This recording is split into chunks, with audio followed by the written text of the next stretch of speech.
Guten Morgen!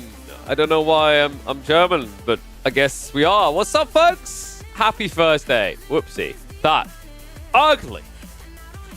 Actually, that's not true. It does have quite a pretty flag in there. There we go. But I like to be in my strategy lands, okay? What is up, Shivek, rather? Words. What's up, Creed? Oh, God. Sorry. My throat's still a little bit... I don't know. I think I was a little bit worried. When I woke up this morning, I sounded like I've been smoking, was it Marlboro cigarettes, what they're called? 20 a day for 20 years.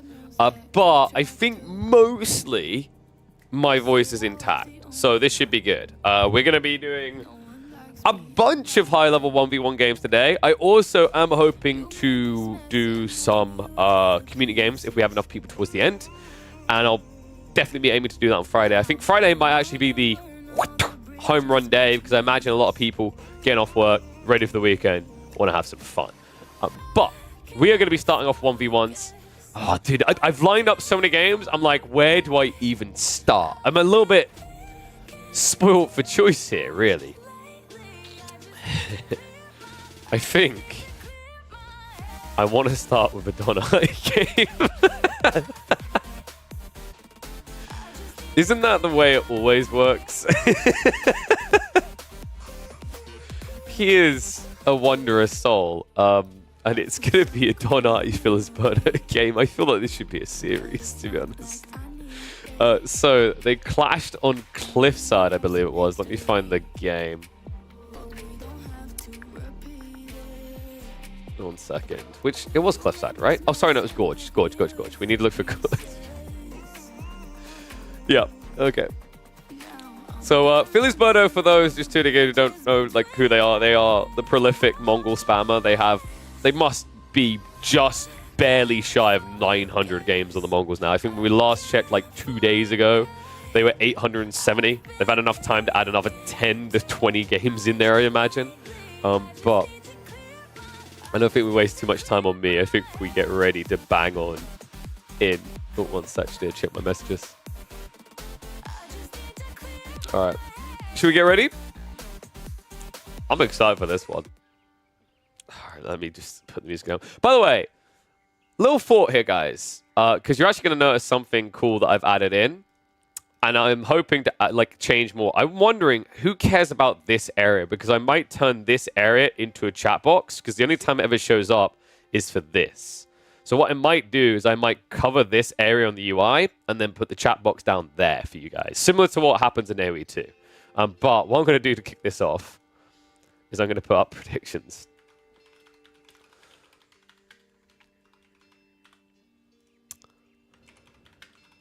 In fact, let me just prep it, and then I'll do the intro, and then I'll activate predictions, okay? All right, here we go. All right, welcome back to the Age of Empires 4 action, or shall I say the special Don Artie Philly series. This feels like it genuinely should be its own playlist here.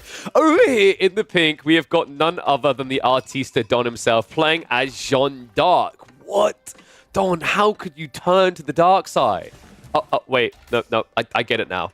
Because on the other side is the most prolific Mongol spammer at the top of the leaderboards right now. It's none other than Felisberto in the blue as said Mongols. And what we're going to try something new here. Let's see if this works. Ready, guys? Check this. Boink. Woo, look at that. All right, get your predictions in. Who is going to win this Clown Fiesta? I'm not sure how many people are going to use that because we're at the very start of the day, so we just only click live now. If you're watching this on YouTube, you could be watching it live, actually, to catch the entire reactions and get yourself stamped in the moment. Because for those that have not seen the Don Artie versus Felisberto game so far, they really do deliver some absolute shenanigans. We've seen Don Artie rush his entire eco towards the enemy base at the start as the English. We've seen Felisberto be donated multiple relics up against the HRE. One thing does remain true game after game after game after game, and that's Philly's long love for playing the Mongols. And I don't think it's going to change here. We are on course Gorge, so I'm already going to check the scat and rotation because that plays a big part. Looks like Philly went wide for the 8, and Don, with an unconventional dart across before checking the back corner, he's yielding better sheep results right now, actually. 11 to the 8, so that might improve. They're going to run into each other shortly. Philly, okay, he used the maneuver arrow at a weird time here, ends up dodging vision entirely, so we'll be able to just lap to the backside without any sort of contest. Dom, I think he's happy to return now with what he's got. Remember, he's playing as Jean, so he has to come back at some point.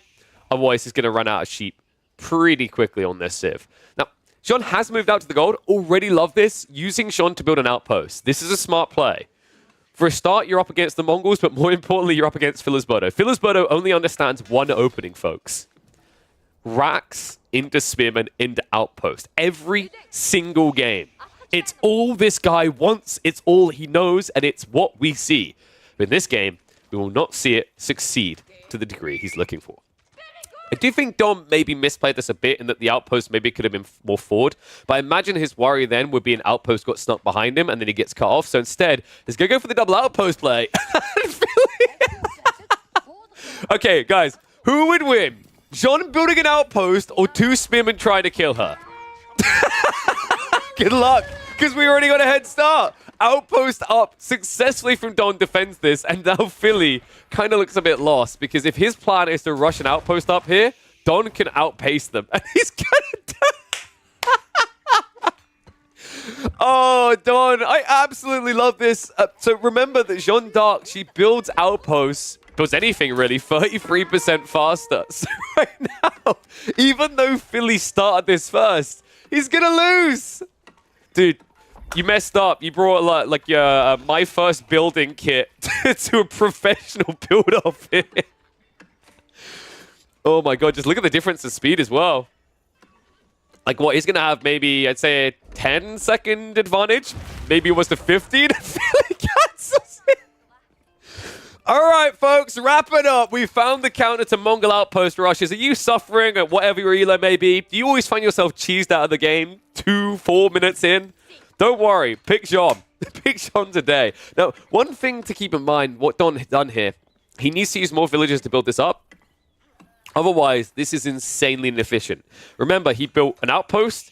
He almost built a second. He almost built a third. That means he actually got a lot of XP from constructing. And the way Jean works right now with one villager, if you tech up with her, or just one, she'll just about get enough XP to level up. If you've just spent all that time grabbing all this extra XP, because remember, it takes quite a while to build outposts anyway, I can guarantee you he needs to have 3 people assisting. And yeah, Don knows it as well. He was just getting the gold for the first night. Love this detail. This is pretty cool opening by Don. It seems very inefficient, but remember, although Jean's more efficient than other workers when it comes to building, it's the same gathering rate, right? So idling Jean to idle a villager on the other side isn't a bad thing for Don here. And Philly made this investment in spears. You can argue he's going to need them up against knights, but when you go for this opening with a Rax timing, it doesn't feel great what he's had to do here. Now, Don. Don, are you... Guys, are you seeing this? This is exactly what I'm talking about. The build XP is insane. Look how quickly he has level 2 Jean.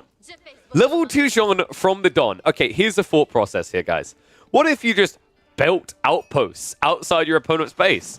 Then destroyed them when you get a quick level 2. That's what I've been waiting to see here. Unfortunately, we don't get it in this game. But I'm wondering if people are going to start to get inspired by this, because this timing on level 2, given the state of the game, is a banger.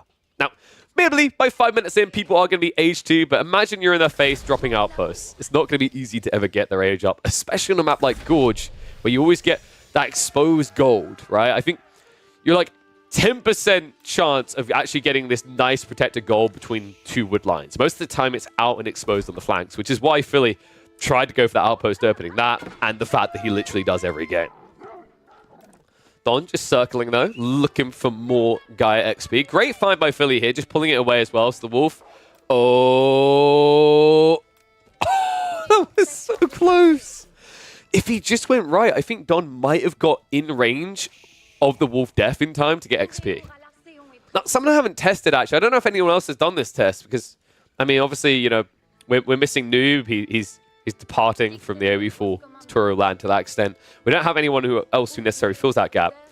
Do you require range? Do you require vision, rather, is the word I'm looking for, to get XP for Jean? I'm not sure about this. I haven't tested this, because I feel like I've seen Jean get XP at wider ranges than that, right? Maybe I'm wrong on that, though. I think he may have been on the very edge of jumping in range for XP farming. And what I'm curious about is, like, let's say you're right here, Jean. If a wolf died here, right next to you, would you get the XP for something you couldn't see? Because I haven't tested that yet. I don't think anyone has, actually. Because it feels like one of those very fringe type situations, right? Not likely high on the list for people to test. Well, Don testing the defenses here, Philly. Has got the arrow slits coming in on the forward outpost here. Has packed up the Silver Tree to move over to a corner here. This isn't exactly a free map to trade on, so I think Philly's going to have to be heavily delayed on that. He'd have to set up more outposts, he'd have to get spearmen lined along the way, or he'd have to be the one pressuring Jean. But that isn't usually how the Jean matchup goes, is it, folks? Usually Jean's the one gunning for your base. Oh, Don has arrived with the Fair Maiden already. Has 2 knights and a third one on the way, and has already started adding in the archers. Felisberto, meanwhile, literally just has an outpost to defend himself with, because he done a multi-TC. Oh, for God's sake, he's doing it again. So we've watched Felisberto against Jean before, and this is his go-to strategy, actually. He literally just TC booms and pasture booms underneath his TC refusing to come out. We've seen this with mixed success in the past, but he's doing it against one of the most aggressive players that loves to punish greed. Let's see if Don can do it. TC unpacking is not a good start for Don. The fact that was even allowed, I mean, he only just saw it at the edge, so it was too late. He now knows about the second TC, by the way. Don didn't have a clue about this. He scouted out the Silver Tree, and you know what? That Silver Tree was a bait. Because if his scout had been here, he'd know it's 2 TC, and Don could react accordingly, right? He could have prepped blacksmiths already. He could have chosen to go for his own TC. But because his scout was sitting on this Silver Tree from Felisberto, he didn't know. At least he does now, but unfortunately, you're in a position now where going for a second TC does not feel great. Don, I don't think he's doing it either. I think he's just going out here for Hunt. Yeah. Wait, Don? Without wheelbarrow? So that's a cardinal sin. Well, this is his first mill, right? Like, wait, no, he's got... Oh, my... And no survival techniques either. So Don, kind of a little bit loose on his eco-efficiency here. That could come to bite him, but nice raid in. Finds one villager. Honestly, should have got that second one. I just saw that guy teleport in from here. Okay, that's some interesting beam-me-up Scotty technology there to save a life. But so far, only one kill. Don continues to escalate, now up to 6 knights, has got 10 archers. Philly on the other side of this literally is just using the TC as a defense mechanism. I mean, I kind of like this. I shouldn't like it because I'm getting flashbacks to the day of TC rushing, but I got to respect the way that he's just using this as a mobile outpost right now. Meanwhile, Don just trying to get whatever XP he can on the map. Another wolf over here. So decent XP garnerings, but like honestly, this is nothing compared to what you need at this pace, right? Philly already now going to be a 5 villagers ahead. Also has got the pastures lined up. So this is pretty crafty by Philly, just using the one safe wood line to the maximum effect. I find this is a pretty creative approach to Mongols on Gorge from Philisberto because most civs, if they wanted to TC boom this position, would be in trouble, right? Because they'd have to come out the stone, Jean would be waiting for them, and you'd probably get pressured off, right? Or your opponent would know you're going for a second TC because you're on the stone. Against the Mongols, you can't easily tell, right? Unless you see right into the back there and saw how many people were on the wood. Even then, we saw the way that Philisberto done this, he snuck it just out of vision of Don the entire time. I find that pretty creative with the Mongols on this map because the only resource you get safely for free is a fat stack of wood. You know, unless the RNG gods are cruel to you and the map generates you with a catwalk tree line, as I like to call it, one that's kind of a little bit too thin. Don? Is he getting ready for a dive? We've got Undermesh coming in here, but I don't think he's gone for Siege NG. Okay, no, he has. So who am I kidding? We're 10 minutes into the game. It's Don I. Of course, he has got the ability to build rams. So I imagine that's going to be coming in soon here. And here we go. Ram on the way up. Now, keep in mind that rams are like, they're an awkward tool against the Mongols because while some buildings can be destroyed quite easily, like an outpost, other buildings will just pack up and leave, such as the TC, such as the Gur. But you are still forcing your opponent to retreat. It's why I've said you never feel good when you're up against Mongols and you have to break their base at an early point and you build a ram because you're going to send it into the production area, right? And they're going to pack up and walk away. So unless you have enough troops to dive in and then grab those structures, it just always feels bad. But Don understands that with this level of greed, there is no other choice right now. He's kind of locked into the maneuver now. Double ram, and we should be pushing in. Philisberto, this is the point where he's starting to add in archers, and he's adding in quite a lot of them, actually. Triple archery range here to catch up with Don Ardy's bigger archer force. John needs to be careful not to dive in too deep here, but he wants those cleaves. That's what this is about. Just give it to me. John's just being ignored right now. Oh, mistakes made. Mistakes made! Oh, no! Jean's counter has been found. I love the fact that the Khan goes down at the same time here. Oh, this is so infuriating, man. It's because Philisberto got the blacksmiths. He got Steeled Arrow. I mean, he understands his defense mechanism here, right? Like, Philly has done this strategy before. He likes to play Mongols. That's obvious. But he also likes to play this style up against Jean as a solution. And he always seems to prioritize that blacksmith before he even has the first archer out. Makes a lot of sense when you've got double outpost, double TC fire. And unfortunately for Jean, remember Jean has less ranged armor than melee. So even with the Undermesh upgrade, that puts you at severe disadvantage here. I mean, the outpost alone, hitting for 7 for each garrison person. This TC is going to hit for 9 by default. It's just, there's nothing you can do to mitigate all that damage. You're still going to take 2/3 of the damage from any source there. A little bit of a saucy dive from one of the Knights. Not going to work out too well. Decent idle time, right? 25 villages just not working, and he does get away alive. And uh-oh. Philly, I think you've jumped the gun, my friend. You've defended wave 1 of Jean. It is not time to celebrate with trade. Very ambitious that he thinks it is, actually. Archer trade out. Oh, this is already starting to look bad for Don. These numbers, I mean, Philly's not far behind, right? And if he starts to get Archer lead, this is over. So Don needs to do something about it fast, and it looks like his choice is going to be to go Castle Age here, start to stockpile food and gold. Nice little snipe out on the trader. Yeah, I like this choice to go Castle Age. I think he knows that it's too late to play Eco Greed, so you have to play for tech advantage. What I'd love to see from Don is a play to capture these Sacred Sites. I don't know what it is with Jean pickers right now, but they do not like picking Sacred Sites. I imagine part of the thought process is like if you are capturing a Sacred Site, that's a very long time that Jean isn't doing stuff actively on the map. But if we're being completely realistic about the state of this game, there is nothing she can be doing right now, right? Like, the best thing she can do is take Sacred Sites. Imagine we are going to be looking at that standard choice going into the Guildhall here. Yeah, Guildhall just kind of eclipsed the Raw Institute in the last year, right? And I think Jean's builds actually just solidified that statement. Raw Institute was on the downfall for a while, but now it just feels like it's never really justified. You'd have to be playing like a 30-minute plus Feudal Age with 40+ Knights to make it worthwhile. Movement speed arrow coming in. Philly, the timing on this, Don! He's actually going for it. So Raw Institute coming out from Don. I mean, he's got a decent number of Knights. Not a scary amount right now. There is going to be a dive coming in. Jean with the cleave through. Divine Restoration, perfectly timed there to get as much value as possible. But Philly with a lot of archers here may have gone a bit too far. Spearman count is going down, and the Knights are ready to be let loose like rabid dogs.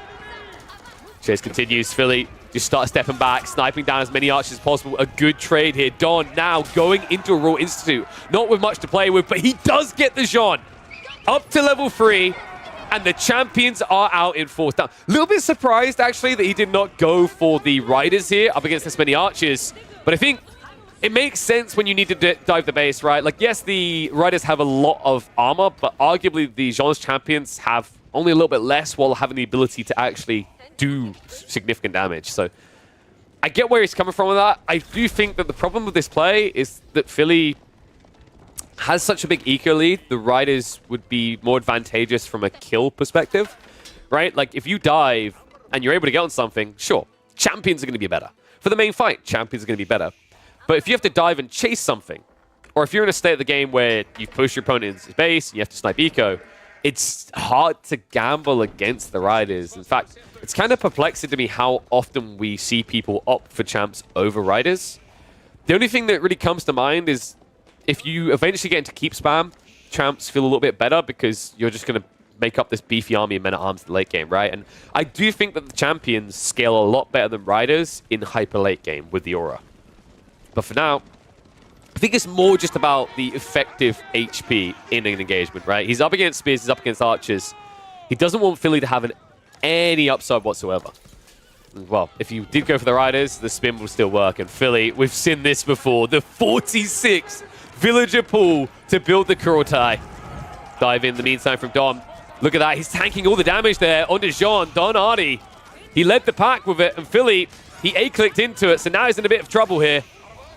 Don, he just needs to cleave these villagers down, but not able to do it quick enough. The tech comes out, and this is unfortunate because it means any cleave damage you're going to do to the villagers is not going to last here. Don, even with the level 3 Jean, I don't think this is going to be enough to clear Philly up. Leader on leader right here. Turns out Jean beats Khan. Who would have thought? But still, look at the cost for Don, man. I mean, he's chasing some villagers around, sure, but realistically, his army has been reduced to nothing. It is literally just Jeanne d'Arc right now. Although she is all-powerful and almighty, there's only so much she can do here. And with more speeds on the way from Philly, I think Don's going to have to back away soon. Now, Rams are at least getting through the outposts, and this archer number is being cut down in its entirety. The one potential upside on this from Don is he's getting a lot of XP, right? It's going to get very close to level 4 to Mecha Jean territory. Downside is Philly still has a 20 eco lead, 2 TC, and now he has Kurotai, which is a big kind of game breaker in this matchup.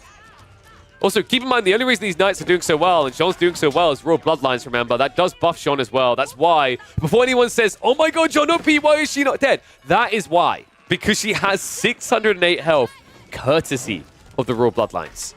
However, Royal Bloodlines is not going to help you against spears, as he's quickly learning here. Jean finally is going to get killed off, and that will be the end of the assault. Now, Dom, at this stage, he's invested into Royal Institute. He's invested into Royal Bloodlines. There isn't really much flexibility to his comp anymore. He literally just has to build Knights as much as possible. Unfortunately, while this dive was going on, the Keshiks from Philly did find some value out on the pocket eco. We can see he's had some worker kills here. And also now, with Philly literally being up against what is going to be a one-pump pony lineup, all he has to do is just drag his face across the keyboard every time he selects at Rax. So yeah, I think Don needs to find a way out of this obvious comp now. I don't mind a few Knights, right? Because you can try to raid the eco. It's still a big eco, even after the kills you found there, right? You know he's still going to have too many villagers to protect in one area. In fact, we are reaching a critical point in the game where Felisberto is going to have to move off of that safe woodline, rather. And even consider moving for more dangerous gold soon, right? He's already exhausted 2k from this one, and uh-oh. Don, missed opportunity there. Will this get cleave out? But actually could have got behind him. It looks like Philly was not reacting at all. Knights are going to charge in, though, and he summons the champions behind. The spawn backstab. That was sick, actually, from Don. I haven't seen anyone use them like that before, but basically, remember, the call to arms has a little bit of range, so if you get this close to a line, a two-line formation, you can spawn the champions behind them. That was such a crafty detail by Don. It looks like he's going to be able to get through the spears, but keep in mind, he's adding in the men-at-arms, adding the crossbows now. And also, his eco is still looking healthy, right? So Don has to keep escalating here. He has to get level 4 because right now, that's the way out for him. It's not eco. It's XP upgrades. Keshiks did find one or two kills on the backside, but did get cleared up. The dive. He's almost at that juicy economy. Jean de Cleave is out of cleaves right now, though. And notice that he's prioritizing his crossbows. He just needs to keep the numbers low. And I love the fact that he's starting to peel off the Knights because Jean can clean up these crossbows. If you send in the Knights and the men-at-arms, the only thing that's going to happen there is Felisberto is going to get better trades. Still, these Knights are starting to struggle. Too many crossbows are coming out. Philly now with 5 in the field. A few more spin being added in. And all of a sudden, Don has to leave. The Maiden has to retreat without an army.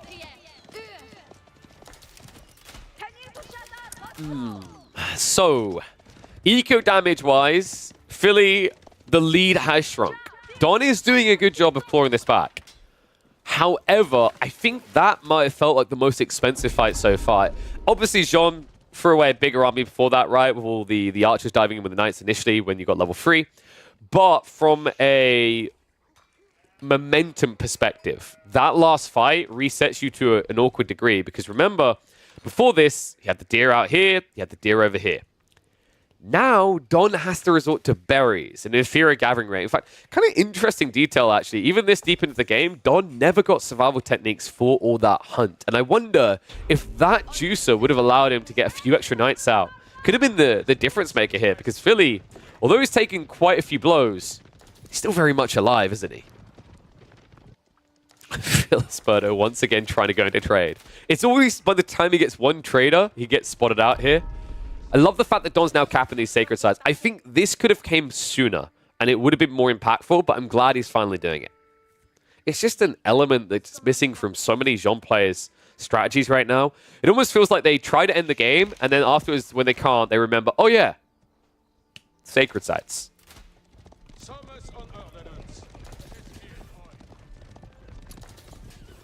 And he's added in a FTC, for God's sake. Well, that's classic Philly, isn't it? Oh, you killed some of my eco. Don't worry. We've got more breeding grounds. Oh, and shout out to Faye with the terrible deer puns. Don't worry, Faye. We'll be watching some of your gameplay. I know she's got a demand for Order of the Dragon, so I'm happy to satiate that first for people today. And this really has slowed down, though. He just scouted out the third TC, so I imagine Don's going to look to speed it up again. This is classic Don, right? Once he'll see anything he can exploit, he'll push it. He won't hang around.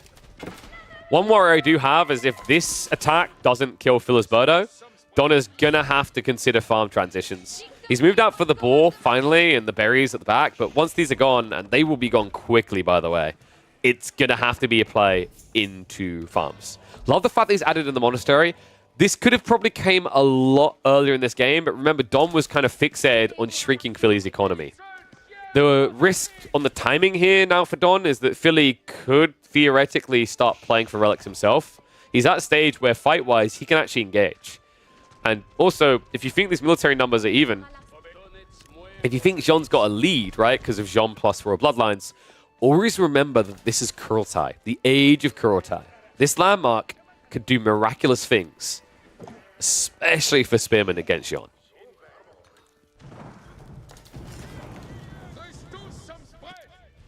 So still no extra trade coming out. Not surprised by that at all. Yeah, this does just feel like a... Wait. Okay, thank God. Sometimes I get the icons mixed up. I thought I was seeing a Magadai for a second.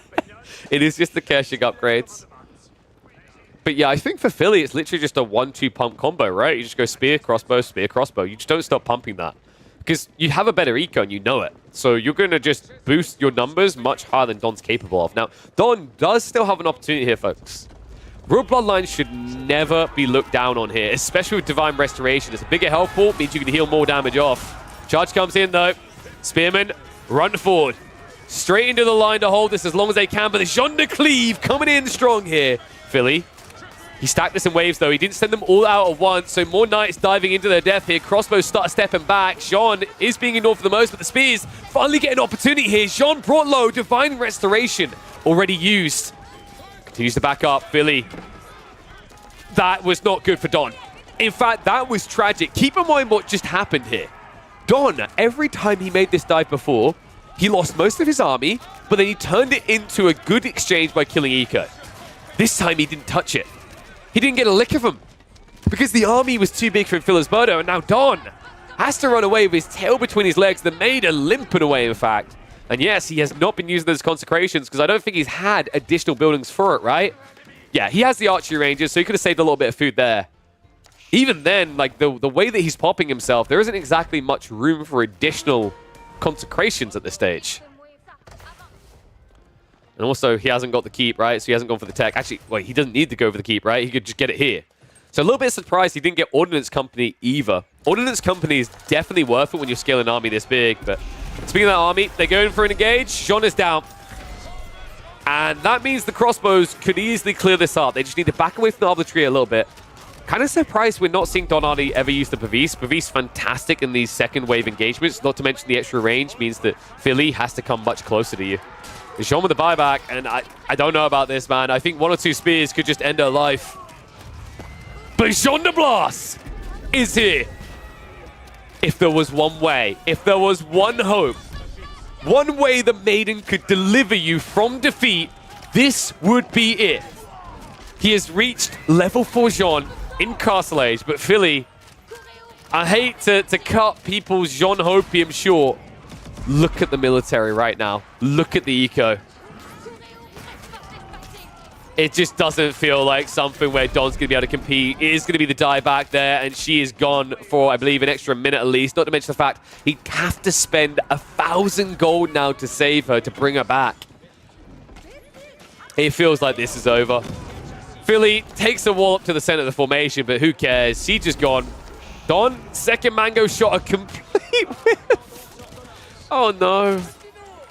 And now Philly, I mean, it's just autopilot, right? Control-Shift-A, A-click if you want to. You can even send them the villagers at this stage. Don Hardy up against the ropes at the worst possible time as he's in the middle of a farm transition. And Philly's going to spot that and punish it. No doubt about it in my mind, folks. Oh, dude. What tough game for Don.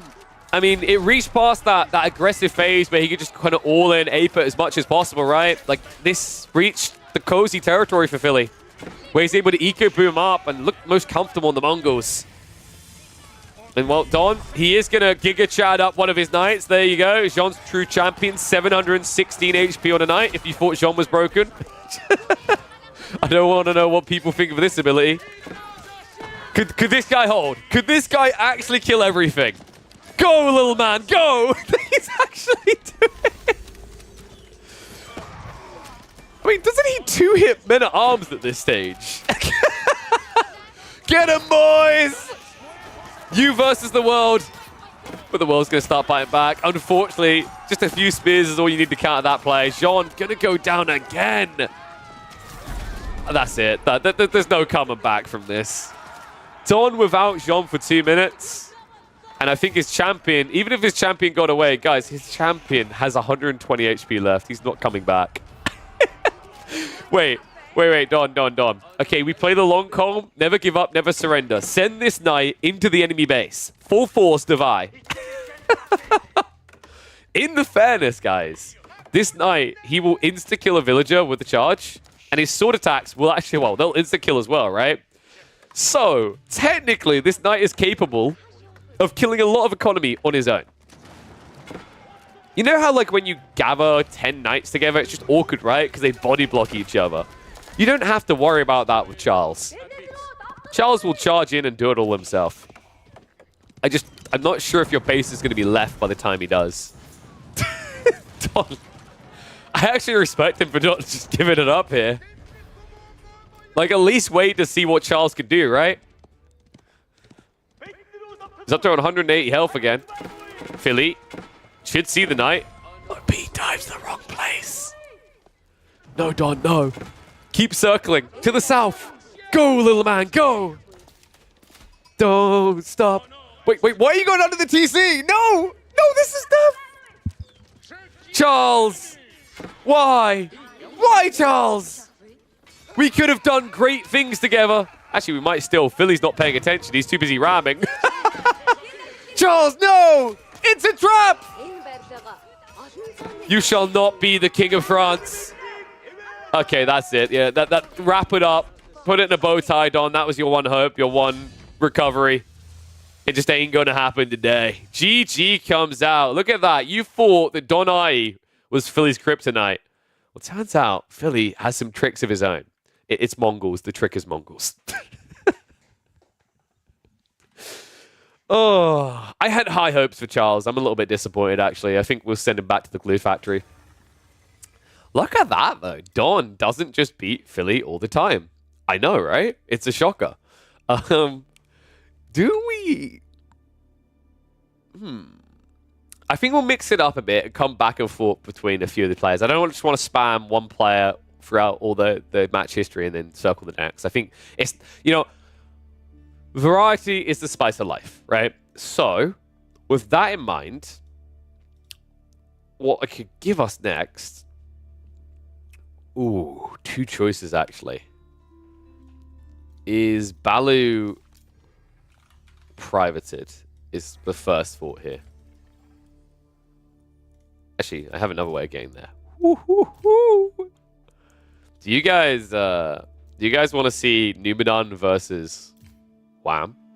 I don't know why I'm eyebrowsing that so much. Yeah. Are you guys ready? That was terrible eyebrowing. Yeah? Alright. Let me see. Which one was it? There was an intriguing matchup, actually. How about OP Civs? Or at least, you know, like one of them's considered OP by Reddit, one of them is actually OP. Because I've got Jeanne d'Arc versus Zhu Ji.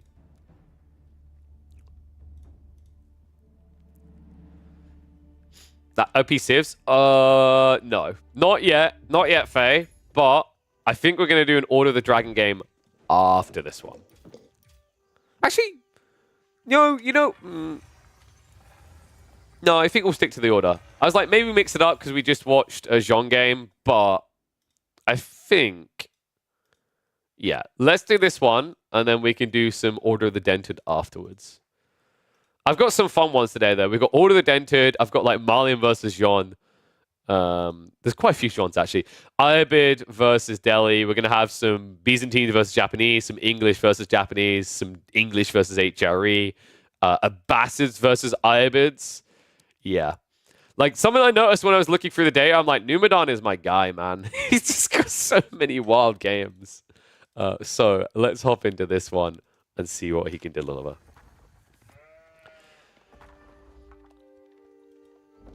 All right, folks, welcome back to the Age of Empires 4 action for an intense one here. That's right, we have got OP Civ versus OP Civ.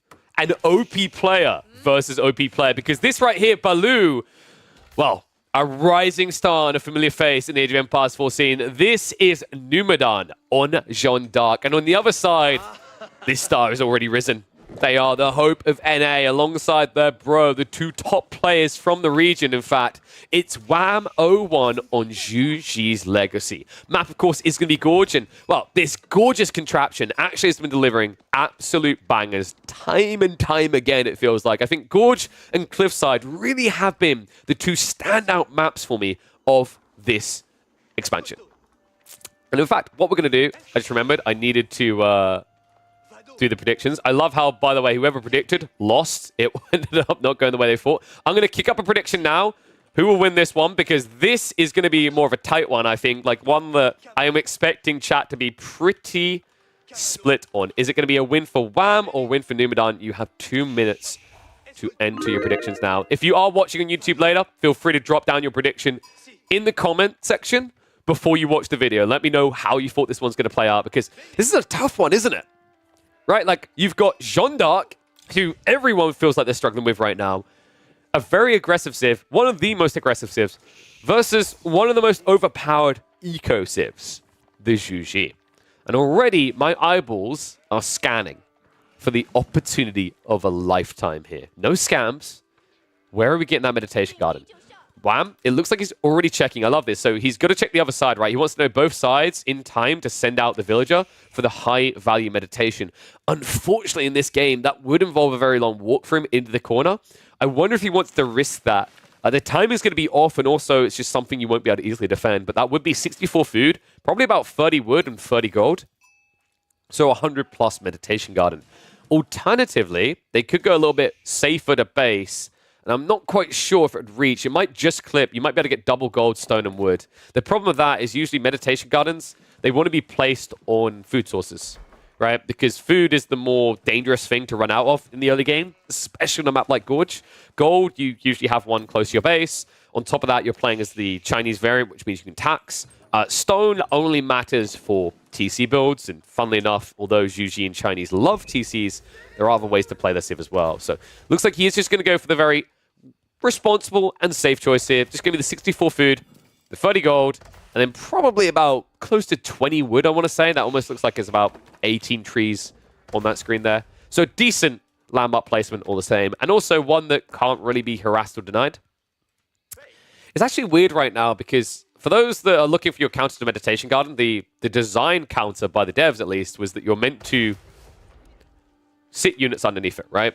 And that's meant to disrupt the piece. The problem is, to disrupt the piece, you'd have to spend your first 10 units sitting there. And if you think about the value proposition there, right? Like, if you're going to spend resources on 10 units early game, you want them to do a lot. And if all they're doing is denying 2 or 3 villages worth of gathering, you've just hurt your own place in the game, right? Like, you could have gotten a TC for that cost. You could have got 2 TCs for the cost of that many units. So it just doesn't feel great that that's the solution right now for Medi Gardens. And also, this is where the placement by Wham gets kind of intriguing, because in some ways, actually placing your Medi Garden at home is worse if you're against an all-in Civ. It sounds weird, but hear me out. If you're against a Civ like Jeanne d'Arc, or you're against a Civ like the Mongols or the English, right? Their solution to you is going to be end the game fast, which means they're going to send it down mid. They're going to head straight for your base. If you build your Meditation Garden like this, it means it is actually going to get idled out, because the enemy army is going to be in range. So in some ways, with the current format of Medi Gardens, sticking your Meditation Garden on the other side of the map is actually optimal, because what it forces is this awkward decision by the player, where they either have to target the Meditation Garden or target your main eco. What Wham has potentially done here is given Baloo a way of attacking the main eco while idling the passive income. So a 2-for-1er. Well, love this from Wham. Already getting the outposts. Outposts are a solid choice up against Jeanne d'Arc. This matchup, I think we have got some data. It's been a little while since the expansion came out, right? So if we whip open AoE Full World right now, we go across to the ranked matchups. Since December 6th, Jeanne d'Arc in this matchup actually has a positive win rate, 55.6% across all levels. However, when we junk that up to above Conqueror, Jeanne d'Arc, still a positive win rate, actually. She's 61.2% favored up against the Zhu Zi. That's interesting, actually. I don't know how many people would have anticipated that. Because you'd think that this Civ would be able to hold on very easily, right? Like, if Jeanne d'Arc comes after you and you just build 1 or 2 outposts with hand cannon slits, her face is going to get dented. And by dented, I mean there's going to be a giant side of it missing from all the gunshots. Because with Women at Arms, while you might be somewhat efficient at diving maybe an outpost with arrow slits, you're pretty inefficient at diving a hand cannon slit that over 80% of the damage goes through your armor. Speaking of that, Jean, it is, of course, the hunter mode, and she is already on the hunt for wolves. Just trying to lap up as much as possible. This is another nice thing, actually, I think, about this matchup, which favors Jean, is while some civs will come out and deny the Gaia units away from you, Zhu Ji is not one of them. There's no opening comp that's going to take stuff away. Instead, actually, by the way, Wham isn't hanging around Feudal Age. This actually might be the answer to Jean. He's gone for the Shaolin Monastery. Okay, hear me out. I'm not sipping the Kool-Aid. I'm not snorting some Coquiona here. Like this makes sense, actually. Going for Shaolin monks versus Jean. What does Jean do there? Her knights could kill, but in this game, you don't have many knights right now. If Jean gets into combat with these Shaolin monks, she's going to be sitting on her ass. She hits for 10 damage right now. She has 225 health. Check the stats on the Shaolin monk. 15 damage, attacks about twice as quickly, and then on top of that, has 170 health, and almost the same melee armor. That's kind of crazy, right? And another funny part is, like, you might then counter-argument and say, oh yeah, but Jean heals. Yep, so does he. Remember, Shaolin monks can't heal other people, but they can heal themselves, and it's just automatic after being out of combat. So, a pretty cool solution here. Wham is waiting for the crossbow, by the way. The reason for this is that if he runs out with one Shaolin monk can be cycled down by a knight. That's the difference here. I love the reaction by Numidan. He did scout this out, immediately moves out to wall off the relics here. Second TC play is about complete for Baloo. Keep in mind that Jean isn't here, though, so it wasn't an optimal timing, but 2 TC might seem a bit weird against Zhu Ji. I think it makes a lot of sense in this game. They're not going to come out, but you can't easily go in too quickly. So what Numidan is trying to do here is give himself more runway in this game instead of rushing an endgame that, well, could just end his own by 20 minutes. Do you like the Jiangnan behind this, though, for Wham? Now that he's up in the Castle Age, his next goal is going to be to add in the TCs, to add in the Granary. I imagine we're going to be leaning right here. It's kind of weird in that left side has a lot more open field, but that might be harder to secure. The right side, a little bit more connected, and also on top of that has plenty of little gold veins closer to you that you can grab. So in terms of defendable, this side is better. In terms of optimal for the Granaries, west side is superior. So Numidan, are we walling up more of these relics? It looks like he's just going to guard the south side. Makes sense, right? Like he's walling the west side relics, which can't be now grabbed. And then I think he's just going to park his army right side here. The problem with this strategy as a solution is that Wham is getting into crossbows. So he will have a killer against basically everything you're building at this rate. And this has been proven to be like this spooky, easy counter to Jean, right? Is like if you have a Civ that can fast castle, you shouldn't be building anything but crossbows. And that might sound crazy, but like at this stage of the game, remember when we say fast castle, we mean pre-10 minutes. If you're pre-10 minutes castle age, then Jean's nowhere near level 3. Crossbows only get flimsy and ineffective once level 3 comes in. And if Jean can't find good fights, that doesn't happen until almost 20 minutes into a game.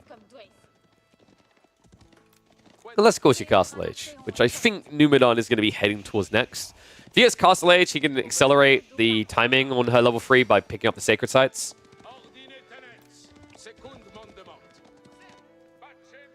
I'm just checking the food source as well, right? Boar plus deer. We have got survival techniques. Pretty efficient in this area. And the other tier is actually really close to home. So Numidan got a pretty good spawn to play the mid game. But remember, if this does go too late, like you're going to eventually have to make a farm transition. And whoa, ambitious Monkiller. That's the kind of trades you don't want to give over, folks. That's 20 XP. So basically the equivalent of killing 2.5 spearmen there for Jean. Not bad. All consecrates are going to be coming out. And he has prioritized the TC, right? Yes. So first one was School of Cavalry. And then after he saw the build he's up against, he pivoted. He's focusing eco now. This makes sense. It's always more optimal to consecrate School of Cavalry and stables if you're going to play prolonged aggressions. So you're going to keep using them non-stop. However, if there's going to be gaps in production or you're changing script, it's always more efficient to use your initial consecrations on the TCs, as you're always going to be pumping town center units until you're at pop cap, right? And although the savings is notably smaller, right, you're only going to save 13 food versus saving a pretty lofty 35.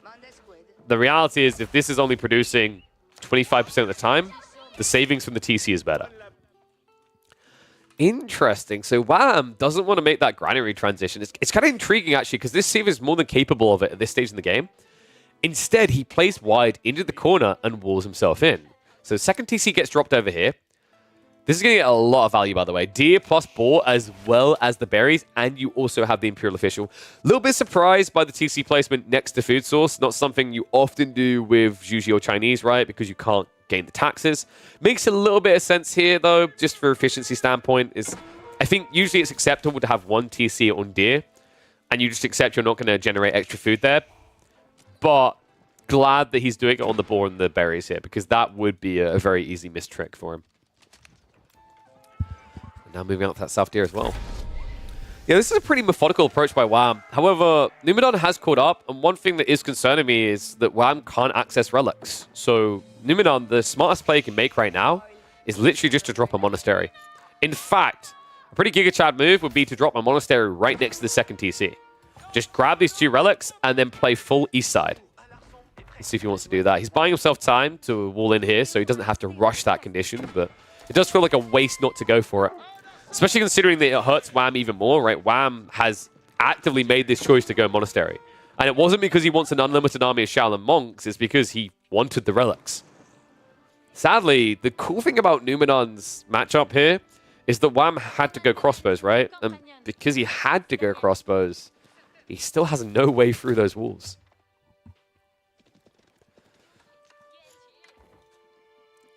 I was about to say that's a weird granary placement. It was just a misclick. Village coming in there.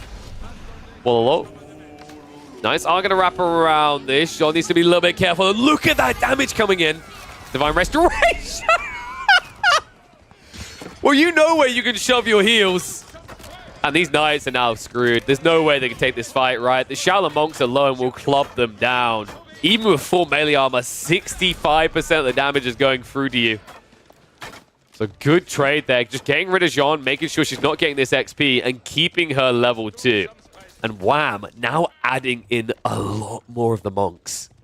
I don't blame him, right? Like, it's proven to be the solution. You need enough to protect the crossbows. Crossbows will deal with the knights, and if Jean ever shows her face into Mortal Kombat, well, it's going to look like a Mortal Kombat finish against these Shaolin monks. Still trying to burn through this entire time. We have got monk play now, right? Yeah, I think he built the monastery at home, though. So, interesting choice to build it back here. One relic already on the way home, though. So, it works out. It looks like it's going to be a 3-2 relic split, unless Wham can do some Shaolin monk ass-kicking really quickly. We're up to 6 again, so he definitely wants to keep scaling into these bad boys.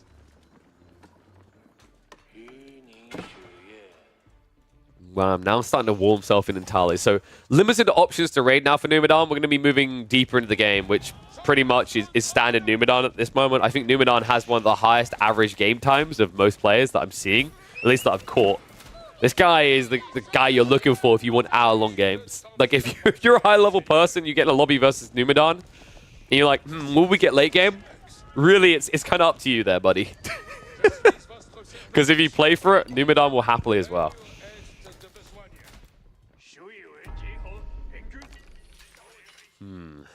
So, we're starting to reach a stage in the game where late game becomes less of a possibility, more of a reality, right? Like, we're already mid-castle now for both, and Wham's close to Imperial. Keep in mind, Numidan did go for the Guild Hall, so his Imperial potential is deceptive here. You give it a few minutes, and he'll have all the food he needs to crack it up. If this hits that hyper late game, I'm wondering who's actually favored in this matchup. In fact, pause that thought. We'll come back to it. Another little fight going on. Okay, looks like he does get away. So the interesting thing about this matchup is what Arbor Trier can do against a lot of the units of Zhuji. If they go for Palace Guard, I mean, Palace Guard can gap close, but Gambesons do make it a bit more effective for Arbalest. On top of that, in the hyper late game, you haven't got gunners, right? So any ranged unit you're going to have, guess what? Arbitrary with Pavise, pretty damn good against them. The alternative is you go Grenadiers, but I don't feel like I've seen a single person yet build Zhu Ji Grenadiers and it look or feel good, right? Like, it's almost like they'll do it because they feel like they have to because they've got no other unit to solve the issue they face, but it never looks strong, right? Like, this is one of the awkward things with Zhu Ji in the late game, and it's one of those things where it's going to be interesting to see how this Civ goes from being S tier to dog tier the moment its early mid-game gets nerfed, right? If they nerf Meditation Gardens and they also cripple Song Dynasty, which need to be crippled, by the way, they're way too strong, I think Zhu Ji drops heavily as a late-game Civ. The eco potential is still good. The unit options not so much. What might be the one saving grace that I've yet to see too many sample groups of so far are mass Shaolin Monks. With Pagodas being supervised, this might be the unit that saves Zhu Ji's late game as the meta develops more and more. However, you are going to be building that up against one of the best Knight Civs, and I think the best solution to Shaolin Monks right now are Heavy Cavalry. So, fair to say, if they both hit that really late game and they have unlimited eco to work with, I would say that the comp of Numinon should be favored here, right? Even the Arbitrier, right, with the Gambesons plus the fact they're going to get stirrups, it's a very hard matchup for the Zhu Ji.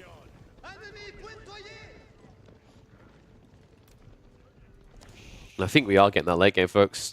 The walls are absolutely going up from both sides. And also, the trade posts are situated in a way that they are easily accessible for both.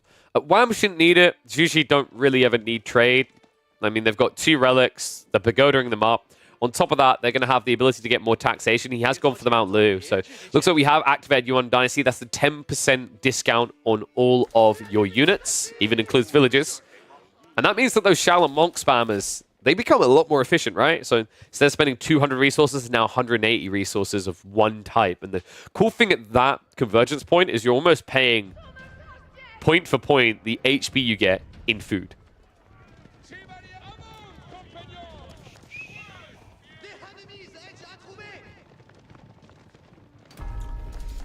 Well, Sacred Site's now being locked in. I think this is the correct approach from Numinon. Right now, it just feels like WAM is trying to just escalate towards his hyper late game because he knows that will come online quicker for him than it will for Jeanne d'Arc. What I'd love to see coming up from Numinon as a follow-up, he's going to have the food required soon for an imp drop. Red Palace in the center of this map cracks this game wide open, makes it very difficult for WAM because you can keep crawl afterwards to the right side here. And remember, the way that these are spawned, you kind of get this weird circulation effect with Gorge where sometimes you'll get the Sacred Sites at 12 o'clock and 6 o'clock from the center one, and sometimes they are just equal across the board. Sometimes they skew slightly like this. So that's something that I think Numinon can use to his advantage, but right now he's in a bit of a pickle here. Numinon, I mean, he has to be close to level 3, right? We're almost 20 minutes into the game. He hasn't had much fighting, but even without fighting, as long as you snipe the ball, there you go. It's online. She's up and ready to fight, and now WAM is going to need a better counter because these crossbows do 50% less damage to Jeanne.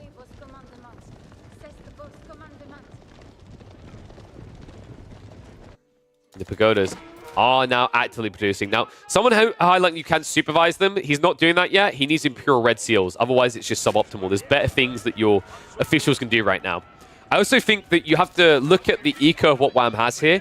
If he supervises the push of these monks from the pagodas, it's going to run out of food. That's not where you want to be here. The goal is to flirt with Imperial gradually, right? You don't want to be in a situation where you cap out and then you're still missing all the food. You want to cap out and have about what you need to immediately drop Imperial H. Because that's when these guys get giga busted. Buffed up health, buffed up damage. With the upgrades, they can do 25 damage in Imperial H. Shaolin, no joke, folks.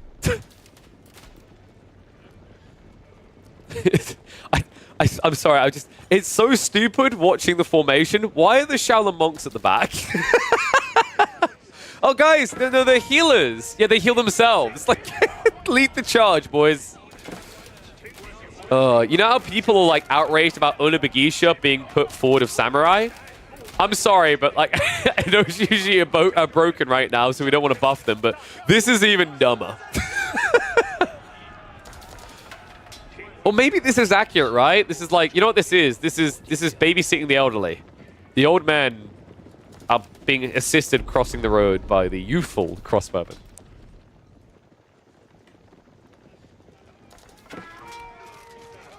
Flash coming in here. Numenor still hasn't pulled the resources yet, right? Yeah, so he's got what he needs for Imperial. He just can't get the position. Instead, the person going Imperial first is, in fact, going to be Wham here. Xu library complete. I imagine this is going to be quickly into 10,000 bolts. That would make sense to this build. If I swear to God, if it's one of these players that literally doesn't use any of these techs, I'm going to... Don't. I've been down this road so many times. Love the fact he goes straight into Piety. Piety is what makes this unit kind of busted. The 40 extra health, in conjunction with the Elite Army Tactics, takes you to, I think it's 256 health. It's kind of bonkers. Numenor's making spears, apparently because he scouted out something coming. I think he's worried about his Arbre de Trier. It's kind of weird to build spears up against the Shaolin monks, but in fairness, there's so many crossbows that he can't build knights, he can't build men-at-arms. It's kind of unfortunate, actually, because it feels like the type of game where you would have wanted to have gone for the riders, but he went for the champions. Tech up complete, though. Notice it's incredibly defensive here. We've yet to have a tech. Yeah, this happens so much, and I shake my head at it, right? Because I've noticed so many Juji players do this. Look at Wham's resources. He can tech twice. He could already have access to his second Imp landmark. He does now finally queue these up. It is going to be the 10,000 volts as anticipated here. But I feel like the timings just feel weird in that you literally could have had your second tech up into Imperial Age, getting the 15% damage buff from Ming, and then you still would have been able to afford 10,000 volts when you complete that library tech up at this stage. Yeah, it's not just on Wham. I've noticed so many players do this with Juji. Now, you could argue they're keeping options open, but, I mean, is it really keeping options open when the tech would still take you a minute and a half? I debate that. Numenor needs to fight really quickly here. Stirrups are on the way, so this is where he's going to get juiced up with his range formation. Still, being level 3, Jean doesn't feel great here. 10,000 bolts is coming through soon. Elite Army Tactics as well. This is the primer. This is where he gets incredibly strong. And look at the damage already into Jean. Charge comes in. Shaolin monks do activate the Body of Iron, so Arbre de Trier don't really want to be firing into them. It's just not a good trade, but it's about to get worse. By the time this runs out, we're going to be about 20 seconds away from the full upgrades for Wham. Tease the dive in. Shaolin monks, remember the party has buffed them up to 210 health now. Just look how quickly they're able to cut down these Arbre de Trier, even with the Gambesons. Remember, these are more disposable right now, right? Like, Wham, the gold is the thing he needs to protect. We'll have to back away. But Wave 2 is going to do a lot more damage than this, folks. A good initial fight for Numenor, but he's about to be up against Elite Army Tactics and the 10,000 bolts. Now, you might wonder, why did Wham take that fight? Was that not just kind of a bad fight to engage with? It's because Wham has surplus eco right now, right? So he can kind of afford to throw away armies. Numenor is in a fragile state because his farm transition has only really just begun. He's up to 10. He still needs to add in about another 20 to 30 to start to feel good about this game. Horsemen are going to be able to chase down these knights. Yeah, hasn't even upgraded the horsemen. I think this was just kind of to bait his opponent to maybe react to horsemen specifically, because we can see Wham is going for the Yuan tech. So Dynastic Protectors coming in. We'll be looking at Imperial Guards as well as Yuan Riders here. I imagine it's just going to be about the Imperial Guards, which is pretty intriguing, actually. Like, what you're seeing here from Numenor is he's trying to out-knight the de facto Knight Civ. And I think it might work. Also, Wham, pretty juiced up now, right? Remember, he's doing the 17 damage. The second shot that comes out of those crossbows is half damage, but it's still insane damage buff. It gives you more increased DPS than you get out of incendiary arrows, which is kind of crazy. And look at these guys now with Elite Army Tactics. Good God. They hit for 18. Now, keep in mind, Wham hasn't gotten a single melee tech yet. So they can go up to 20. I've actually seen these bad boys hit for 25 damage when fully upgraded. That's what I'm waiting for. Going for attempt coming in. Raid on the backside is going to get cleared up. So no knights to cause shenanigans in Wham's eco. Wham, who does have the full granary transition complete. Break through on the walls. Okay, this is... I actually think this is really smart by Numenor. It's kind of crazy, right? You think the mangonels are for the crossbows, and sure, they are. But they're also for the Shaolin monks. These monks aren't moving very quickly because guess what? He doesn't have Divine Haste yet, so it's only 1.19 movement speed. On top of that, these Shaolin monks have some melee armor. They also have the Body of Iron, which basically is like being Limitane, shield wall. And what's the counter to Mass Limitane? What was a good counter if you want damage through? Mangoes are actually a solid solution. Now, you don't see Mangoes much against the Byzantine late game because Limitane move very quick with kite shields. These guys still don't. So for all intents and purposes, they're still pretty countered just by Mangoes. And the kind of creative thing actually out of Numidan here, although he's adding in more spears, that's just because of the next layer here, the Imperial Guards. If this was literally just going to be crossbows and monks coming from Wham, Numidan could just build unlimited the Arbitrier. Because the Arbitrier, although they don't have as much health as melee units, they're more efficient at fighting at the beginning of the engagements. And also they have just enough melee armor to sit there and take a walloping from the monks.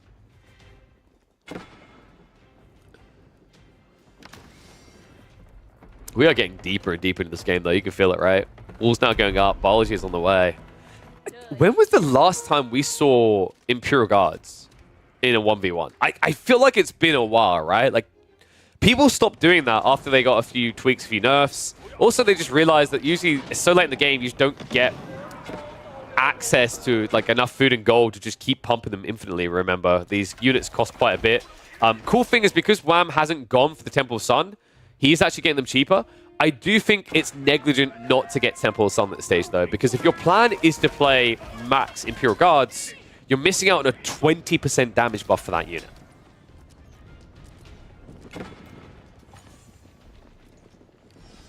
What is Numidan's plan on this, by the way? Because I feel like he's going to have to trade soon, right?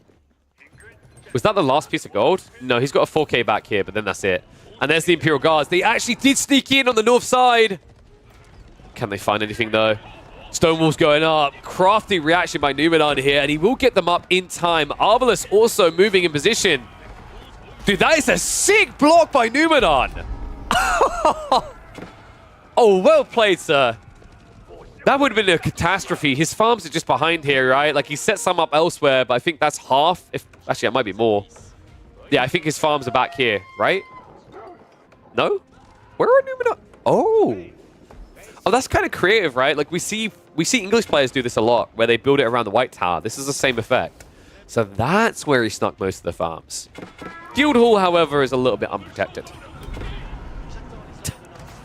Jesus, second wave's coming in as well. Numidan, he tried to snipe out the Imperial Guards, but 400 health, it's just too tanky. Has to back away here. And this is unfortunately one of the downsides of what's happening here, because Numidan didn't get stone walls up on each side. Funnily enough, there's usually the ones for mobility, because the mangoes are the things that Numidan are relying on right now to win fights. Also, doesn't have the... I don't think he has the axles, right? These are attacking way too slow. Yeah, no adjustable crossbars coming in. So that missing attack speed is definitely going to hurt him. Keep is being rushed up by Numidan. Looks like that should be successful. Shaolin monks are on the way to say otherwise, though. Just not going to be quick enough. I think this is too many villages. I mean, they attack fast, but they don't attack that fast. Castle does go up. Wham! He activated the Body of Iron really early here, so I think you just have to back away. You're probably going to lose most of the monks on the exit here. In fact, John... What? I can tell Numidan is not a MOBA player. I've noticed many of the RTS players are not exactly MOBA players.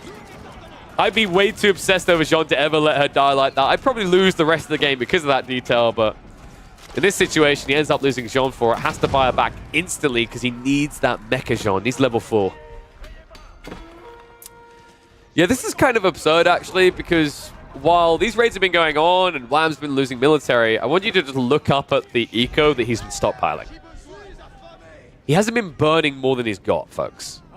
And that's crazy, by the way, because he hasn't been burning more than he's got while building Imperial Guards.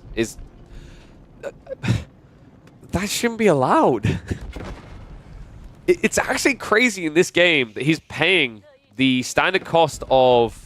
Almost the standard cost, rather, of a knight, right? He's paying 252 resources instead of 240. But this is just a better knight. 408 HP, and a damn heavy hit with those swords and lances. And when he's done paying the discount, when he's willing to pay the full rate, the extra 10%, all that's going to happen is you're going to now see him with 20% more damage. Because at that stage, the reason you won't be paying 10% less is because he'll have Ming Dynasty. And, well, did I say 20% more damage? Sorry, I meant 35% more damage. Ming plus the Divine Charge. Yeah. I'm just wondering when Wham's going to go there. Like, it feels like the only thing that's missing right now. I think the smart play here would be to get your full army of guards, and then you go for the tech up. Because you don't have to, you're not buying an army at that stage, right? You don't have to worry about the fact you don't have the discount, but this just dives in. Nice castle you had. Bombard was sniped out, rather, but keep looking like it might go down. Repair crew keeps it alive just in time, though. Oh, wow. That was a bit greedy by Wham. He was trying to minimize the losses on the guards, so he backed away. Means he has to go in again, and when he goes in again, it's going to cost him dearly because the arbitrary numbers are getting big. And also, that trade gave a lot of XP over Numidan. Now with the level for Jean. And yeah, he did go for the attack speed aura. Makes a lot of sense. You can just gut everyone with this. This aura also, if I remember correctly, it just affects everything, right? Even Siege. I have to double check that. I've seen it used a lot with Arbalest. I usually don't see Mangonel play this deep for Jeanne d'Arc, but I think it does increase the attack speed, which is a pretty big boon. Right now, he's been taking these fights still without adjustable crossbars. In fact, I'm starting to think that Numidan has forgotten about the tech. There's no reason you would not get adjustable crossbars when you've got 4 Mangonels, right? Think about the cost of the tech. 700 resources, but it essentially gives you an extra Mangonel at this stage, and an extra Mangonel will cost you 600 anyway. Hero Guards on the flank here. And Temple of the Sun on the way in, and also trade now. Wait.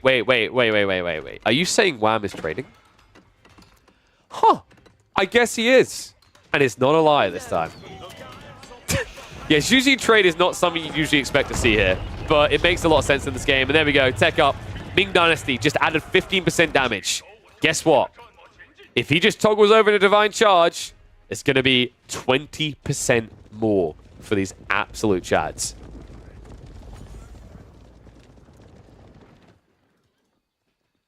In fact, now look at the damage on these guys.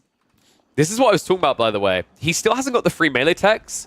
If Wham gets the 3 levels of melee upgrade, these Shaolin monks hit for 25 damage. So when you do the maths on it as well, like, so these Imperial Guards, they attack once for every 2 attacks that the monks do. So with Divine Charge, right now, their sword attack is 39. These guys do 21. Funnily enough, Shaolin monks do more damage, even when you have Divine Charge on, than Imperial Guards do. And by my eyes, there are a lot of damage coming. Break on the wall. Neither player wants to go in, huh? It's kind of awkward for Numidan because he can't go in a rush. And I think the thing that he's really cognitive of here, and this is the thing that I think infuriates a lot of people versus Chinese or Zhuji in the late game, is even if he felt like he was strong enough to go down the center and end this quickly, you can't end it quickly because of all the extra landmarks. Wham has built every landmark, right? Like there's nothing left. He literally has 8 landmarks. You got the TC, you got the 2 from Feudal, oh, sorry, 7 landmarks. You got the 2 from Castle, and finally the 2 from Imperial Age. Funnily enough, the Imperial one's on opposite sides of the map. Arbalest. Choke point is a good place to fight here, actually, from Balu. Still, the Imperial Guards, there's just so much damage here with the Divine Charge. They hit for 40 damage. 75% of their damage is going through all of these limited health Arbalests. It's a good trade from a mathematical standpoint for Numidan, although it's about to turn into a bad one because he's about to get surrounded. Good pinch there. Wham cutting down more. Finally, the army's going to react here, but second wave is on the way. And keep in mind that Wham, if he just opens the center here, he can start to spread wide in this game. Numidan able to push him back with the arrival of Jean here. Spearman included. Yeah, I'm a little bit surprised that Wham walked up there. I think that was way too gluttonous. A bombard and a break on the center. He could have sent in the battle monks, right? So the reason you want to be doing that is that Shaolin Monks move slow. They need to go down center. Your Cavs should be the fast component, right? They shouldn't need to play center. I think the only way Numenor potentially wins at this pacing is if Wham keeps attacking one location, right? Because you attack one and you kind of do damage, but every time you do, Numenor is able to get there and stem the bleeding, right? It's kind of like you're looking for a death by 1,000 cuts approach if you're Zhu Ji. I feel like this game has literally just reached a stage where you can throw away armies infinitely. I mean, they're both trading, right? So trade is, what was the number we're looking at over here? 17 traders so far on one side, and well, Numenor just started over here. This is pretty good for the French. Remember, the Merchant Guilds allows you to just get extra gold compared to other civs, and also other crafty thing you do have as the French that's often forgotten about. If this map ever reaches the hyper late game and wood completely expires, French can just choose to get wood from their trade instead. So I do think if this game went, say, 2-3 hours long, then Numenor should be ahead. Just simply because of the fact that he will never run out of the critical resources. Question is, how the hell do you get 3 hours into this game without it ending? I struggle to see a way for that to ever occur.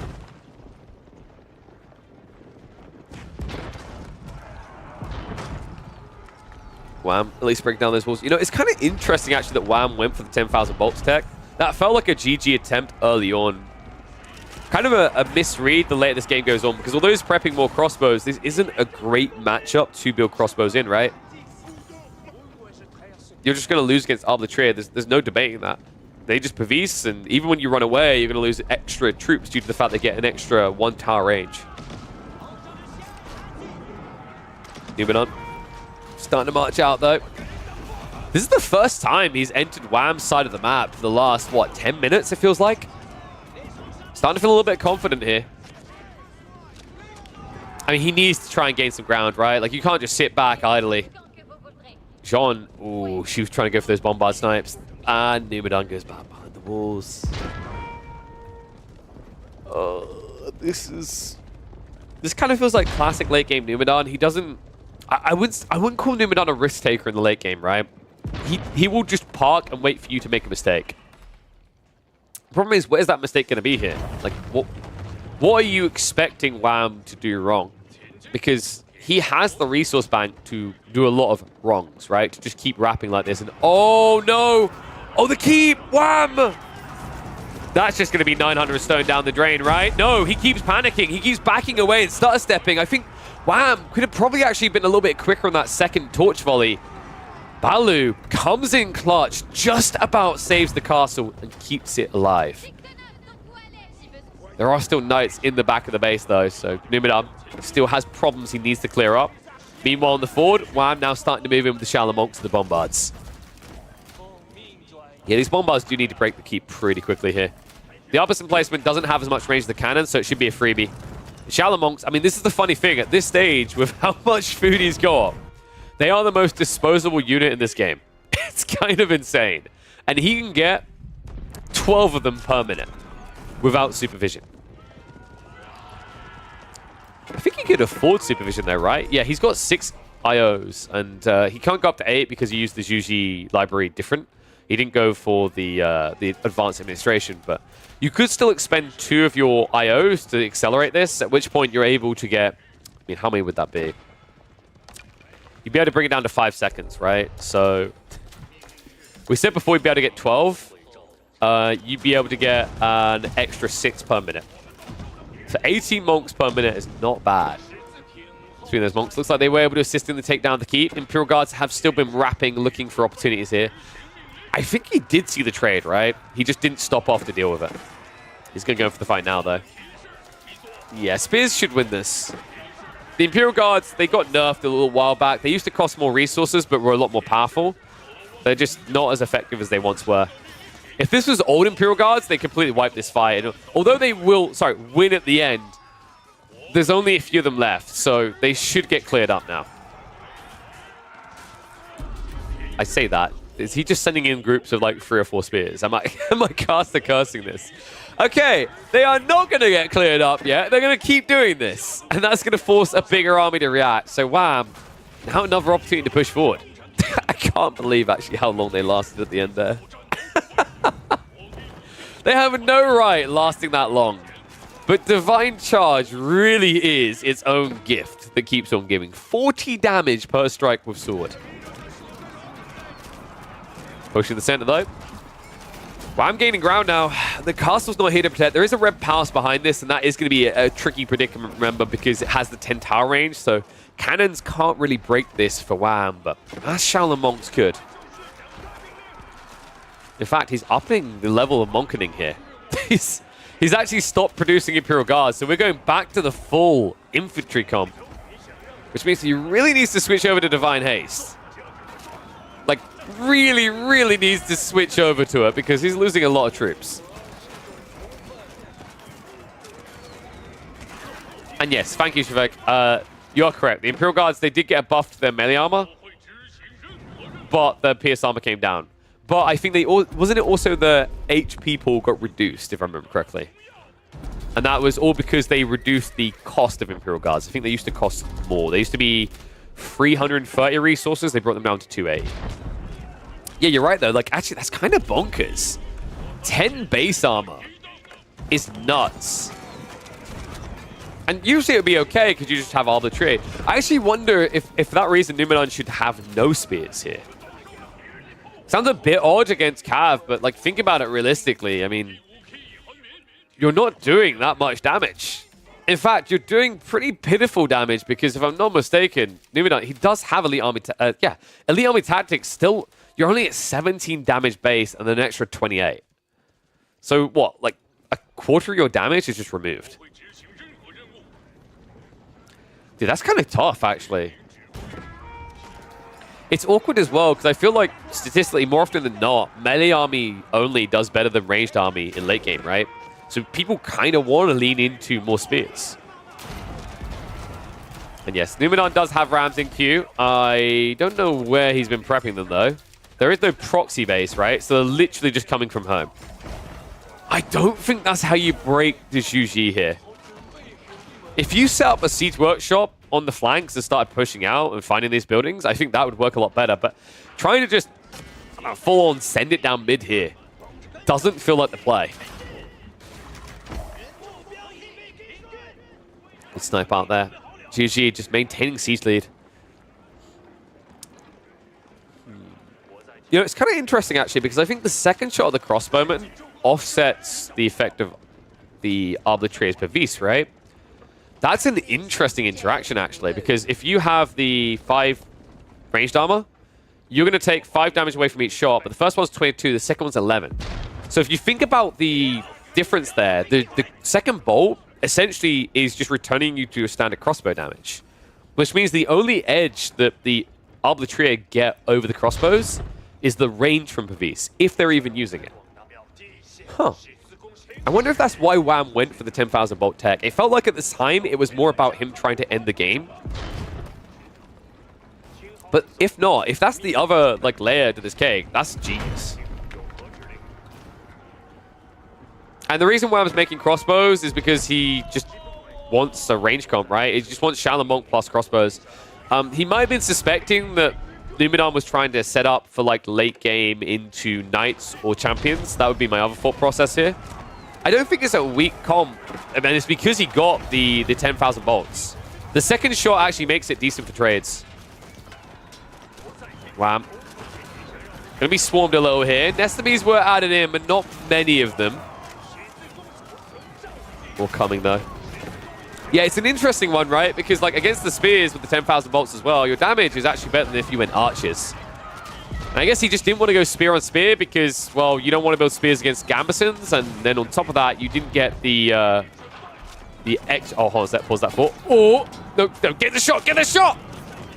Okay, missed opportunity. But like, you also don't want to be getting your hands on the spear lancer charge because, like, A, you can't because you would have forgotten the other 2 techs, and B, I need to do some testing. But after what we saw between Wham and Magic the other day, I'm almost certain that Roar of the Dragon is not working as intended. I think it's completely bugged. It does do splash damage, it just doesn't do full splash damage. It does like 25%, which is terrible because let's say you upgrade your Spearman and you're hitting for, what did we say? It was like the 17 damage, right? You're hitting for 17 damage, but your AoE splash is doing 25% of that. 4 damage is pretty pathetic for a unique tech when you consider the other options alternatively, right?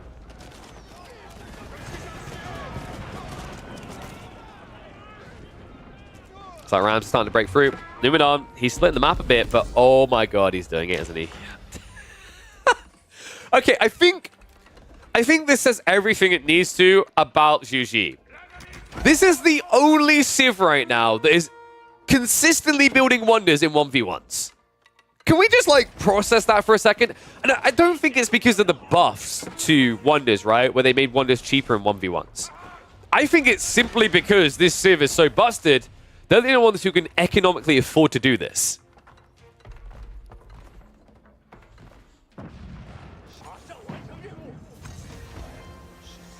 There we go. Wonder up. Okay, Numinon. Clock starts now, my friend. You better get moving. Well, a good thing he started building the Rams. He's going to need him.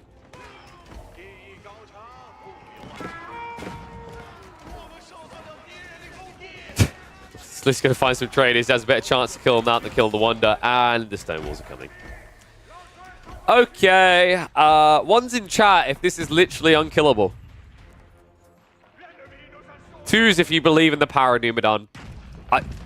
I'm wondering how he's meant to break this now. I think Numinon, like the awkward thing for Numinon as well is like his gameplay approach in the late game. It almost feels like he should be picking Zhu Ji, right? He's the type of player that will want to turtle and build a wonder. We've seen what he can do with civs like the Byzantines before. But now, there's a fire under his ass. He has to move quick. And people asking, wonder is cheaper for Zhu as well? Wait, really? No. No, that can't be the case, right? I can't even check. They don't get... No, because he hasn't got Song. That's what you're talking about, right? He hasn't got the Song Dynasty. No.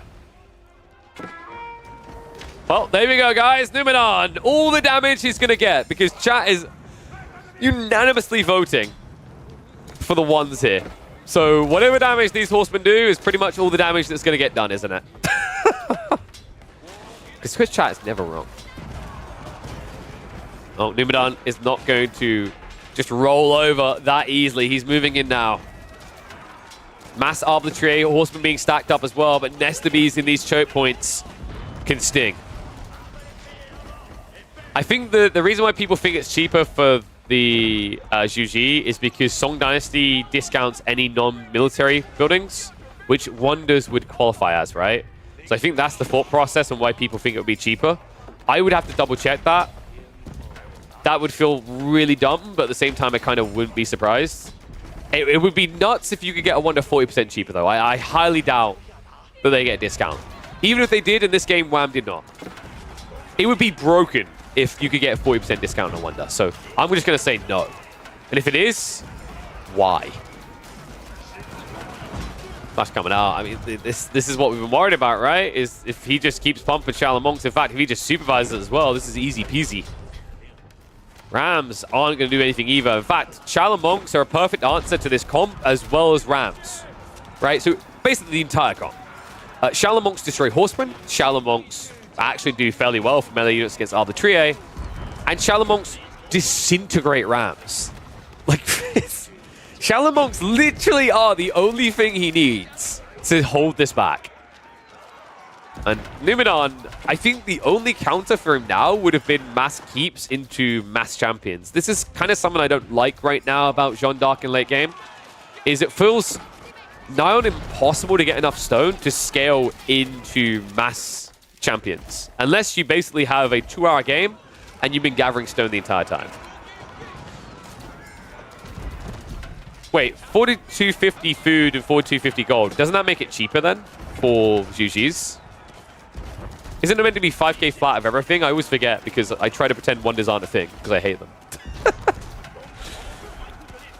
And I think everyone's starting to join me in that feeling, considering how often we seem to be watching Zhu Ji reach late game and wander up for a victory.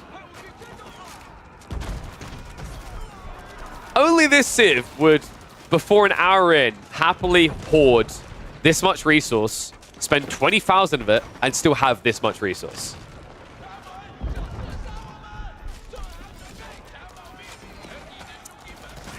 Yeah, this is looking tough. Numidan. I mean, this is the thing. You can't even try to cheese him with mass rams now. He is going men at arms. We'll have to see how they fare. Like, if there's any unit that can take on the Shaolin monks, this would be it. The problem is you're building men at arms into crossbow still. You haven't killed them yet.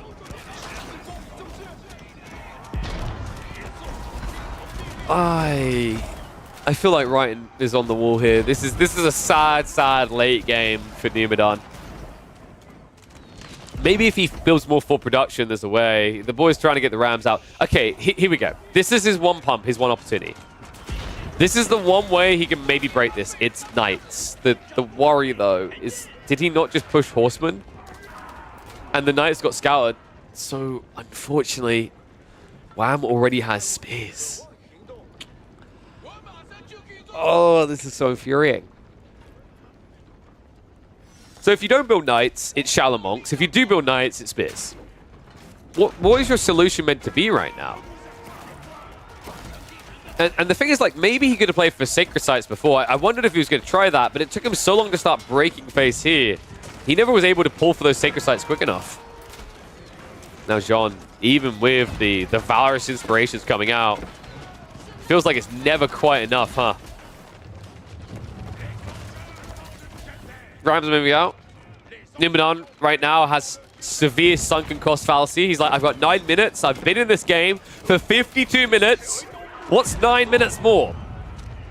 Well, Numidan, considering your average game time at the moment is almost an hour long per game, I think it's one less game a day for you, buddy. I'm not kidding, guys. Numidan, I've checked his stats recently. He has more next to, if not hour-long games than any player's profile I've looked at in the last 2 weeks. It's kind of crazy.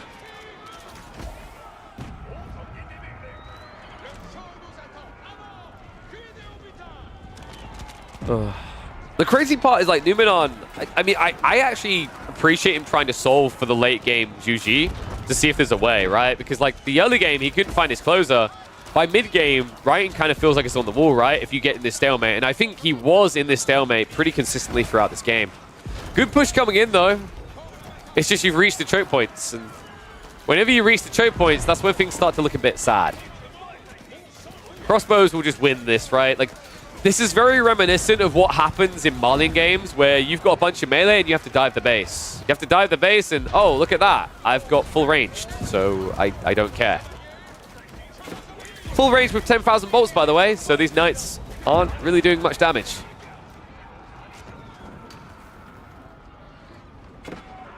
Wow. Okay, so shout out to Nation96 GR for checking. So apparently it's 4250 food and gold, and then 5k wood and stone without Song Dynasty. If you get Song Dynasty, it's 5k everything except wood, which is 4k with Song. So it is bugged. So not having Song Dynasty... Wait, let me get everything. Okay, now you have 3k wood. Wait. Why? So basically, if you have Song, pay 2k less resources. If you don't, pay 1,500 less resources of food and gold instead of 2k less wood. Either way, it's dumb. That is... Every other Civ is 5k, right? That is just bugged. Yeah, like, it's just bugged. Just Zhu things, really, isn't it? I can't even check behind this.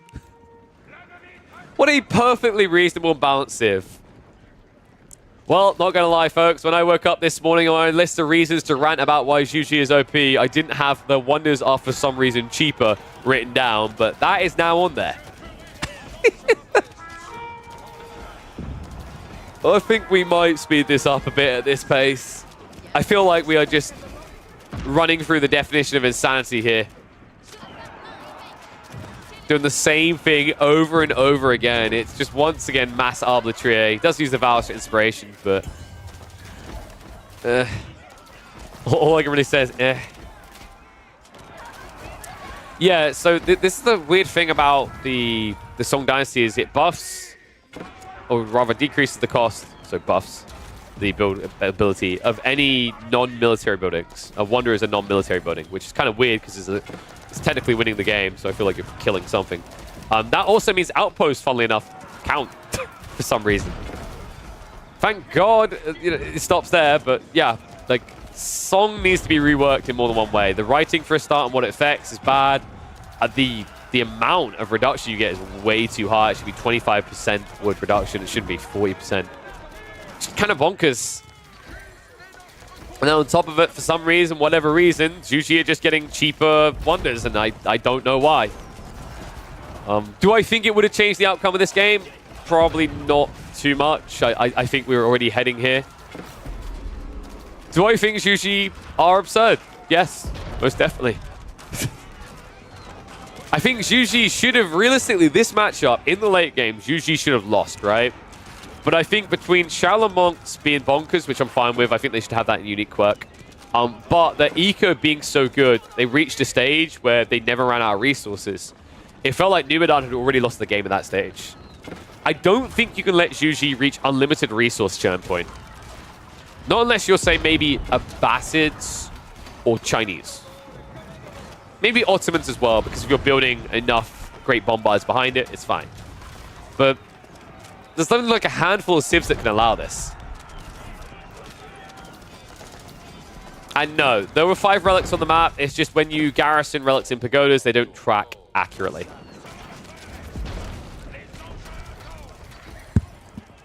And this is tough. You're meant to be making progress towards the Wonder. How is it the wing gets closer and Numenor gets further towards his base? That's just instantly dead. Can we get that final melee tech upgrade, please, Wham? I want to see my 25 damage Giga Chad Shaolin Monks. They do be clapping. Nest of Bees.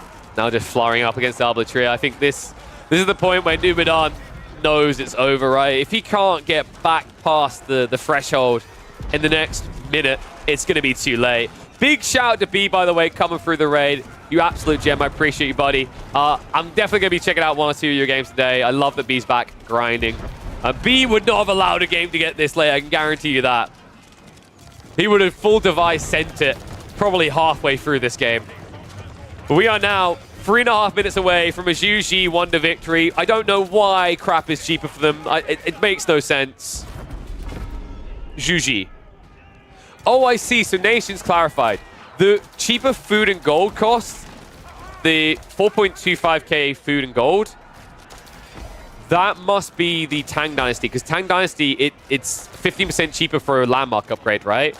And Wonders are categorized the same as landmarks. So that's why, with no Dynasty upgrades, you can get it cheaper. And yes, I know B built a 1 to play as the Zhu. I know he done it against Numenor as well. Actually, that's kind of... I don't know, at what point do you... It's Zhu, so it's broken, but at the same time, at what point is it just kind of like Numenor getting to this stage in his games too often?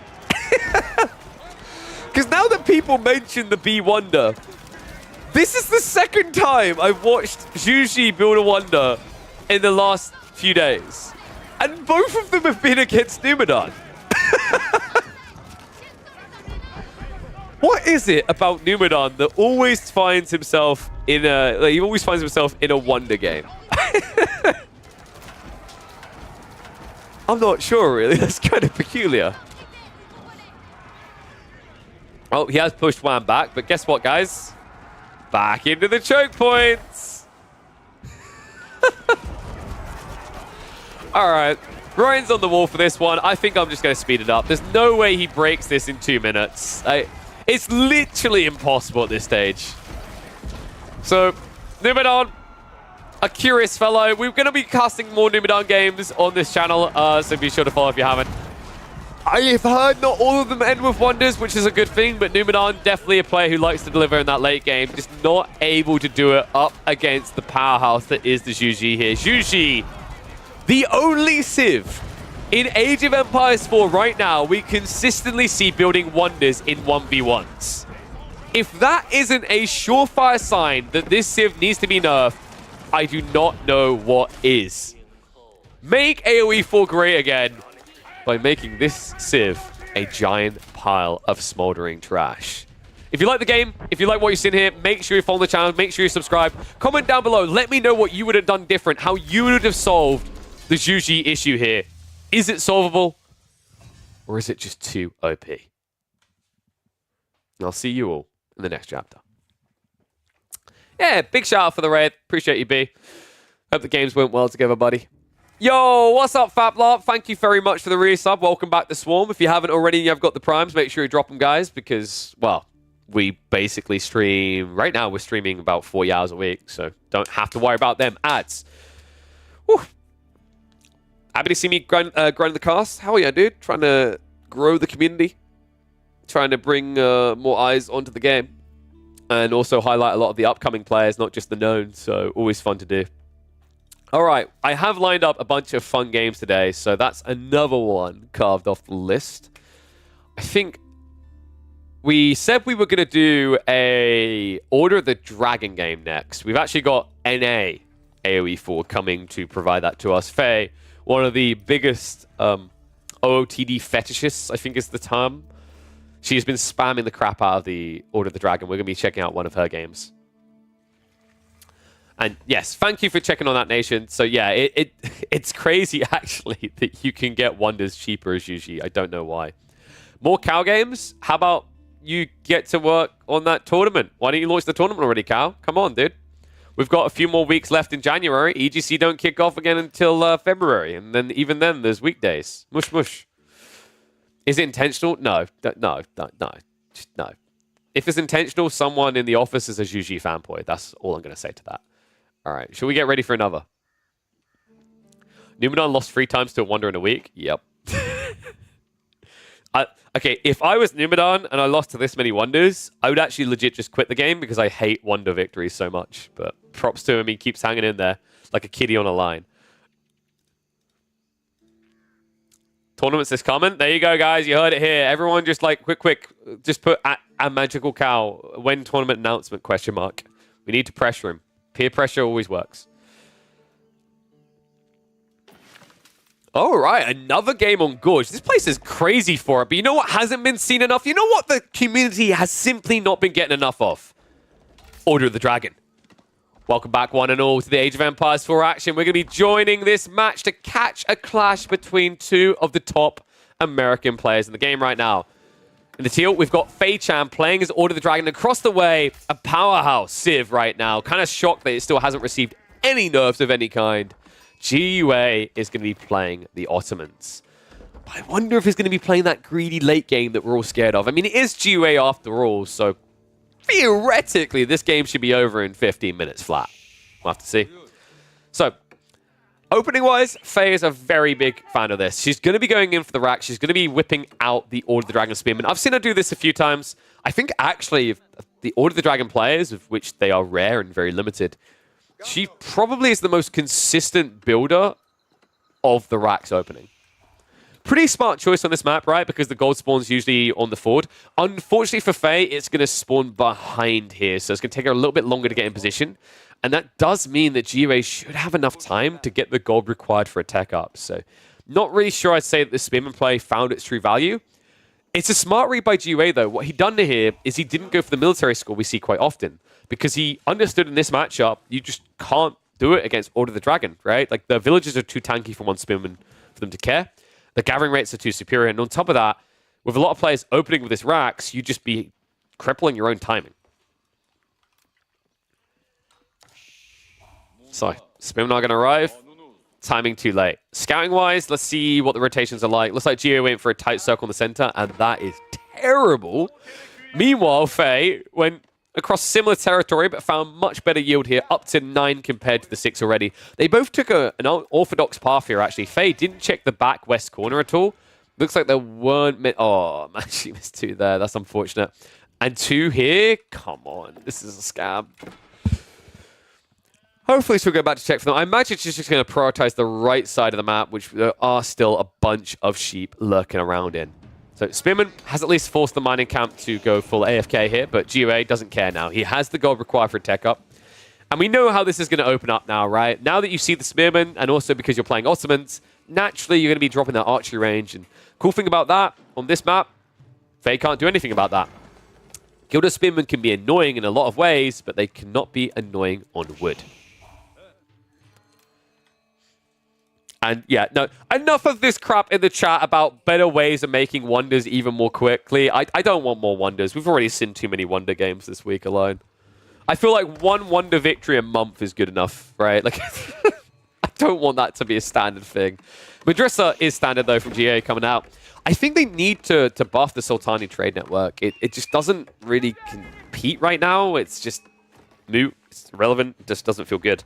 The Sultani trade network is kind of just a weird one, right? I thought it was going to be a bit more popular, mainly because you get something that no other Civ gets when it comes to trade. An opportunity to get value out of inactive trade. But the reality is the infinite food is just too valuable. I think this has been a notable trend, actually, across popular picks right now. It's why meditation gardens get placed around food sources as well, as having excess food in the first 20 minutes of play is insanely valuable. It seems negligent because when you go hyper late game, you probably wish you had the gold, but the reality is that how often do you get hyper late game, right? How often the game's over in 20 minutes? That's why we see people prioritize food type plays in the early mid game. It's because it prolongs your safe food. It also delays the need to go for a farm transition, which more often than not has led to the downfall of people's leads. In fact, it's led to them outright losing games time and time again.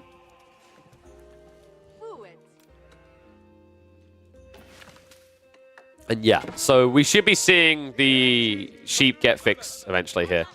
Someone's just noting in chat, like, there's a weird split on Gorge where one side gets a lot more sheep than the other. In fact, I just realized we did not do our predictions. So let me set up predictions now. We're a few minutes in. I'm going to make it a short prediction because of that. Who wins? Is it going to be GUA or Faye? You guys have got 1 minute to submit your predictions. Go. Yeah, I'm not slacking on the predictions. I mean, it's not like I got one with a sword right now, literally in the chat. So GUA is finally going to move on that stone. It looks like he was able to force away the Spearman. In fact, he killed the Spearman off, right, when he dove underneath the TSC. And Faye wasn't going to invest in more there, right? Like, predictably, you're going to get countered if you continue that path. Naturally, Ottomans want to transition into either A, Sipahi, or B, Archers for long feudal age. So playing more than one spear just didn't make sense. Faye is a big fan of this, though. Y'all know what's coming. Golden Cuirass into Men-at-Arms. She's been doing this so much. It's actually kind of crazy how big of a fan she is of it. And I love this play as well. This is someone that OOTD players have noticed is really good with this Civ. It's a foreign feeling if you're coming from playing HRE, but Order the Dragon is better played as a pocket resource Civ than a dense eco in one location. When you condense, it makes a lot of sense for the HRE because the Arkenchapel buff and also the value that you put on one individual villager. The reason that you're able to play wide with Order the Dragon is a lot of that gathering buff is built into the villager by default. But another cool layer on why ball play is really good here, as well as Diastacks. If you went for a ball play with the HRE, to be efficient about it, you'd send out 8 villagers, right? You'd need to build 2 outposts to protect them. Well, if you're playing Order the Dragon, you can get similar efficiency to 8 villagers by sending out 5, and that means that 1 outpost protects your entire pocket eco. On top of that, these villagers build a lot quicker, 20% faster than everyone else in the normal HRE Empire. So not only does it allow you to be more eco-condensed in your pocket ecos, it also means that you set up your defenses quicker, leading to less idle time for your economy. So cool little read there. On the other side, this GUA is now going to be adding in the additional military schools plus the blacksmith. So we're looking like we're getting towards Fast Castle here, right? Like, there hasn't been any active production. It makes a lot of sense. Faye is going to be actively producing here, though. Double racks drop and already going into the Men-at-Arms is a lot cheaper for her. The Golden Cuirass plus the Bloomery, 40% off and 40% faster unlocks here.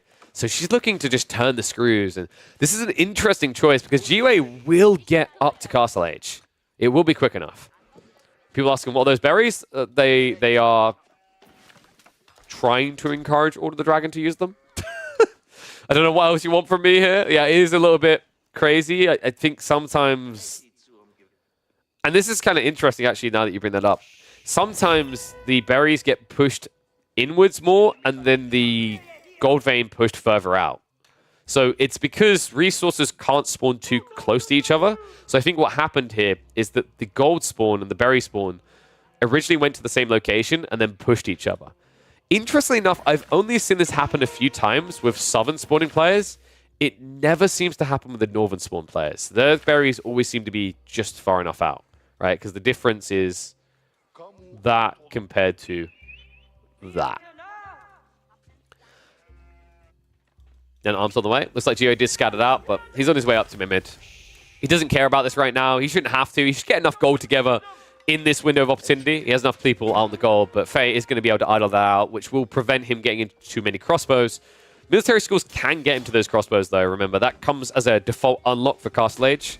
It's only the Jannies and the Knights that require the extra Vizier points. Love the fact that he's fighting. Oh, she's fighting back rather with the villagers here. She's got Bloomery plus the fact villagers from the dragon side, from the Order Dragon, they actually hit harder, right? It's 6 damage compared to 7. So pretty smart read there to just strike back in at Sipahi. I think this is the only Civ that can kind of afford to do that because Sipahi do have a higher HP pool as well as higher base damage. So you tend to get punished for that type of play. But smart read. Faye, dude, she's just all inning with men at arms, isn't she? So no signs of letting up here. GUA, meanwhile, is about to complete that tech up. And I imagine we might even see an archery range get dropped for active crossbow pump. It's kind of awkward, though, because Undermesh has already been leveled into, and you've also now got this Golden Cuirass, which means that your opponent isn't going to just insta-die to crossbows as a counter, right? They're going to get a little bit more runway out of this unit. One thing that is awkward for Faye here is that if Faye ever has to tech up, Golden Cuirass right now has a little bit of a whoopsie where when you tech up, you lose the Golden Cuirass effect on units that are already in the field. So she kind of just needs to get as much value out of these men-at-arms and then tech up into something else. Dive comes into the base. A lot of idle eco just running around like headless chickens. Great play by GUA to go into the textiles here. I think he understood that the men-at-arms dive is just kind of a non-negotiator. You can't stop it. In fact, the power of these units at this stage of the game is a big part of why you don't see marching drills in the tech tree for Order of the Dragon. I think this is the thing that could kind of make them a bit too bonkers, is if they were able to move quicker with these MAA, with this type of health pool, this stage of the game, it just feels like this Civ would go from low win rate to one of the most dominant Civs in the game. A lot of idle time for GUA, though. 15 villagers just not working, and remember, they're already kind of neck and neck here, right? Faye is more eco-efficient with each of her villagers. That's why the count is different. It takes a bit longer to produce those dragons. Still, just 15 villagers not working this entire time. And keep in mind, like, one critical error I'd highlight of GUA here is not getting Steeled Arrow. I think Steeled Arrow is wholly worth the investment here for how much quicker it'd be killing these men-at-arms. Men-at-arms are starting to prove quite the bloody pain in the ass. Also, keep in mind, because all the pressure is on GUA's base and he has to go crossbows, he doesn't have anything that can flank and attack eco. Which means that Faye can just keep playing boar, she can play deer, she can play berries. She's got quite a lot of runway to this play.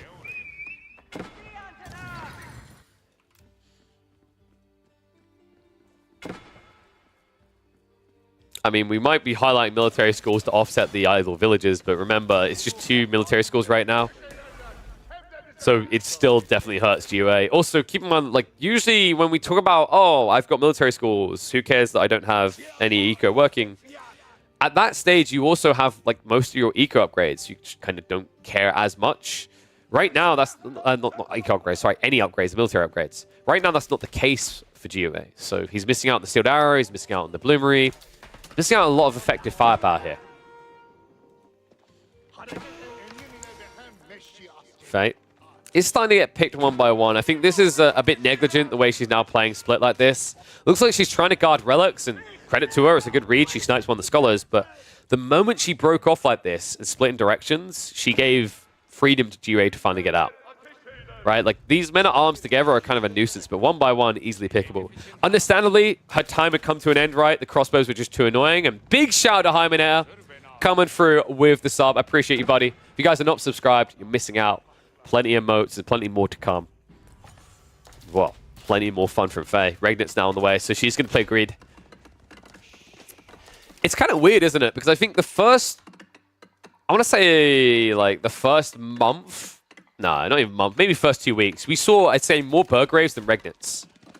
it seemed like people were trying to find a value point because Burgrave for the Order of the Dragon, it makes the units 30% cheaper, right? It's kind of a cool idea. But people just quickly realized that giving up that perma gold increase isn't worth it. I will say that this is the harder build for Order of the Dragon, though. The Regnitz Cathedral is very different for the Order of the Dragon compared to HRE. It might seem functionally the same, but the way it plays into your build order is completely different. Because with the HRE, by now, you'd already have one Prelate, maybe a second one being pumped from the TC. You can't do that with the Order of the Dragon. So you are only able to start accessing relics not even 20 seconds in your tech up, right? It's going to be a minute into your tech up because you have to build the Prelate and then you have to move for the relic. By comparison, due to having access to religious units in Feudal Age, an HRE player can be on relics 1 second into Castle Age.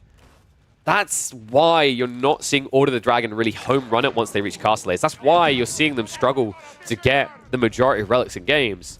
They just don't have the presence beforehand to do so.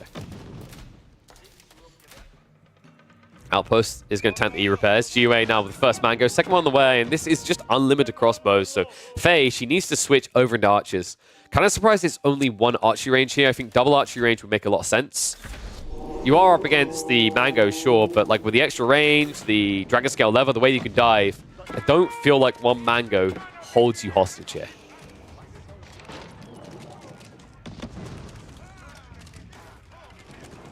Spears are going to arrive though.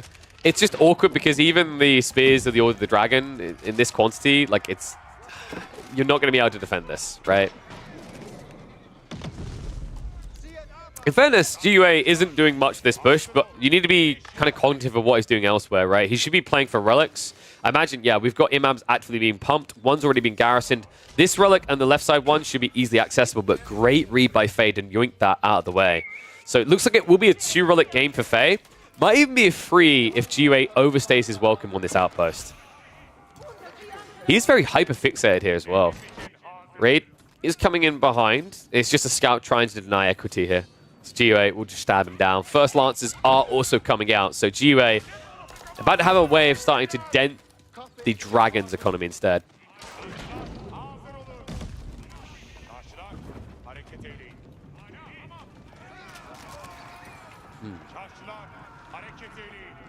I'm wondering actually if Faye might be better served just going Horseman here. It's awkward, right? Because she already has the racks, so she's trying to put them to good use. I guess this is the right unit in that regard. And in fairness, she's surviving this early game, right? Like Regnitz, with Relics now garrisoned, she's now going to be able to go into Spring placements on the forward outpost, at which stage this is very hard to die for GUA. So I don't think she's in bad shape right now. I mean, credit to her, she hasn't really lost many workers, right? If you compare the worker kills, she's ahead. In fact, she might be able to find more kills to wrap around for the spears here. Oh, get the meta. Meta would be huge here. GUA just too quick for the reaction, though. No opportunity there. E-repairs is coming in. No Springald in placement still. A little bit surprised by Faye on this. She wasn't on the stone quick enough for this game, so this defense just isn't getting boosted as much as it could be. Now, one thing that is cool here is she has got the relic increasing the damage inside this, right? She's got no levels of Steeled Arrow, but she's doing 8 damage. Basically, kind of arrow slits level with the garrison. So it's starting to whittle away. Spearman come around the back, though. If they quickly rush this could be 2 man goes down. Great snipe on the meta. Oh my god, the work these guys are doing right now. And they're going to find the siege. They push past it. They've got him. Faye, Micro seems to be good enough for it. 1 siege will definitely be going down. It's going to cost her the spears, but consider she killed what? 2 Sipahi, a meta, a knight. I think she almost got another meta there. A worthwhile trade for Faye. Sick move there. And keep in mind how long in the oven that rotation was, right? She went all the way around the backside. GUA saw it. GUA neglected to address it and paid a price. He's still at 2 mangoes, but being shrunk like this, not a good sign for GUA. Maybe a worse sign still. A switch into the Gilded Crossbowman. Now, she has not got the Bodkins yet. The Bodkins would actually give her effective firepower up against mangoes. It means that her shots from crossbows will be doing 6 damage per. It's not great, but it's a little bit extra oomph here, so could be seeing that coming in the future. For the time being, though, E-repairs and a Springald placement. This is, I think, what makes HRE really awkward for this strategy for GUA. That Springald placement has more range than mangoes. So right now, GUA, although it's free siege, it's not something you can afford to throw away like this. Because if that second one goes down, I would never bank against Gilded Crossbowmen. Gilded Crossbowmen destroy in these type of fights. And I will hold my hands up, right? I don't think I was alone in this. Feel free to join me, people in chat, if you would like this too. When I originally experimented with Gilded Crossbowmen, I thought they were going to be like one of the worst units for the Order of the Dragon. I do think Order of the Dragon's units, the best units, are still ranged units, but I thought this unit was worthless compared to Gilded Archers, rather. But the extra tower range really has turned it about for me, in conjunction with the power of Inspired Warriors tech. This Civ really is about Inspired Warriors. We haven't seen it yet from Faye, but I think anyone who's playing Order of the Dragon late game and you're not utilizing Inspired Warriors, you're playing Order of the Dragon wrong. That buff is so efficient for this Civ, because all the units hit much harder, and you need less prelates to sustain the entire army. Sacred Sight's locked in for GUA. Going for something different in the Holy Strategy. And yeah, I stand by my statement that range is best, but I think what's convinced me is it's not just about Gilded Archers. I thought Gilded Archers were going to be MVPs. I think even if you're up against mass crossbows, Gilded Crossbowmen can make a lot of sense, just because of the extra tower range. I still think that Gilded Archers really would serve Faye well, and I think she is prepping for it. Dragon Scale levers already came through. Inspired Warrior tech is on the way. Now, the cool thing about going for Gilded Archers in Castle Age compared to other civs is if you get these Steeled Arrow upgrades, which she has, and get Inspired Warriors, these Gilded Archers hit some giga damage. They end up hitting for 12 damage each strike, which is kind of bonkers for an archer unit at this stage of the game, right? Like, usually you're, was it, I think you get capped at 8 damage, or was it 9?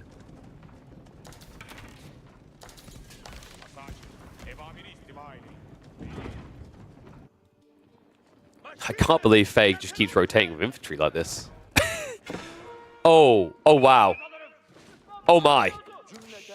Okay, guys, this is why you don't want Marching Drill in Order of the Dragon. Marching Drill would be a nerf right now because the timing on Fei Chan's rotation is going to line up perfectly for this. Oh my god. And GUA doesn't even know he's playing blind. Fei's going to see it first, and there it is. She wraps across. Even with the textiles, that could be a massacre. Notice this Faye. She doesn't rush. She gets in position on the berry. She knows where they're going. And GUA right now, too distracted by the main fight. She's in. Oh my god. No Langsnecht here, but look at the villager count. The idle time alone for GUA. 20 villagers just not working right now. A huge lead for Faye. Oh, that was so sick. She'll find a few extra villager kills here as GUA has to retreat away. Dude, this is impressive, man. Like, such a slow rotation, but payday, baby. Well, people talking about Langsnecht. Faye did have those. They are now actively added into the rotation, and they have got the Zornhal, which gives them the bleed effect. Extra damage over several seconds. And keep in mind, by the way, these guys are being buffed up by the Inspired Warriors. So they are being juiced through the roof. Right now, getting an extra 3 damage from that buff. Oh, yeah. These archers still haven't been addressed. Wait, GUA? GUA? Oh, no. Gilded Men at Arms is in. No Gilded upgrade, no Golden Cuirass, right? Because it was an upgraded one. This one, the Feudal Age ones. But still, the archers alone. Look at the damage they're doing here. GUA! He hasn't noticed. Finally, he's going to pull back, but now Eco behind against Order of the Dragon. I mean, you can see it in the numbers, folks. 3 versus 18 worker kills. And Faye, she's still camping back here with that army. Nerves to steal this girl. GUA, he checks all the wrong places. No way. No. I can't believe this. GUA, he's going to go back towards Faye's base, and this is going to come in again. And the timing on it is going to be when 13 villagers are here gathering. Oh my god. Faye is playing GUA like a fiddle right now. Wow. And now look at the momentum on her side, starting to play out onto the field. You know, we talk about the eco efficiency and how you have to add 25% into this. I think you have to add 15% onto the military count as well, due to the effect of the prelates here.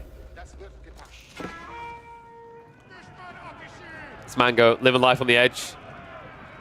A healthy one behind her. But like, if you're down to 1 Mango, I mean, this is the thing. It's okay that he's got mangonels because they're for free, but I do not recommend Siege in mid-game against Order of the Dragon. It's just bad. So if you're talking about breaking the base, it's E-repairs, that's tough. If you're talking about fighting the army, mangoes don't actually counter ranged armies of Order of the Dragon very well. Because Order of the Dragon have extra health, right? Like, look at the comparison here. These veteran archers have 80 health. These Gilded Archers veteran have 145. And oh my god, he found it again, didn't he? Looks like GOA did peel away. Didn't lose too many villages. I think 3 of them went down. But more are falling because now he's distracted. Main fight comes out. Fortification's about to come in at the worst possible time here. Oh, sorry. No, he went Spring Wall first. So Outpost is going to go down. Fate is going to back up. But damage done here. More eco falling. And the lead now building for Faye. She starts steps away. She needs to start fighting at some point. The Gilded Archers do have the superior range here, so she should be using that. The sprint replacement, where it belongs, baby. In range of the mangoes. Funnily enough, she's not taking out the low HP one either.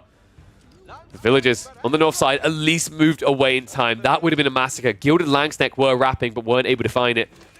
Still, this is looking dicey. I mean, the siege is just going to die again.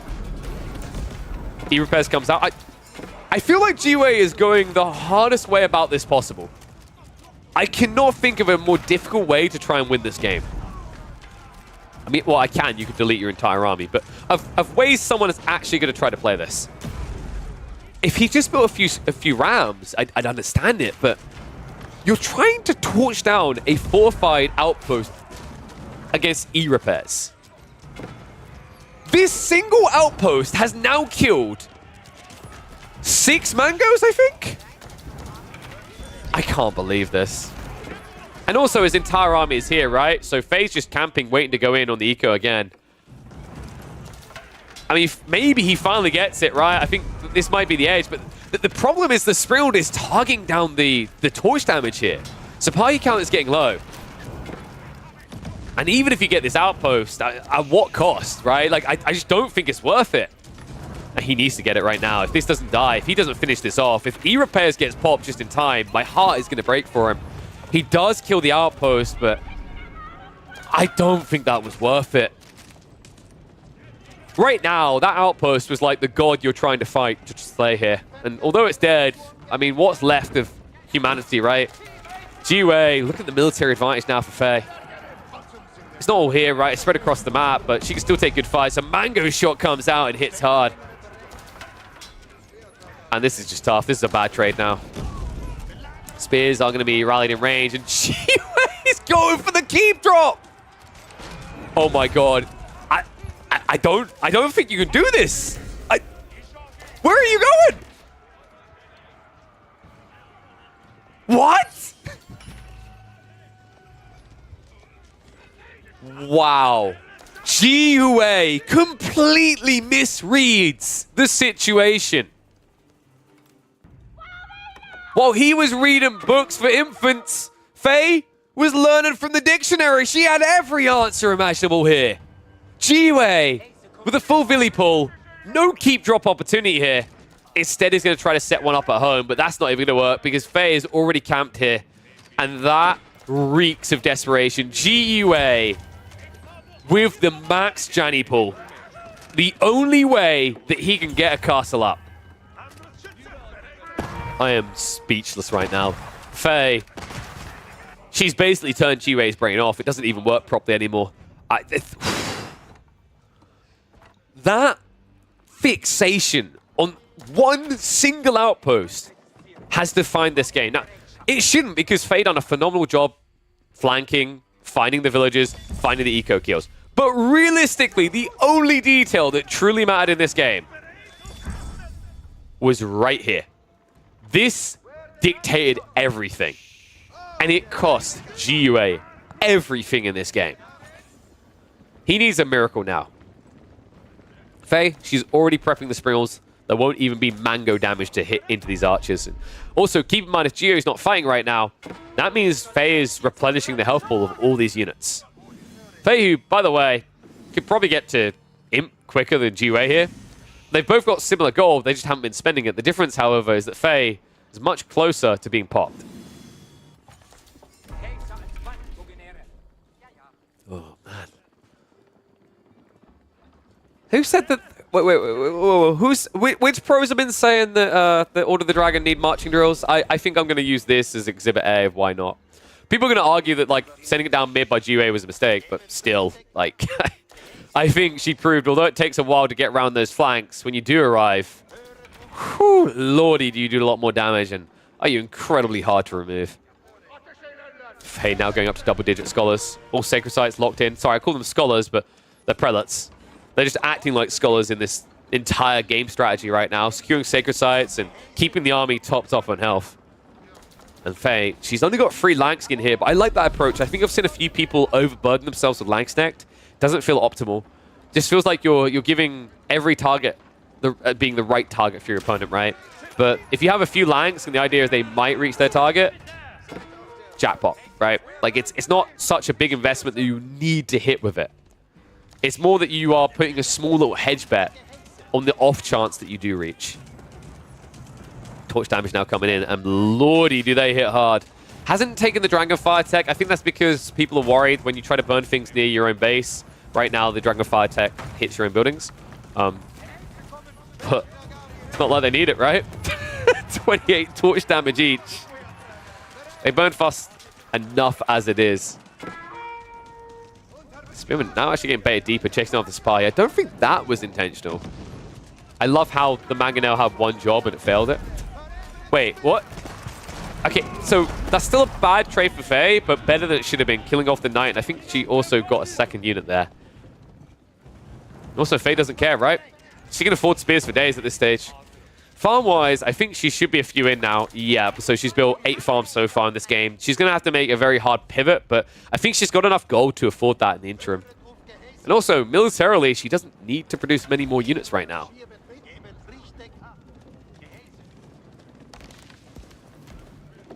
Yeah, it's just it gives the AoE damage on the torch, right?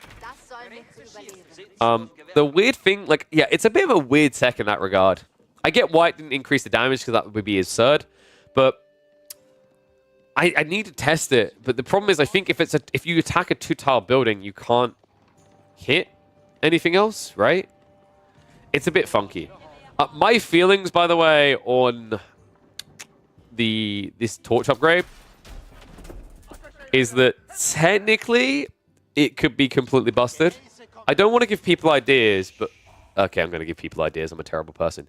You know how people have been like throwing torches at melee and archers and all that kind of stuff, right?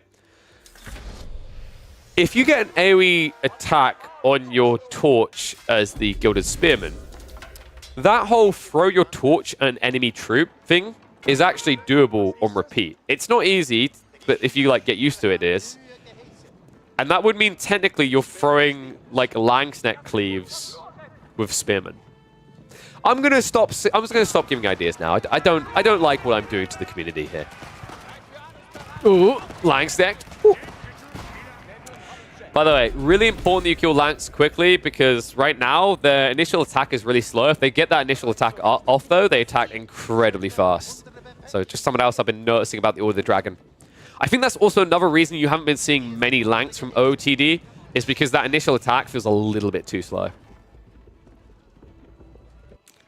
GUA is rebooting behind this, 62 to 71 eco, but this is worrying me a bit. I think Faye genuinely could just go for Imp, and she wouldn't be weak for it right now.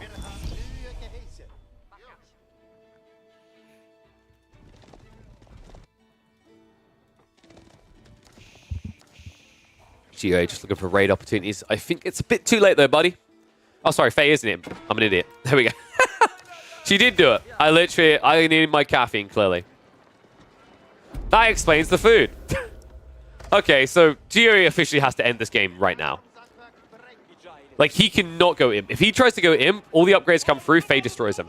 It's not even going to be close. In fact, I think the elite status is on the way. Yeah, these Gilded Archers, oh my god, if they get that upgrade, like, this fight is over. It might already be over, though, because I don't think he can stop that upgrade coming through. GUA with a dive in, immediately regrets it. His trades are already bad. I mean, you're tanking with the Prelates right now. They don't even have the upgrade, right? They don't actually have the piety, but who cares? Giga Archers winning the day here. GUA. Mangoes, where are they right now? Like, they need to be participating Problem is, they're going to get sniped by Springles again. I can already see it coming. Cannon upgrade should be coming from that outpost, but snipe outs on the Springles. GUA lacking the anti-siege means he can't fight with Mangos at all. If you can't fight now, you can't fight ever. Here it is, guys. Elite Gilded Archers, 12 damage. If they get buffed up, though, oh lordy, 14 damage on an Archer unit. And that's without University Tech. Yeah, these guys kind of hit. And remember, their big edge isn't even necessarily their base damage, it's their attack speed. Every 1 second. Look at the difference in the timing. Crossbows, by the time they shoot once, these archers have shot twice. And I think the results of that last fight speak for themselves. Faye is just a mile ahead now. I mean, she can just start pumping dragon villages up the wazoo. Remember, this is part of the eco efficiency point. Actually, for the Order of the Dragon, they only really need about another 15, 20, maybe 25 max eco because their villages are that much more efficient. And that's an interesting question. Is Arrow Volley even that fast? I believe Arrow Volley is a 75% increase in attack speed, if I'm not mistaken, which would bring you to about the level. Sorry, 70% increase attack speed. So Longbows attack for 1.62, so if you increase their attack speed by 70%, that would bring them down, I believe, to 1 attack a second or 0.95/0.9 a second.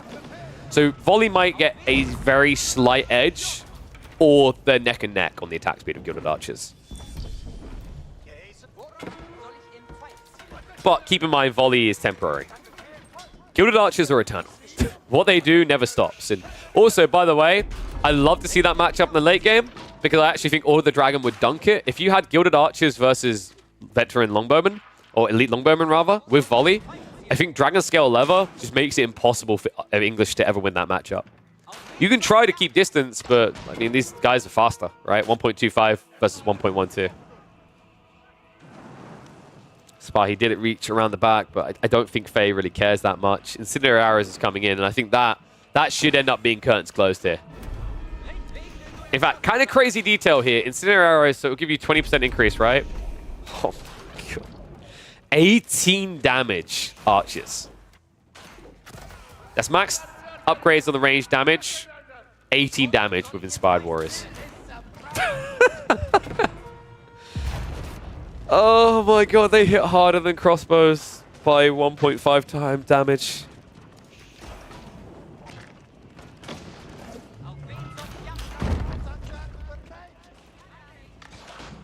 Oh, GUA. Last stand, buddy. Imp's never coming for you. Imp's already here for her. You'd think she can't get any stronger, but I don't know if that's true.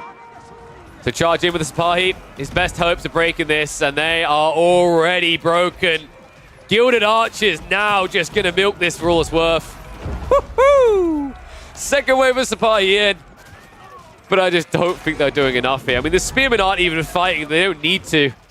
GUA is done in this game. Army now double the size for Faye, which means, in real terms, same size. But these guys, well, they ate their 5 a day. And then they ate their brother's 5 a day. And then they ate their mother's 5 a day. They're big boys.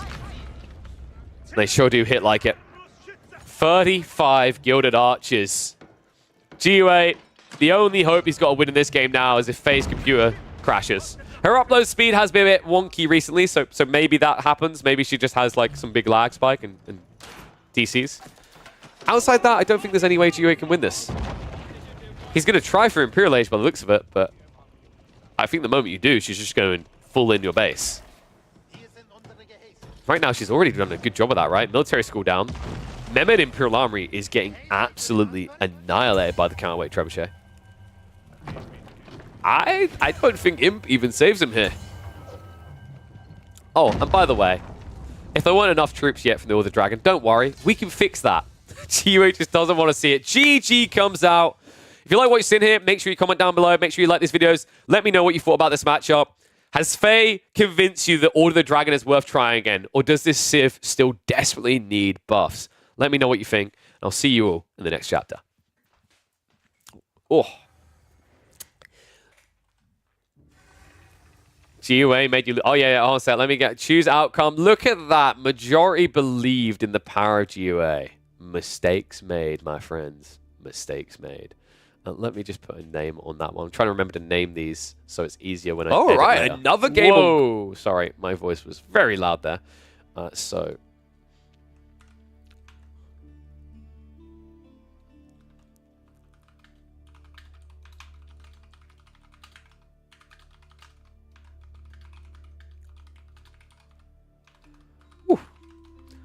What? You're making me do push-ups. But if I'm doing push-ups, I can't start the next game. What's going on there? What the hell? What the hell? Fine, I guess I'll do your push-ups. So that's another game ticked off. Who do we do next? We've got Voldemort. We've got some Wham, I think. We've got some Anatan. We've got some Don Artie. We've got Numidon. Who to do? 1, 2, 3, 4, 5, 6. In fact, I let people decide, right? Because this is good, because I want to quickly snack on a cookie or two. So what I'll do is I'll put a poll up so you guys can decide who we cast next.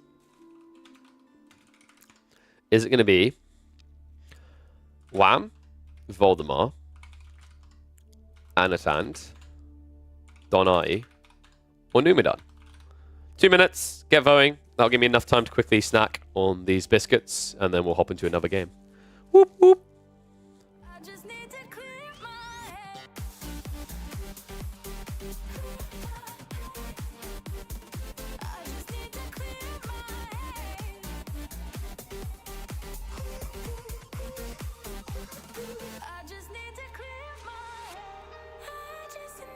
My taste buds are still short, so I can't really even enjoy what I'm eating.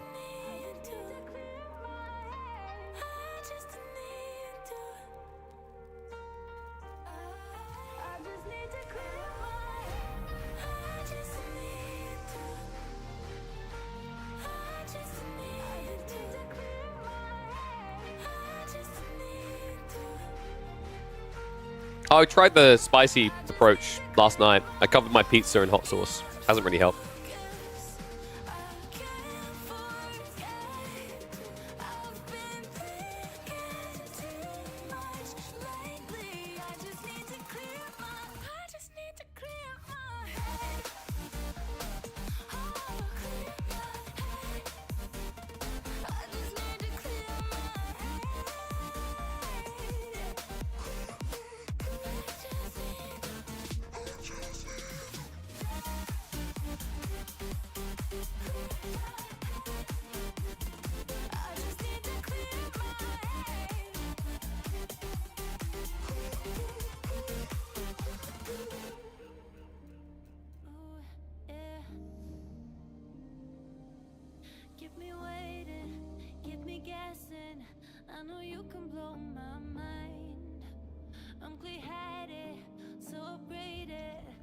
Oh yeah, I love putting sriracha on my my pizzas. All right, you guys want Donster? I should have known. Let me get the game ready. I'm gonna eat one more of these biscuits because I need food in me. So there was a game between him and Fitzy that I wanted to check out. Bring it back here because I don't want to spoil the outcome for you guys.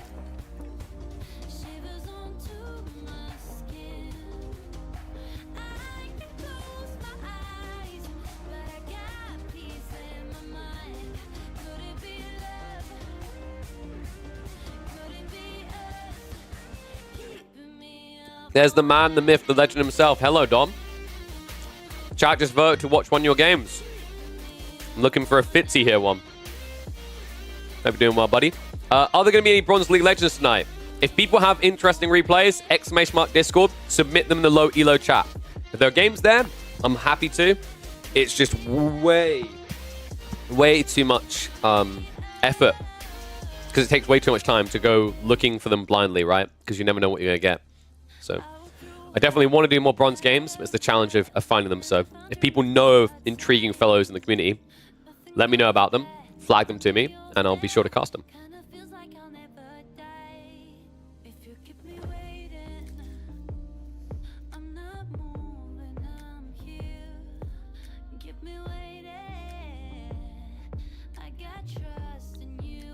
I should pick the one where the matchup is the dumbest.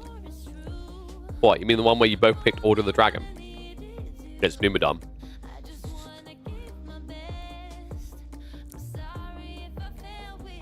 I mean, we're gonna go for, what was the one I wanted to cast? It's HRE versus English. Kind of intrigued by English versus Japanese as well, actually.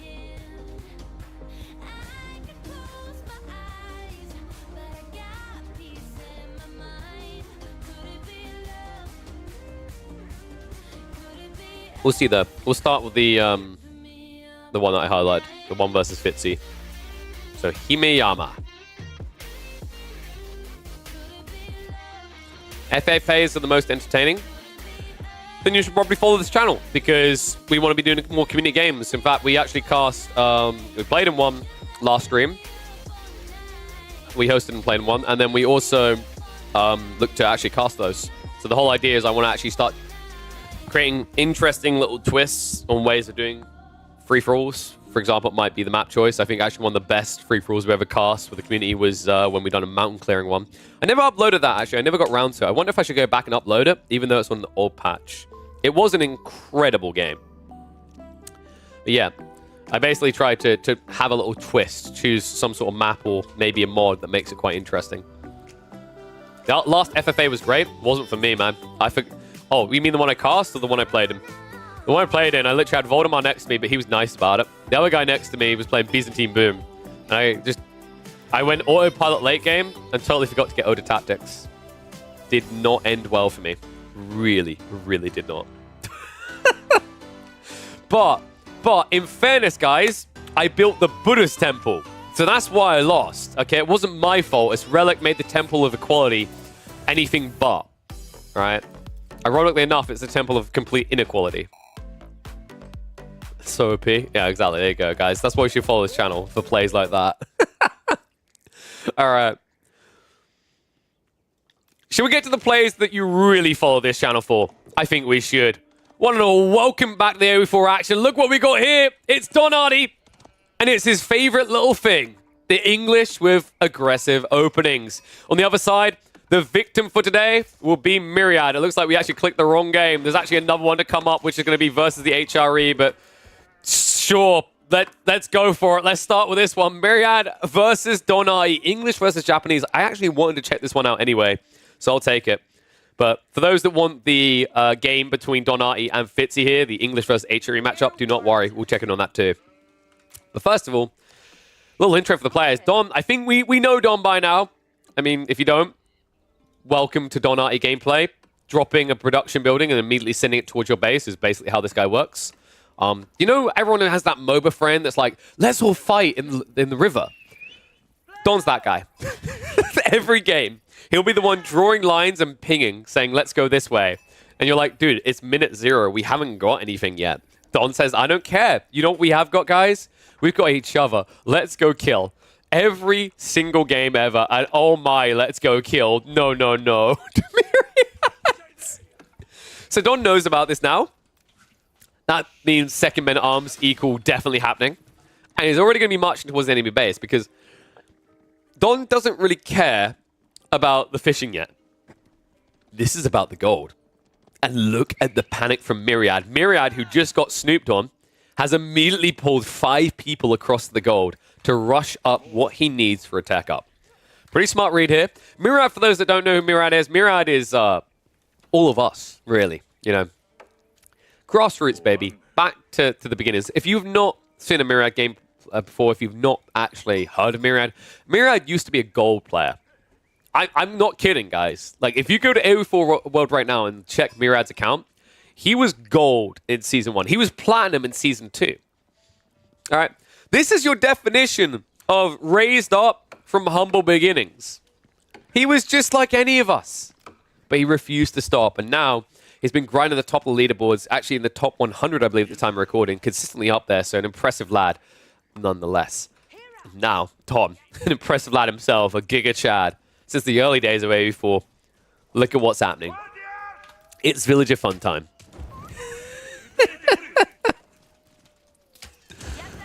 Oh my god. Immediately builds the mill and starts fishing to take the food away. Literally just snatching the fish out of Myriad's mouth. Oh, whoa, whoa, Don. buddy, pal, come back, chill. Remember, you gather from that fish really quickly. So there you go. You know what makes it better, guys, is that Myriad built the dock on the right side, and Don has built a mill in the perfect location between two shoreline fish. What an insane read. This actually means that Don's going to get his tech up first. Look at the food, look at the gold. Look how quickly the numbers are about to change here.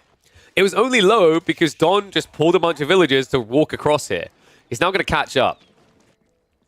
And that, by the way, is after he built 2 men-at-arms and a Rax, remember, right? Whereas Myriad built a dock, so Rax cost equaled, but then built 2 fishing boats for 45 wood a pop, which doesn't even equal the cost of a single men-at-arms. Speaking of those men-at-arms, they burned the forge. Myriad looks like he has got his food and his gold. He did actually end up getting a little bit ahead of Donite in the end because he went up to 3 fishing boats, but still, the timings and the value of what these 2 landmarks do are miles apart. Myriad, you might think, okay, he sees men-at-arms. Why is he not going for Coca Township? Is he crazy on the Coca? Like, what's wrong with Myriad here? You can't in this matchup. This is the single worst matchup to build Ninja in. Because Shinobi cannot gap close Lombos. They die way too quickly. Shinobi, the Shunshin has 3.5 tower range, a blink, and they move fairly fast, but Lombos will get bonus damage against you, and Lombos have higher base damage, so they hit even harder. So the other issue is, like, compared to archers, you can't even try to finesse it where you ambush them, stab, and then Shunshin away. If you Shunshin away, you're still in range of Lombos. So he has no choice, really, but to go for Kura Storehouse. But I think Kura Storehouse also doesn't feel great in this matchup, because if the English player all-ins you in Feudal Age, Lombos block out the entire Kura Storehouse here. And on a map like Himayama, they're easily going to be able to achieve that block out. Also, what feels worse about this is Myriad built a lumber camp. Oh god, yeah, actually that feels horrible. So building a lumber camp and then still building the Kura Storehouse here doesn't really make much sense because the Kura Storehouse is going to be a wood drop-off. He did at least save resources on the stone, right? Because this can actually be a drop-off location for stone. But I can't help but feel that he would have been better served setting the Kura Storehouse up here. For a start, you would have pushed your farms quickly towards the TC, and then you would have actually had a lumber camp for both of these. Alternatively, he could have placed his Kura right next to the TC to keep villagers as close to safety as possible. Now, Outpost Rush follow-up by Don. Perfectly timed, right? He gets it up as soon as the tech up comes out. I love this from Don, and now he's going to take the rest of the food. Oh, Don, never a guy to slow down in his gameplay. He really is just up in the face of Myriad consistently here. No arrow slits yet, so the damage isn't completely overwhelming, but Myriad is going to probably get idled out quite quickly. Remember, Lombo should be on the way from Don. In fact, Don, yep, the stone play should just be about the arrow slits, but he could even think about second TC eventually. I love how these men-at-arms have never stopped burning. They've already taken off almost 1,500 HP from the landmark. This might end up creating the weirdest win condition you're going to see this week. Oh my god, Don. All right, he backs away one of the men-at-arms now because he wants to try and block out the play on the west side here. It is going to be a Stables archery range play, so interesting choice here considering he's up against men-at-arms. But it's all about having the Yuumi up against the spears, right? So he's anticipating Don's going to switch away from men-at-arms. I'm not convinced Holy Don is, though. With the fishing access, and now what he's scouted out, realistically, you just keep pumping men-at-arms here, and you win. And while Yuumi are able to kite you, Yuumi do plastic damage. They literally hit for 1 damage without any upgrades on either side. So they'll always hit men-at-arms for 1 damage. On top of that, you're against Lombos.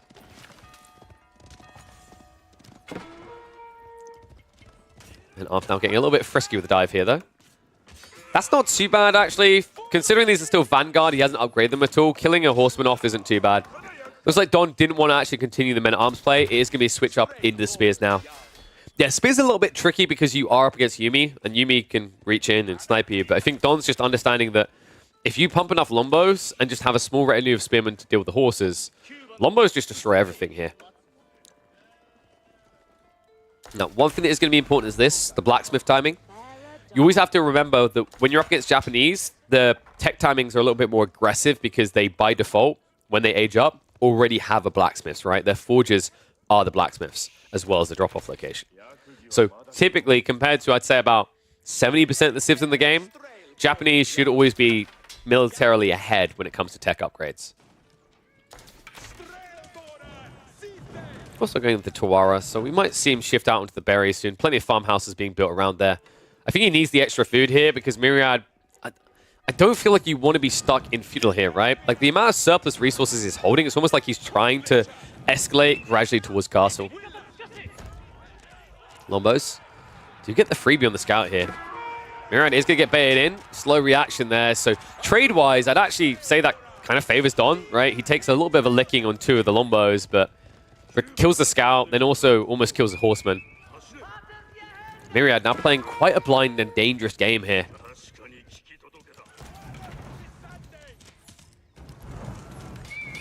Doc now going down, so that means no annoyance on this pawn. That's really important. I like that Don stopped for that. I've seen situations where players will play English like this and ignore the dock if it goes up.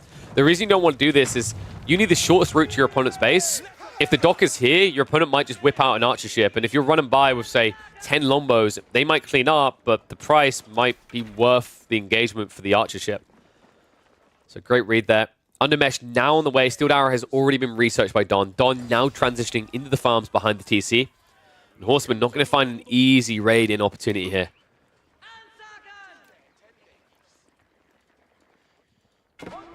And yeah, highlighting what's happening in the houses here, it just means that you're always going to have a drop-off location for your berries.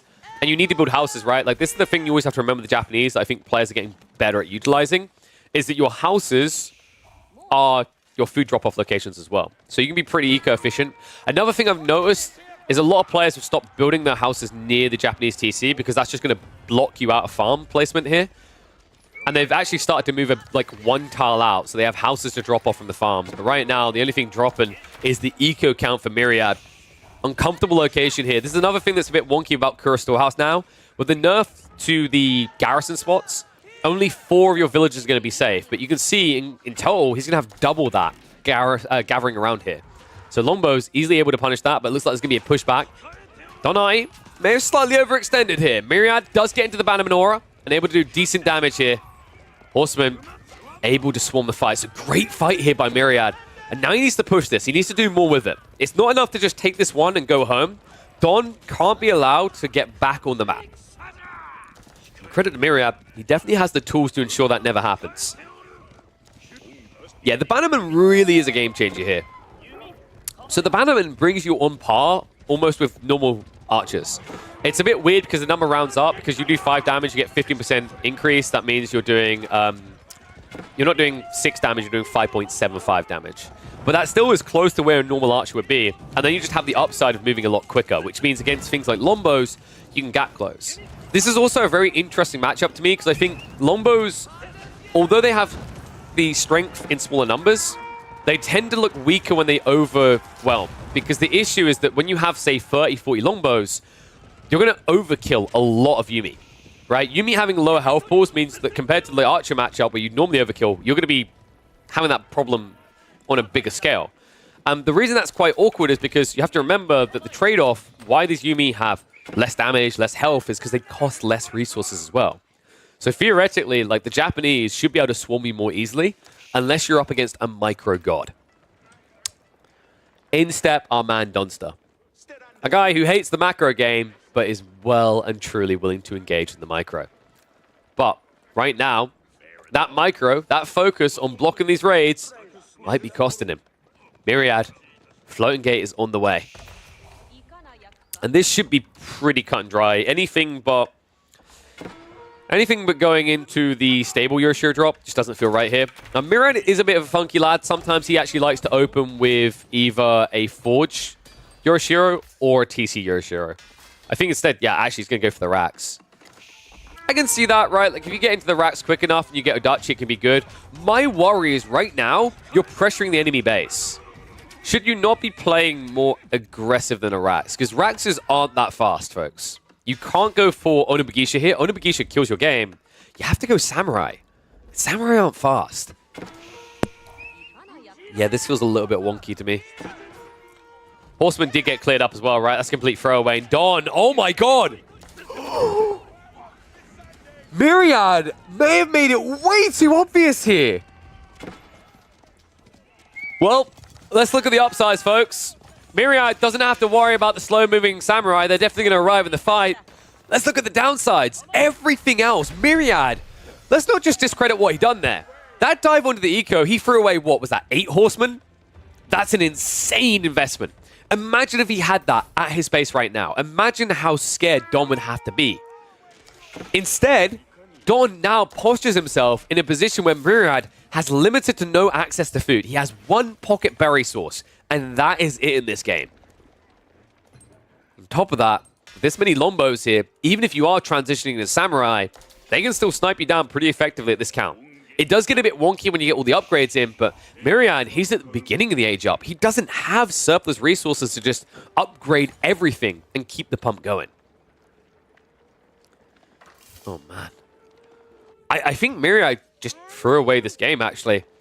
You know, there's kind of this tried and true statement around RTSs, which is when you're transitioning or you're doing something greedy, when you're teching up, whatever it may be, you pull your army back to defend, right? And I think Don just proved that exactly. In fact, Don has literally been in my chat saying the exact thing before. He knows this. So when he sees you make this type of throwaway, he gets suspicious. He comes looking. When he finds you teching up, there's a smile creeping across his face because now Myriad is in trouble. Don wraps around the back. He's looking for that eco. Behind this, he's scaling more military, but he's keeping enough in reserve that he's starting to build up what he needs for castle. And Myriad's been spotted. Don, the scout comes in clutch! Myriad trapped in the corner. 17 workers against Lombos. That's going to be a lot of deaths here. Spearmen are going to turn around to keep the samurai at bay. And the Lombos are going to milk this. They'll snipe out as many villages as he can take with him. Looks like in total he's going to get 4 more before he's pushed away from this. Great micro by Don. And behind this, all production has been halted because the eco damage he has done here is exactly what he needed to get his own castle age. Oh, man. And even on the exit, he can snipe out these Yumi, right? So it's still a decent trade. Yeah, the Lombos are expensive. Sure, the Samurai are going to clean up. But the eco lead now pays for itself, folks. 12 eco ahead for Don. And it's going to be more! Myriad, no! Oh, this hurts so much. The way that he got discovered here. Don with the sneaky reach around. I mean, that's crazy. Myriad, right? Like, if anything, you push away the Lombos, you come back for the berries. In the meantime, be on the farms.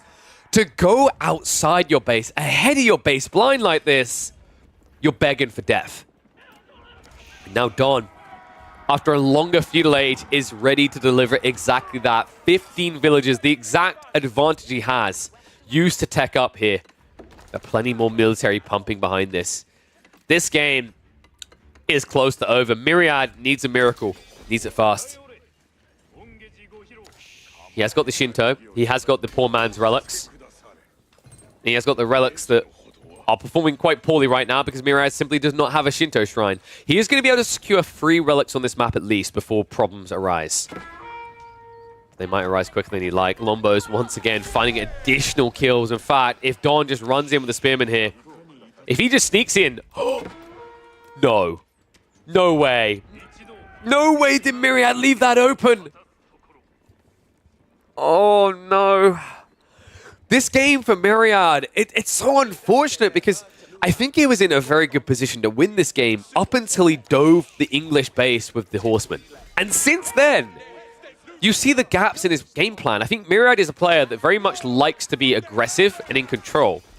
When he lost those Horsemen, he lost the right to aggression.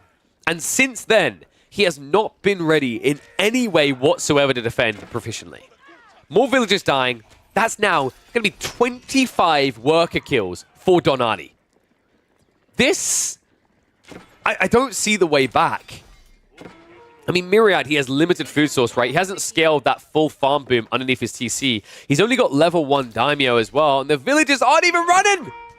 What? I can't believe this. The amount of kills these Lombos have reaped. And on the other side of this, Samurai, they tried to dive in, but by the time you get there, the crossbows are already ready, right? It just doesn't work. I can't believe he's still getting villager kill. I actually can't believe Don Hardy has made the road to recovery look all so simple. You know, there was a stage in this game where Myriad just looked like it was cruise mode control, but those days are gone. Don now with a 30 villager lead. His army strong enough to fight back as well. So if you're Myriad, where do you go? Well, I think first of all, you need to go on the stone. He's already got enough of that. Get on the wood, get a TC. Remember, it's not just the fact that you've lost all these villages, it's that you're up against King's Palace, so now it's 2 TC versus 1. Myriad. The other warrior I have now is if you need to go second TC and your farm count is looking abysmal, your access to food is bad, this samurai play has a limited pull. It doesn't have much life left in it, right? So, unfortunately, and this is the right choice actually by him, Myriad pulls back. He doesn't dive the base. The reason he doesn't dive this base, Don has farm set up. You know he does. He's the English, right? He's 4 farm clusters in. And you can't match that eco. So, although Samurai could theoretically have won that fight, the cost would be far too high. Now, after a delay, I think Don's going to be all the stronger for it. Men-at-Arms also coming out. Armorclad should be prepped in the next minute, I'd say. He's got 11 men-at-Arms at that stage. It tends to be worth it. And Don, he should know how strong his comp is here, right? Because realistically, Yuumi don't counter anything in this fight. They can't really kill off the crossbows quick enough. In fact, due to men-at-Arms, they can't even access them. So instead, Myriad is going to try to use them to trade. Don Hardy trying to rush up an outpost a little bit too late here, so we'll have to pull the villagers back. We'll take his time on his own dive. So it looks like he's going to rally into the defenses. And good snipings by Myriad. He's going to start to claw back a few of these losses, but he needs quite a few worker kills here. I just don't think he's going to be able to find enough here. Especially considering this Yuumi have a lot less health. The upgrade only just came in, so this TC fire has been stinging quite a bit. Speaking of TCs, one on the other side is going to be Dove here. Don, into the base he goes. Crossbows and archers. There's no longer Yuumi here, so he gets the thumbs up to go. And Myriad, if you were hoping those relics were going to recover him, my friends, I got bad news for you. He has access to 5 relics, but none of them have been banked. The first one has only just been taken in here. This looks like the killing blow. Don goes in with a dive. Wall Law is going to be activated. Don will just sidestep this. He should be able to snipe this down in time. And with no standing army and no food eco, Myriad looks done in this game. Crossbows are going to be able to now clear up the Samurai. There's still just enough men-at-arms to keep them at bay. And the Lombos now diving once again for the economy. This really has been Lombo dominance from start to finish out of Don. I mean, the amount of raw kills that he has yielded here is insane. He has killed almost double what Myriad has in the village account. And those crossbows, they did clean up. No Samurai, no future. What a great aggressive game out of Don, dude. This is exactly what you want to see from him. I mean, I actually think Don makes English ban-worthy. The way he plays them all in, he's one of the most frustrating all-in type English players to encounter. And while Myriad has just learned that well and truly the hard way. This should be the GG blow. He literally has a single Samurai, a single Shinto, and a single Yuumi to his name. It sounds like a story waiting to be written, but I don't think there's any chapters written to this one. Left to be written in this one, rather. And that's so cool as well. Like, honestly, I don't know if I would have said that the play to the center fully paid off for Don. It felt like it looked a bit shaky with the way he was starting to try to push in past that, but yeah, key detail was that raid. I think what Myriad just learned the hard way is sometimes when you want to tech up, can't have your cake and eat it. Sometimes you have to just focus on defending, because attacking can cost you the entire game. Cool game. If you like what you saw, make sure you subscribed. Make sure you're liking the videos. Make sure you comment down below so that YouTube knows how much you adore them. And I'll see you all in the next chapter. It's so satisfying to watch longbows die. I don't feel like they were dying that much. I feel like they were the ones doing the deferring more. So I don't think that's the satisfaction you were looking for. Okay, let's see who else we've got. Who else can we catch? So that was... Oh, that was right. There was another Don game, wasn't there? There was the other Don game that we wanted to watch. Because we clicked on the wrong one.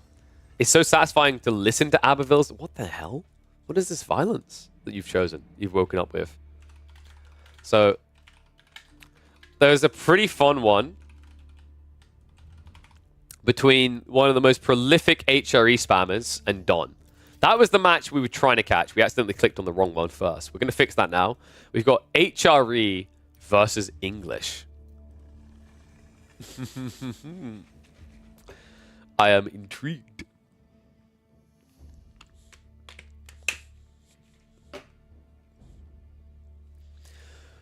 Don 2, the Electric Boogaloo, right? Who would like to watch 2 English games in a row? I mean, it's versus different Civ. So, hold on a sec. You're saying you don't want to watch Don 2 games in a row. Think you're going to be outnumbered on that, Demusties. Any other person 2 English games in a row, who cares, right? But Don's different.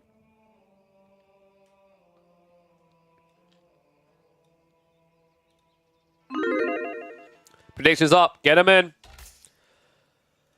All right, chat was just saying, why would you ever want to watch English games back-to-back? But hold on, there's an exception to the rule, and that exception is the exceptional Don Artie. Once again, on the English and across the ways in Himayama.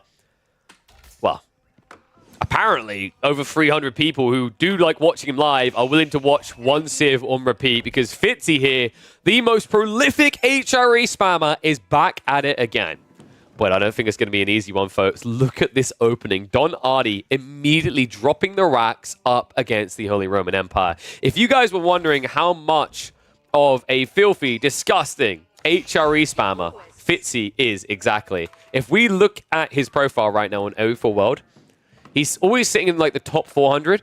Fitzy here, if we go ranked matchmaking solo, he has 317 games since December the 6th. That was just over a month ago. What? All time, he has 442. So I think he had a different account. That is crazy, right? That can't be. Nah. Okay, no, wait. I think it bugged. It's all patches, right? That. Wait. What? I'm so confused right now. Okay, no. I'm making sense of it. It's because things have been updated. So you used to be able to see... So I'm looking at AO4 World right now. It's showing all time means since the expansion drop. So since November through to January, he has 442 games on the HRE. Since the December patch, he has 317 games. His second most played Civ, 26 games, is Order of the Dragon. Surprise, surprise. Outside that, combined, any Civ that is not HRE, Fitzy only has, in total, since the December patch, 8 games played. I think in total, since the Sultan's Ascend released, Fitzy's only played about 20 games collectively of other Civs. He only plays the HRE. And Don is the Punisher. He does this to Philisberto as well, where he knows it's going to be Mongol, so he has to whip out his English. Don Artie, anytime he runs into one of these one-trick ponies, his instinctual first reaction is lock in the English and send it down mid. Does exactly that with the villagers. Moves out for the fishing. I actually love this approach by Don, by the way. I think this is a really good solution to fishing coming out from your opponent. If your opponent's going to fish, they have a delayed feudal timing, right? And the only reason fishing's valuable is because there's 4 fishing stacks in the pond. If you put that down to 2, I actually think fishing's not worth it, right? Like, we've actually seen this already on other maps. For example, we used to always see people go for fishing on Rocky River. Notably, all bar, I'd say, like, Abbases and Iabids, in over 90% of games, everyone else doesn't do fishing now on Rocky River. And it's because they took the count from 4 to 2. So what Don's essentially doing with this 5-villager pool, he's forcing the count from 4 to 2, rather. Maybe even 4 to 1, rather. Because I don't think Fitzy's going to be able to get fishing quick enough here. In fact, his choice to even drop this dock just delayed his own feudal timing. Gave Don the edge. Look at the numbers right now. And by the way, look at the numbers right now against Archon, or rather Prelate buff, right? So even with the Holy Inspiration of the HRE, Don's tech timing is going to be better. And if you think about the cost investment, he built 3 men-at-arms, which forced an outpost. These numbers have no place making sense. But Fitzy, I think he's going to catch up. He'll give the HRE edge over. In fact, he did. Yeah, okay. I wasn't tracking that. My apologies. We should have had it on this. He had 7 people on gold. That explains it. But it's going to be mine work. And in fairness, I don't think Don's timing is that much worse, right? For his position in this game. I wouldn't even be surprised if Don does something weird, like dropping a council in the center. I imagine it's going to be council hall at home, though. But Fitzy, this is the funky thing about the way he plays HRE. Most players out there will tell you that the Arkan Chapel is the only choice, that mine work is trash. Fitzy subscribes to a different line of thought. He will only ever really build mine work pass. I don't remember the last time I even saw him build an Arkan. So if you are sick and tired of watching Arkan gamers, you need to check out some Fitzy, because he never does. What is interesting about this choice, actually, is Fitzy's standard follow-up is to go mass spears. This is the matchup you can't do that. So is Fitzy going to try to go men-at-arms with 0 sheep? Because that's the other wild thing about this, by the way. Fitzy typically goes double scout with HRE. He can't go men-at-arms if he goes 1 scout. He doesn't have enough food. So I think instead he has to, wall himself in and tow, which doesn't feel good on Himayama, because I think English especially is like one of the best civs on Himayama. I would put them solid A tier, almost an S tier for Himayama, just because of how fast they play. If you want to play Pond, they're the best civ to counter. If you want to try to play Feudal, they have great trading units. If you want to try and turtle, this map doesn't actually serve itself well to turtling. The woodlines are so small that Lombos are always able to reach in. So Don definitely would favor him in this matchup. It's interesting, actually, because we look at the statistics historically for this matchup. I think that HRE was okay. If you don't have a specific map in mind, I think they were faring better against the English. In fact, I'm going to whip up the September 26th patch, because that's back before the expansion. We have the most data. English versus HRE. English is favored 53.7%, so pretty tight, actually. And I think that's map specific. If you have a map where you have defendable lines and you have a retractable area to move into, that's where I would say HRE is fine. However, if you're on a map where your gold spawns forward, where you don't have easily wallable areas, English are going to clap. Speaking of clapping, Villager is not going to be able to get the walls up, so men-at-arms did block that one out. More longbows on the way now from Dom. I say more longbows, the initial ones, but what I really mean to say is more and more and more and more longbows. Meanwhile, Fitzy is castle edge, isn't it? I like the fact that he's trying to play into archers here, but this is such a bad matchup to try and play archers, right? You're building 2 archery ranges to try and match the number of bows coming out from the longbows. But keep in mind that although you have the steel to arrow edge right now, you won't keep that against the English. English are very optimal about their blacksmith timings. It's very critical to usually drop the blacksmiths around the time you're about 10 to 15 military units max, because steel to arrow makes such a big difference on longbows. Now, from a percentage standpoint, steel arrow is kind of sucky, right? Actually, if you think about it from a percentage standpoint, steel arrow is worse on longbows than any other ranged unit at this stage of the game.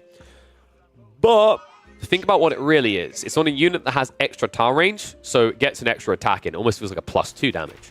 On top of that, it is a +2 because your base damage is already higher. This guarantees that it always stays high enough that you counter out any sort of undermesh shenanigans. So, great read there by Don. An outpost already coming out the forward.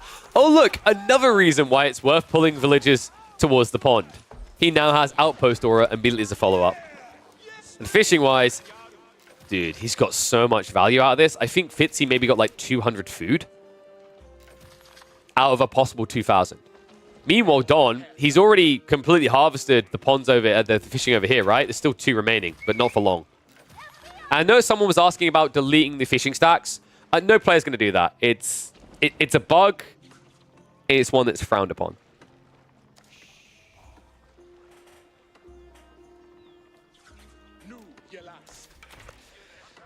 Well, Fitzy, I think he's got 1 punt at this, hasn't he? And it is going to just be archer spam. So we are seeing HRE archer spam versus the English.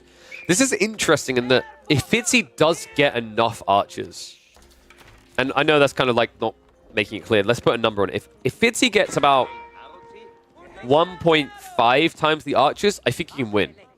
Because he has the movement speed. The X factor is probably going to be the outpost. I think that ups the requirements. So then it's like you need 1.8 times the archers, so almost 2 times the amount, to feel good about a fight. Otherwise, this is going to favor Don.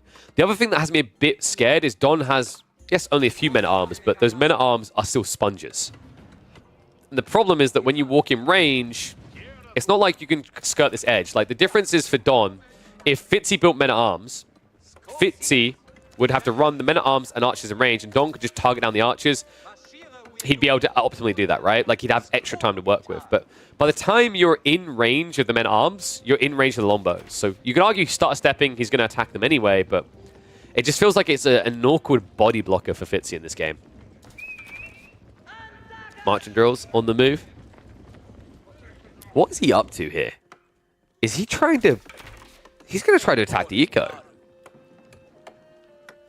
He has to be. There's no way he's taking on the main army. This would be way too dangerous. This is a crafty read, though. However, look at what got spotted. Fitzy! Oh my god, he's out of food. He's completely out of food. And he loses the villagers too. Only one gets away to tell the tale, but barely. Fitzy now without food. Why is he not gathering berries? I mean, this is crazy right now. He can't even produce more archers. I think Fitzy's just distracted right now. Don is going to scout out the archer rotation because it runs straight into the production line. A few of the units are going to die, so Don will have to rally back towards the base. But folks, I mean, this is the beginning of the end for Fitzy. Fitzy needs to get on food ASAP. He's missing out on eco production. So right now, it's not just the losses of 3 villages there. It's so much more than that. Archers did dive in for an eco kill, but still, Don doesn't really have to care that much. I think this is a bit of an overreaction by Don. He could probably just build a second wave to defend and go into the base. If Don had God Vision and saw how there's no food at all for Fitzy, I think he'd be going for the base right now. But he has to play this logically as if Fitzy's building more troops. So the worst thing he could do right now is give Fitzy an even trade on the defense. Instead, he needs to make sure that he overwhelms this group of archers so that Fitzy's always behind. It's pretty logical. I mean, in this stance as well, like, you haven't set up farms yet, so there's no way you're coming close to contesting the eco-efficiency of the HRE if they're on food. Are you kidding me? He didn't. You're right. Good eyes, Market. I mean, in fairness, like, that detail wouldn't have mattered. In that, like, Fitzy should have been on these berries already. I know that he's worried about the Lombo contest, but he tried to set up an outpost on the deer, right? Like, if you're worried, you would set up an outpost on these berries and take the safe resources. Speaking of those Lombos, they have found their target now, so Archer's just getting whittled down. Fitzy just trying to outrun, but I think this is worse. You're just losing so many troops with no trades whatsoever. It means that now, Don, he can essentially peel off half these troops, go back towards your base, and keep the rest chasing you here. Yeah, it feels like Fitzy was relying on that archer movement speed advantage a little bit too much. I mean, it is bigger with the HRE, but not big enough. In fact, short bow's out.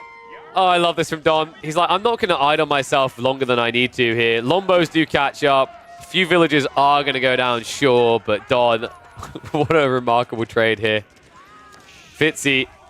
I do think that Don probably didn't need to do that. He just didn't want to waste more time with the army. So now he can just retarget to the front side of the fight. I can't believe we are now, what, 30 minutes into a game featuring Fitzy here, and he has not built a single men-at-arms or a single spear. That is not the Fitzy I remember. I don't think that's the Fitzy many of us recall, actually. This guy loves his spears. If you haven't seen Fitzy before, well, let's just say he almost makes Minework look good because he uses spears so much that Rivet's chainmails make sense. That's the best way to describe Fitzy to you. And good God. Classic HRE. Look at all the arrow slits and placements. Oh, he's a little bit paranoid, folks. Yeah, I think he's a tiny bit scared here. He should be. But he should have set up outposts at the right location. Villages once again found. Oh, no. How does he come back? I guess more arrow slits? More emplacements? Maybe? Still, this is hard, folks. Like, Don is in such a dominant position right now. Fitzy doesn't have access to much food, right? He's started a farm transition. But before anyone goes crazy, he's like, hey, he's farm in. It's HRE. He's got this. Always remember, this is not an Arkan. This was a Minework game. So he hasn't got this big benefit towards scaling into farms. Like, compared to the English, he's weak. English that are now actively scaling into farms at a faster pace than Fitzy, with a better economy for it. Remember, these villagers, each one gathering on these farms, is going to gather 20% faster. Now, the HRE buff is double that, but you need prelates for that. And right now, Fitzy has a grand total of 2 prelates for an eco double the size of what it can buff. Archers once again in with the trades. Don every time just whipping out the short bows. It costs him some eco, but this is fine for him. He's still ahead. And you can see it in the count. He's even blocking out deer as an extension resource. I love that Don done this, by the way. These were the villagers that were fishing. He didn't want to bring them home. So instead, he blocks out a resource that Fitzy desperately needs. Fitzy, who, by the way, is marching out towards a static defense with only archers. Good luck. Don hasn't noticed, though, so maybe luck isn't what's needed here. Yeah, Don way too late with the pull there. So Textiles, well, that's going to save some lives. It's not going to save all of them. 2 villagers go down. Fitzy, once again, going towards the base of Don. Don, though, is starting to move in. Fortification upgrades are coming in. So E-Repairs does save the day long enough here. Needs one more flurry. Doesn't get it. I think he's just going to commit, though. Ram's now being built. Don, it's his favorite time. His full all-in. His full send-it time. Rams being built. And this time, Don on the defense actually has an army big enough to kill these archers. Yeah, quite the predicament here. Fitzy needs to target down villagers. Needs longbow kills. Needs to move past this. Even if he does, though, look at what Fitzy's doing. What? There's no way that you can get away with teching up like this. I can't see this working. Because Fitzy needs more farms, right? Like, I mean, the whole point in going Regnates here is to get relics, but... Well, this one's blocked by an outpost. This one's guarded basically by an outpost. This one is past an army, so good luck with that. How is Fitzy going to do this? He's still sniping for more villagers, but much harder ever since the textiles came out. In fact, Don is just going to go back into them. I love the fact that Don is just shrugging, going, you know, if this game is going to go 50 minutes, this would hurt my economy, but there's no way we're going 50 minutes. Swinging, buddy. You're going out. Tech up complete for Fitzy. Army has been wiped. Steel arrow upgrades coming in. E-repairs should keep the Minework Pass alive long enough for that, but the pressure is mounting, and Fitzy, his eco is only 1 ahead. He doesn't have this big edge right now. Even on what we at 2 farm clusters. Don probably going to start saving up the food required. Either that, or he's going over the dive. Looks like he's going to kill up even more men-at-arms. Lombo's now reaching in these archers. I mean, it's just a Congo line of death, right? Like the moment they come out. Archer upgrade has been queued, but that's just slow down your re-escalation of the army. Rams should be able to finish off the mine work now. He does at least get balanced projectiles out of this. That's a big edge. Well, right now, it brings you on par with the archers, right? But once the upgrade comes out, then longbows are going to be in the dust in that regard. But Fitzy, I still don't know where you're getting a big enough army for this. Like, you have a tiny wood line here that's going to maybe get you 20 archers against 29 longbows. And 4 rams. No, sorry, make that 5 rams. I'm struggling to see the path to success here for Fitzy. But he's going to hang on in there like a cat on a washing up line. Rams, I don't know, like, why are they being awkward? Walk over the farm, please. Okay. I guess they're just going to take their time about it. TC being rammed. I can't believe I'm watching an HRE TC being rammed in this game. Not something you usually see someone try to do against the HRE, a Civ that has a built-in repair button. But 5 rams should be good enough. Donai, they've finally renegotiated. All right, the rams are no longer on strike. E-repairs has been activated, but good luck. I like Donai's approach. He's not going to go Castle Age. He's doubling down. Lombo's reaching. Archers, there's just not enough of them. I mean, this is just a terrible trade for Fitzy, but it's all he's got.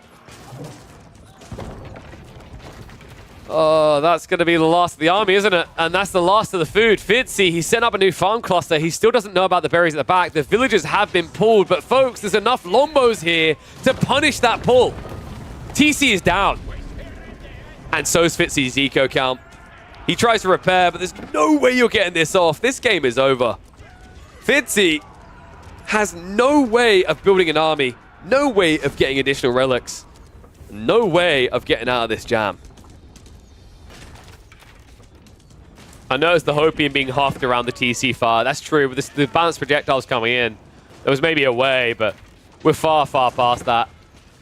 It's too late now, even with all the outpost defenses. I mean, you've got all these outposts. Unfortunately, you're kind of missing the key ingredient at the center of the formation, right? Yeah, I don't see a way anymore. A nice idea by Fitzy, though. I think this was an interesting game. I love the fact that he just doubled down on archers and tried to spam out his opponent. I think Fitzy, if he'd actually just focused on land and not played for the central resource at all, right? Not gone for the pond. Got quicker feudal timing. Maybe could have had the edge here with archer spam. But now this game is truly over.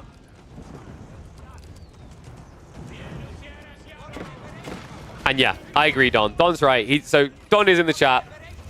So he seems to feel the same way. The HRE Archer strat beats English pretty hard. Yes, that's what we were saying, right? Is you need about, with marching drills, you need about like 1.4 times. If it's at like a attack speed or a disadvantage, maybe 1.8 times. But the eco is really good in the early game for that. I think downsides-wise, like he didn't have Arkan. I don't think Arkan not being here was a downside on this map, though, for Fitzy. I think Minework makes a lot more sense due to the small wood lines, because you wouldn't be buffing wood long enough. But the problem here for Fitzy, I think playing out into the pond at the start, he baited himself into a fight he should never be part of. And I think also, he just didn't really find the right location for the raids, right? Like, he hung around at times on the archer side. When he came in, he got blocked multiple times. I think the initial archer raid, actually, that was the weird one for me. He ran straight past the production line, which kind of signaled to Don early. And then he spent, I think, the first 30 seconds of his effort on the west side of the TC, instead of going around the back. If he got around the back first, in conjunction with not having that dock attempt at the beginning, Fitzy would be firmly in control of this game. But now, this just kind of looks done. Don has deleted half of his base. And Fitzy is looking a bit lost. Yeah, Don, I assume that outpost was about the archer raid. I mean, the interesting thing is actually that outpost you were trying to get up, the path Fitzy was originally taking on the south side, he was going to run straight into that villager before it built.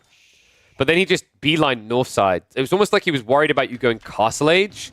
So I assume he was looking for the goal, because Fitzy did see the base at that stage, right? Like, the scout had been around that area. Just felt a little bit weird.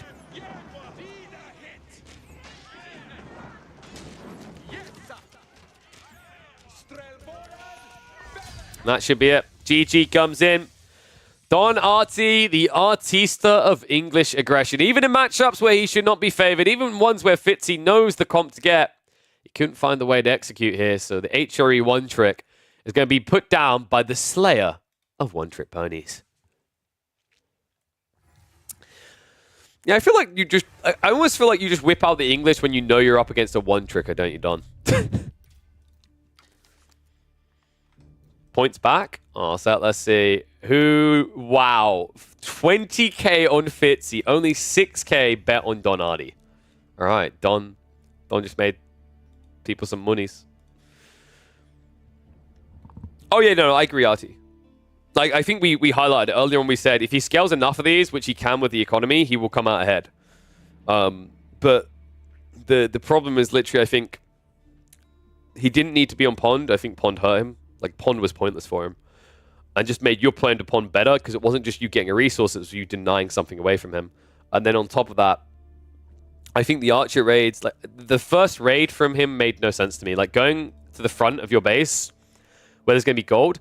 When he started sniping reinforcements, I was like, okay, maybe that's the sense of it. But then he wrapped around to gold instead of towards wood and farms. And I mean, the way you were trying to dismount him was by denying wood, right? Like, I actually think the reason why English is like an A tier, if not S tier pick for Himiyama is because they can deny wood really efficiently on that map.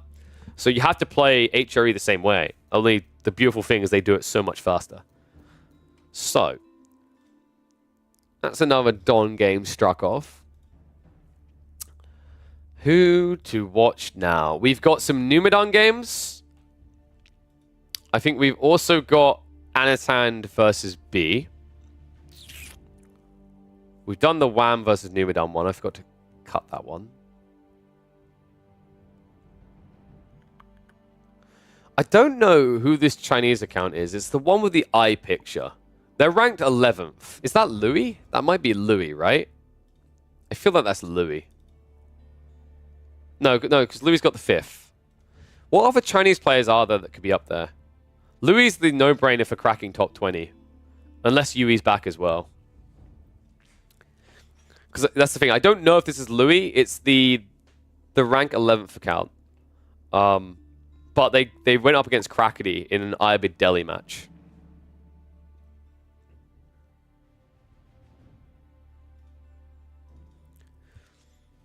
Over an OOTD mirror?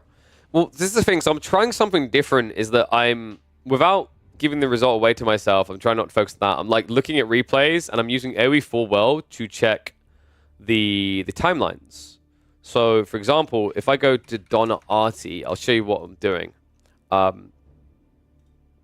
Apparently, this is something that Drongo does. I was like, that's not a bad idea. I still want to mix in live games, so I think live games are just cool either way. But like, for example, when I look at the graph, so if I show you guys what I'm looking at, for the Myriad one, why that looked intriguing is I saw this graph. So like quite like in kind of like back and forth type feeling, right? The other one, I think, had something very similar, which is why I was drawn to it. Okay, wait, no, I didn't. Ignore that one. What was... actually, I can give you a good example of these where I was doing this. Is like... Where is Numidan? So we done a Numidan game, didn't we? And we done... It was the Jeanne d'Arc versus Juju one. Where is it? I'm trying to not like spoiler, so don't look at the screen yet. Just look away, look away. Oh wait, no, it was a Baloo account, wasn't it? That's why. So if we look at Baloo, it was this game. So that looks like that looks like a game that can have some interesting flow, right? Because like there's a lot of sporadic jumps up and down on army value, and population usually doesn't tell you the story, but like army value can like tell you if there's action. So I think like the thing that I liked about this approach that Drongo's been using, I thought I'd try, is like you can at least tell if the game has action, which is what I'm interested in, right? But yes, I still prefer live games because I just don't like the results spoiled for myself. Picked it versus Numidan, so you had something to blame for your loss. Yo, what's up, Dinky? It's been a while, buddy. How you doing? Thank you, thank you. It feels good to be partnered. Oh, goal now is to get as many subs in as possible so that I can make a living. But also because I actually realized that I think we have 7 emote slots free. And I noticed someone mentioned for static emotes just getting the Civ flags. But now my goal is to try and actually have one hell of a good month on subs so I can unlock loads of slots. Fingers crossed. Dinky, where you been at, man? You coming back to AoE4? I noticed you've been playing some team games. You ever going to try to get back in the 1v1 grind? Or you feel like you're kind of burnt on that? Let me check live, actually. Let's see who's playing live. See if we've got any intriguing fellows or fellowettes around. Feudal rushing Byzantine early. That's interesting, because when I watched the team games, you were getting rushed in the Dark Age as the Byzantines, so GG. Easiest games of your life? Have you watched Van der Dorf? Van der Dorf has like got some really impressive 10-minute openers of Byzantines. I'd recommend him to learn from. Van der Dorf has issues with his 10 to 20-minute execution, but his first 10 minutes is really, really good.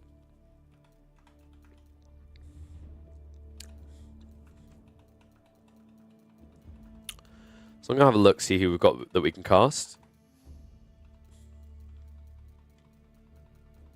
See if there's any intriguing folk who are live right now. Oh, there's Van der Dorf playing against Tips.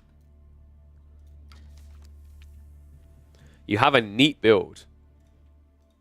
Interesting. Is it Hippodrome play by any chance? So I don't think we've got many people in-game or online at the sec. There was... I believe there was a game. I'm going to go to this screen so I don't spoil it for you, so I can open the game. There was a replay, which... I think it was a Voldemar game. Was it a Voldemar one? Actually, I think I wanted to look at one of the Numidan ones. Ooh, guys. Okay, hear me out. Chinese versus Ibids, Rus versus Ibids, or Abbasids versus Byzantines.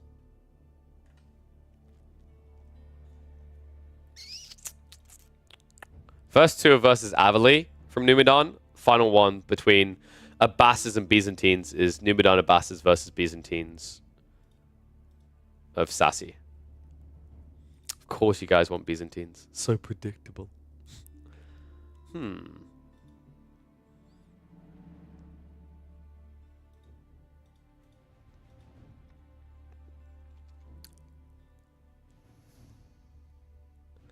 Abba Byzantines is easy? You think so? Alright, one sec. Let me see then.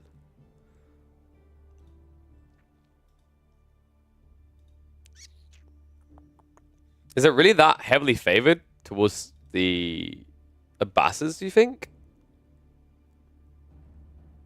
I guess because if you get late game, right?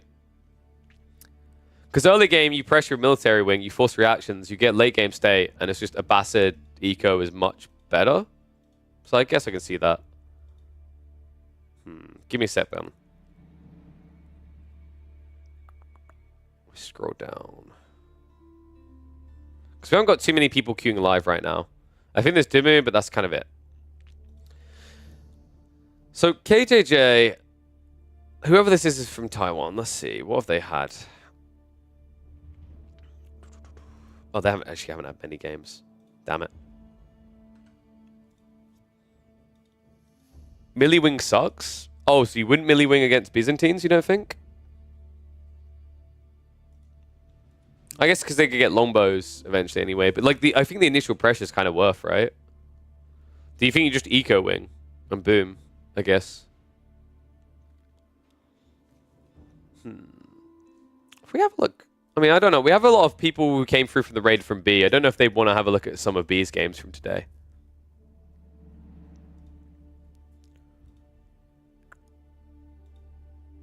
Just checking Corvinus's. Because I think Corvinus has been playing some Order of the Dented. Alright, what do you think about Order the Dragon versus English? He had a game versus Tips. I feel like Order the Dragon versus English is kind of tight. Because we were talking about this earlier. And shout out to someone who... I know someone did mention that the volley brings you down to 0.6 seconds to do an attack for a few seconds. But yeah, I do think that that's still an interesting one for the late game, is if that turns into like mass archers versus mass archers. I actually think Order of the Dented might have the edge. Let's do that. So let me open Corvinus's data.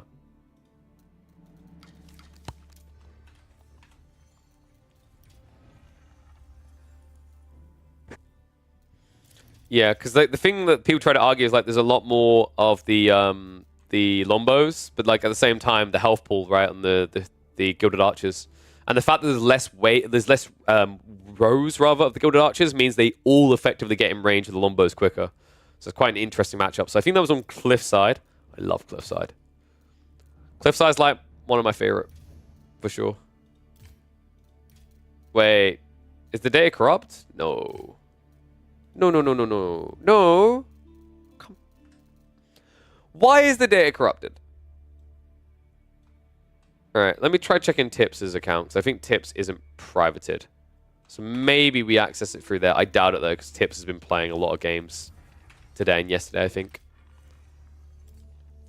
What would Biz do versus Abba strategically? I mean, you could try to play for the hyper late game and then just Limitane plus Streltsy, but I don't think it would be good enough.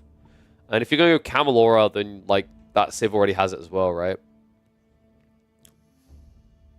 How do you get there? I don't want to say 2TC versus Abbas, but that's maybe your way. I don't know. Could you not maybe open Hippodrome? Maybe Hippodrome's the way to solve Abba in early game. But I guess it's tough because if they go Eco Wing, they just build the second TC on the wood line, and then they just crawl out for whatever they need with like deer with the third TC, right? Yo, what's up, Blitzkrieg? Thank you very much for the sub, buddy. Appreciate you. Thank you very much. Welcome to the Swarm Duel Links guy. All right, so the game we were looking for, though... I don't think we can get... Dude, that's annoying. I really want that matchup. I don't think we can get the Corvinus one. Sorry, guys. I baited you. Let me see what other replays we've got. Oh, that's annoying. I really actually want to see OOTD versus English. That's sad. I mean, look, literally. I don't know why. I think... Wait, does it not do this when someone, like, just crashes their game or whatever? I don't know. But that's kind of annoying. All Gucci, though. We'll just cast something else. Ooh, Dinky. Dinky played against Corvinus. Well, Dinky's only been doing Byzantines, right? So...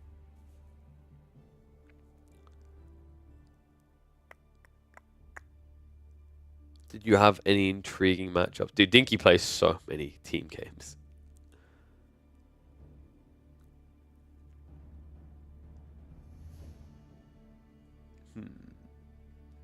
Is Order of the Dented versus Byzantines a close matchup? I feel like it isn't. I feel like Dented's opening just screws Byzantines, right? Like, isn't that one of Byzantine's hardest matchups? Because, like, if Order of the Dented just opens spears, like, what do you do? Right? Because your lombos are going to be slow. And also, it's not just gold you get blocked off of, it's also berries. So I guess, like, if you're Byzantine, you need a close double... You basically need a close spawn of berry and gold that you can outpost. You say Biz wins? Okay. But the early game's annoying, right? I feel like the early game's really, really annoying.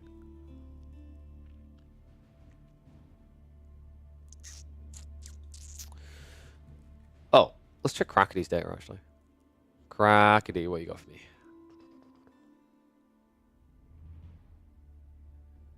Oh, he's had some games against Elio, actually. I haven't checked out Elio in a while. Has Elio had some intriguing ones?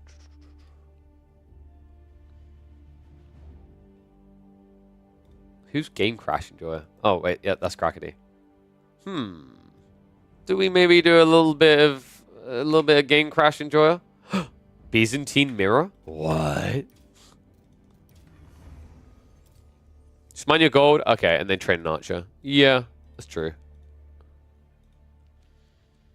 I guess I was thinking because most people want to go Grand Winery and you delay the timings, but I guess, like, the problem with Order of the Dragon right now is, like, the 10 to 15 minute mark feels kind of, like, question marky. Like, what do you do? What actually feels clean or good? Oh, that's right. We were going to do... Guys, do you want to see Zhuji versus Mongols?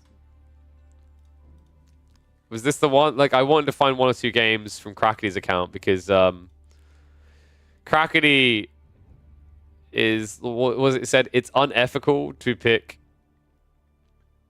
the Zhuji. But he said the exception is against Philisberto. You don't want to watch Suchi. Okay, but guys, hear me out. Don, it's against Philly.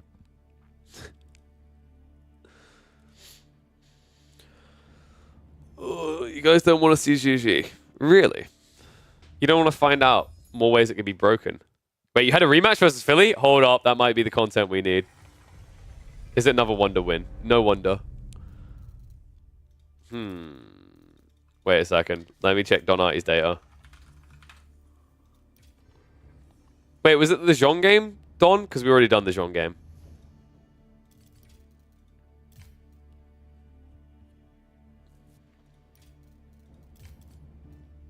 Ah, yeah. We already saw that, buddy.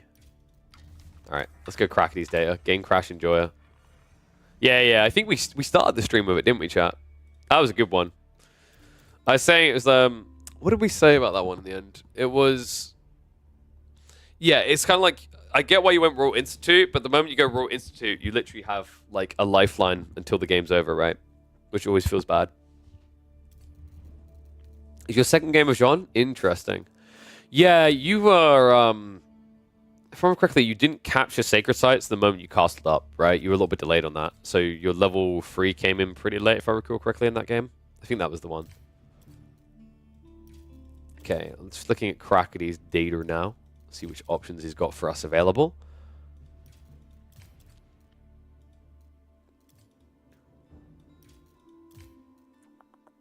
I think we wanted to do the Elio one, didn't we? Jean versus Byzantines? Or was it... No, we want Byzantines versus Byzantines, didn't we? Was it... Who was it against? Was it Sassy, I think I said? Oh, come on, dude. Don't tell me there's another one where the data doesn't exist anymore. Why am I cursed, bro? He had some games against Striker, so that's a good backup option. So... English versus Byzantines on Gorge. Oh, wait, no. Crap, we saw this one as well. Alright. I feel like I'm floundering trying to find a replay here. Let's literally click on someone's profile that we haven't clicked on before. Because then I know I'm not going to cast something I've already seen. Crackety, you need to play more games, damn it. So if we check Anno, actually...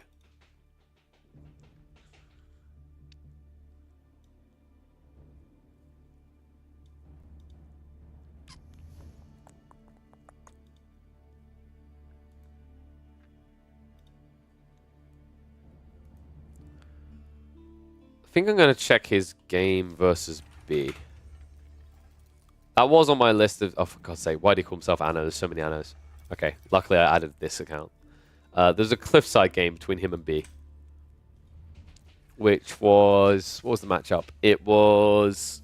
Japanese versus Byzantines.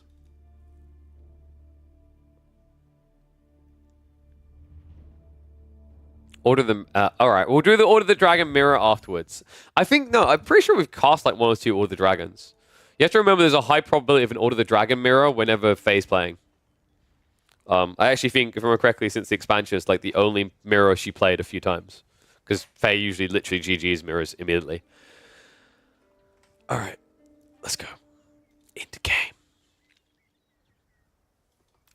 Welcome back to the Age of Empires 4 action. Time for a showdown between the Eastern Europeans. We've got Anatan on the right playing as Japanese in the blue. And the other side of it, I love to say he's back because I have missed these crazy, wacky strategies, folks. B in 2024, making his return. He's here on the Byzantines. We are going to be playing on Cliffside, a pretty short map and a pretty interesting matchup because I think we all love to see the totally fresh civs clashing, don't we? Japan versus the Byzantium Empire. And oh my... Anno? Anno, you're speaking my language right now. Okay, Anno just literally got like the jackpot because Anatan is a really big believer in the stone first build where you just gather from stone to get the 20% gold drop off to tech up. And then once you tech up, you've got what you need for a daimyo or a TC. He hit a jackpot here because I believe he started on the gold there and then it circled around with 3 of the villages and immediately on the stone. And it only cost him a single forge. That, it does not get much better than that. Let's see if he can at least get that type of RNG on the sheep spawns as well. He's already up to 9. Meanwhile, on the other side of this, B also mirroring perfectly at 9. B immediately moves out for the Cistern. Great value Cistern as well. Doesn't buffer Woodline is the only unfortunate detail, but I'm sure he'll look to fix that quickly. I'm expecting him to just draw a line to beeline over to the stone and place at an optimal distance, which would buff the wood as well. And that would give him like a perfectly optimal base. What is up with the efficiency of these guys? Like no movement required, right? House, mining camp, system, mill. You'd think he's playing AoE 2 and just building a building wall. The other side of this, love the fact that also Anno... Wait, what? That's a heinous distance. What? I was going to say, love the fact that he walked far enough out that he doesn't block any farm placements, but that's kind of a weird house placement. I guess he didn't want the extra tower range of walk time, but then again, why not just build the house when you walk out to the forge then? A little bit of a peculiar opening. Well, let's hit the speed up. We are at that intermission point where nothing has really been decided. We pretty much covered everything they're going to do on this opening. Japanese versus Byzantines as a matchup, though. I want to say that the Byzantiums, they have a decent timing at the very beginning of Feudal Age to kind of blunt the Japanese a bit. But it's difficult because if this is your standard Japanese play where they fast castle, they usually have outposts up, and even Imperial Hippodrome can struggle a little bit with that. Good news for B. This is not your standard fast castle build. Anatan he loves the stone a little bit too much. Like, literally, this guy, everyone knows that he goes for this opening now. It's not a secret anymore. I think Anatan very rarely has ever mixed it up at this stage. Maybe 1 in every 20 games at this point, at least based on the games I've watched. It feels like he'll do a Castle Age build that doesn't involve stone opening. But because he's going stone opening, because he doesn't have those defenses up, B, playing into Hippodrome is a pretty crafty maneuver here. And it is already on the way. Anno, a little bit slow to start the tech up, but they do add in 2 extra villages, so their timing should be similar. I love the fact that he built this close to, but unfortunately, because he built it on the berries for efficiency, look at where he's placed it in terms of the TC. That's pretty horrendous. It's kind of crazy as well, because if Anno had built this 1 more tile over, some of his farms would have been out of range of the Daimyo, but the first one was spawned next to the TC, and he would have also had a wood drop-off location as well as berries. So, yeah, kind of a wild one here. More houses being built up. I love that he's actually trying to layer them correctly at the distance. The whole idea is that when you have to set up farms, you now don't block any of the best locations with houses, right? Like the best location for farms with the Japanese is around your TCs. You can tell someone that used to play a lot of Age of Empires 1 and 2 was involved in the design of the Civ by their desire to have you build farms around the TC and have that be optimal. Now the tech up. I expect we're going to get like 2 horsemen to open this age up, just to try and get initial harassment out and see what Anatan's reaction is. Anno yet to commit to anything. This is one of those matchups, actually, where Onobugisha is not a good counter to Horsemen, and the reason they're not is because, although they can move at the same speed to mirror them, block them out, and even chase them down, they can't actually deal with the fact that these units will heal with Triumph. So I would expect this to either be A, stables, or B, into rack spears. Looks like Anno wants to try and keep some pace, so he's going into the Horseman play. This feels bad. The reason it works for him is because Anno does this build. He goes for Daimyo first. That gives him access to the Uma Bannerman. This unit can trade, and I've seen this build a lot from Anno. The whole goal of the Uma Bannerman opening build is to force your opponent to pivot and react. So by pulling this 1 knight unit, it's kind of like when you're up against French, and you're like, oh, he's got cav, he's got knights, I need to build spears. Anno is trying to force B to add in extra unit types, and then what Anatan usually does with this build is he goes for Castle Age. Don't think you can get away with it in this game. I think B is just going to keep that rotation going with the Horseman all times. But what Anatan can do with this play is stay 1 step ahead of the transitions. Well, usually anyway. Usually is against a Grand Winery play when that happens. Instead though, B gathering a lot of olive oil, already heading in towards the feudal contract, into the Longbowman. Yeah, I actually like this opening a lot from B. I think he just read Anatan's opening strat really well.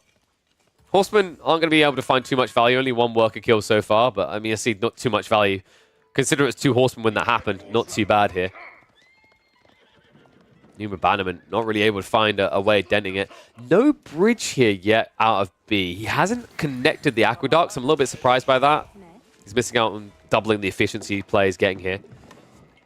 But we should have longbows coming out soon. Another reason why you want to chain these in with the aqueduct is right now you're not accelerating your first longbow contract unlock. Just kind of hits at your timings. Just shrinks your ability to hit here in the first few minutes. And I think the longbow timing does matter a lot because look where the wood is. It's all forward spawning for Anno that he's trying to utilize. Big shout out to Tips with the raid, by the way. Thank you very much, my friend. I appreciate it. Hopefully the games went well for you today. I'm sure we'll be checking out more Tips in the coming days. In fact, I'm outraged, Tips. I'm heartbroken. We were going to try to catch one of your games, but unfortunately, the data is between you and, I think it was between you and Corvinus, ended up being corrupted. Heartbreaker.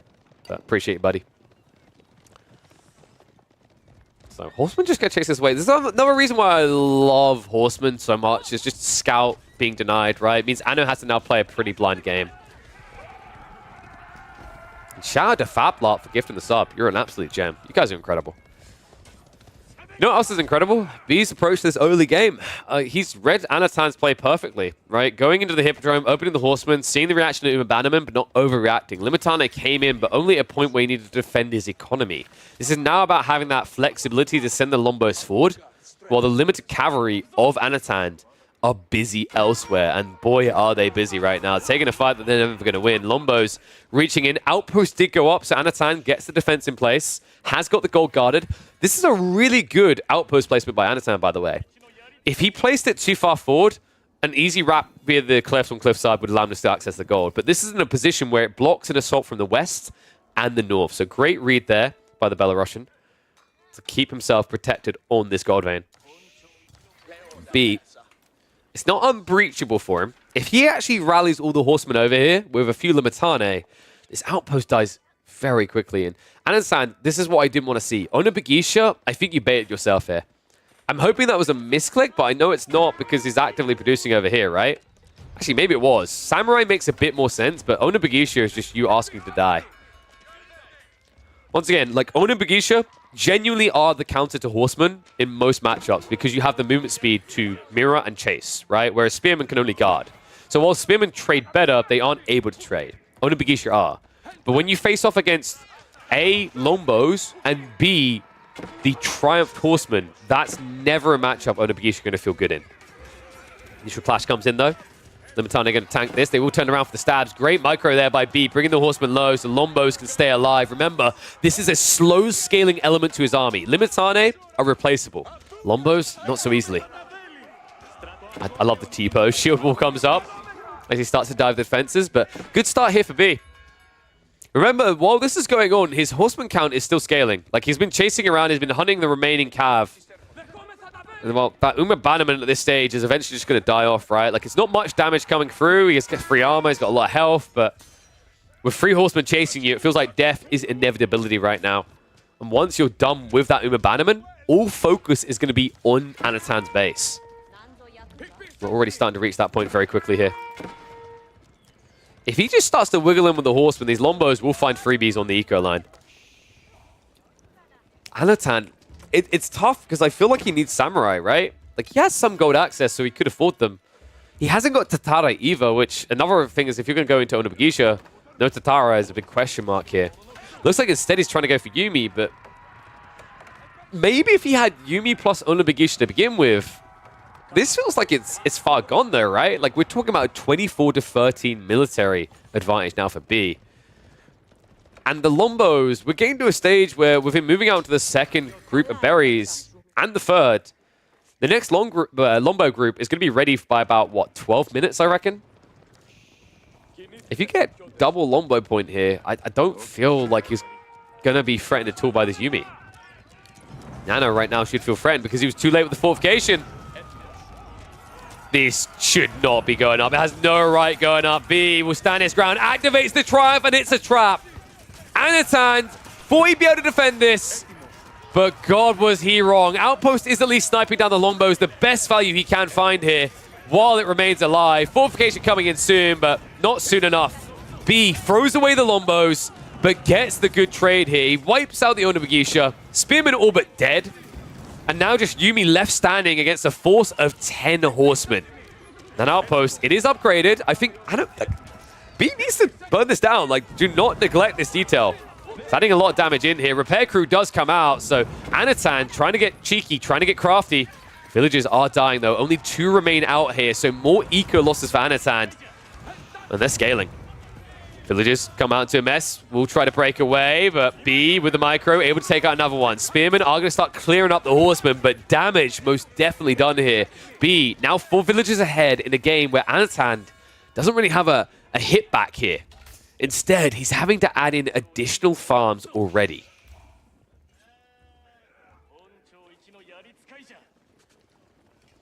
If people asking what's up with the Yuumi, it's because it's Anatan's only play here. I mean, what do you do but Yuumi in this type of game? The negative for him is the moment Undermesh comes in, Yuumi are worthless. And there it is. Yeah, so now he does 1 damage.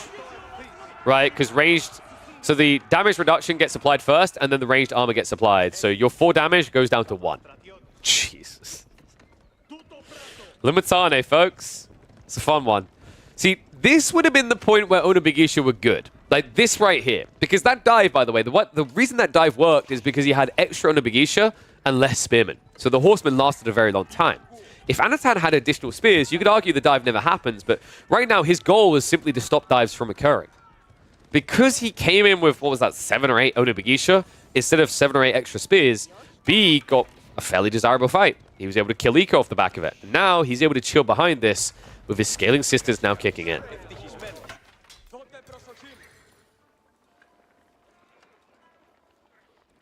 Big shout out to FatLarp. Look at him, giving everyone we know in the community the subs. He knows they've got to be given the best emotes to spam on the platform. It just makes sense. Appreciate you, buddy. But this, yeah. So Yumi's being defeated. I don't know about that in this entirety. It is in this matchup. Like, you're building Yumi into Hippodrome. It doesn't really get much worse than that. I actually think, like, of the matchups where Yumi could work, this is the one where I don't think it will ever work. You get beat by Horseman, you get beat by Limitane. I don't think archers do anything for you here. It's just Anatan. The issue is he has lack of gold access, lack of wood access at this rate, but at least somebody's got the time being, right? And his food hasn't scaled to the point where he can go stables. So this is more a reality of your spawn than anything else. Like, you would probably like to be going Horseman here. I think Horseman would probably fare a lot better, but you just don't have the eco capacity for it. No outpost did go up from Anatan, but Horseman numbers are scaling. I wouldn't be surprised if behind this we're looking at siege engineering soon. I mean, B is at that point, right? You've now forced your opponent to just max out on Yumi. So if you just go for Rams, he doesn't actually have any answer at all to Rams. B continues to wiggle Anatan. Finally getting Steeled Arrow. Right, apparently being over 20 archers in is the point where you're like, that might be a good idea. It's the fact he's up against Undermesh this long that makes these trades look so terrible, even with the Bannerman Anatan. Just hitting for a little tickling here, right? It doesn't feel that impactful when you hit him for about 4.5 damage, reduced down to 3.5 per unit. Lombo, second wave's coming in. B, it's Anatan's worst nightmare. Just half the Lombo count, but so many archers forward of it. Means Anatan now struggles to trade.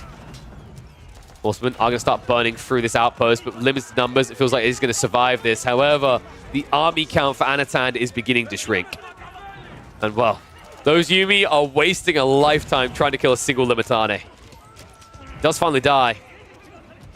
But Anatan now officially out of gold access. He can't move out on the south side. It's just a bit too risky here. On top of that, he can't look to upgrade the Daimyo. Needs gold or stone for that. Stone is situated in the same location. This is a perfect example of why having both of your resources right next to each other isn't always a positive. And on top of that, let's also remember how much wood has been spent on this strategy so far. That's 2/3 of the wood line, essentially, because of the farms plus the Yumi. Now, Yumi do produce quickly, and they do cost less.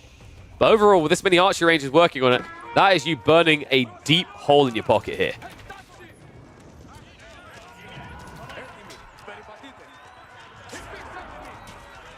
Horsemen just keep charging in.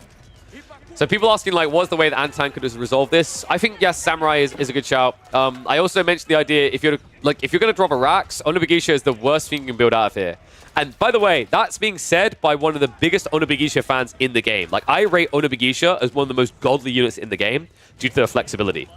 But Spears or Samurai first should have happened. No Onobugisha. Onobugisha only ever come into the picture if you turn this into a Limitane army. Even against Horsemen, Onobugisha are terrible in this matchup due to Hippodrome.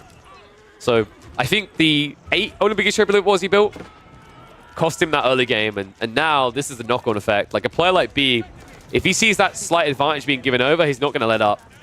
He won't anymore. Outpost is going to start being torched down. Lombos just keep getting freebies every time Anatan walks up. And the crazy part is that B has such a lead right now that even with this outpost wailing on him, it doesn't hurt him. In fact, it hurts Anatan more because he keeps idling his eco to try and return fire. In fact, right now, he's got a bunch of his villagers not working at all. In fact, he's got a bunch more of them dead. Looks like 3 of them are going to get sniped down. Actually made that 4. And oh my god, that is a rage quit, surely. Immediately left the game. Okay. Benefit of the doubt to Anatan. It may have been a rage quit. It may have just been that, like, someone crashed. But if someone crashed, the person that crashed in that game was Anatan. That did register as a win for B in the end. Honestly, I wouldn't blame him. I built that many Yumis, and they still look that trash. I'd probably crash as well. But big GG to them. Let me know what you thought about that one. I think that early game genuinely came down to the Onobugisha choice. I am a big advocate of Onobugishas. You've seen plenty of replays where I'm hyping them up, but that is possibly the worst matchup in Feudal Age where they build Onabagishia. Hippodrome makes it truly impossible.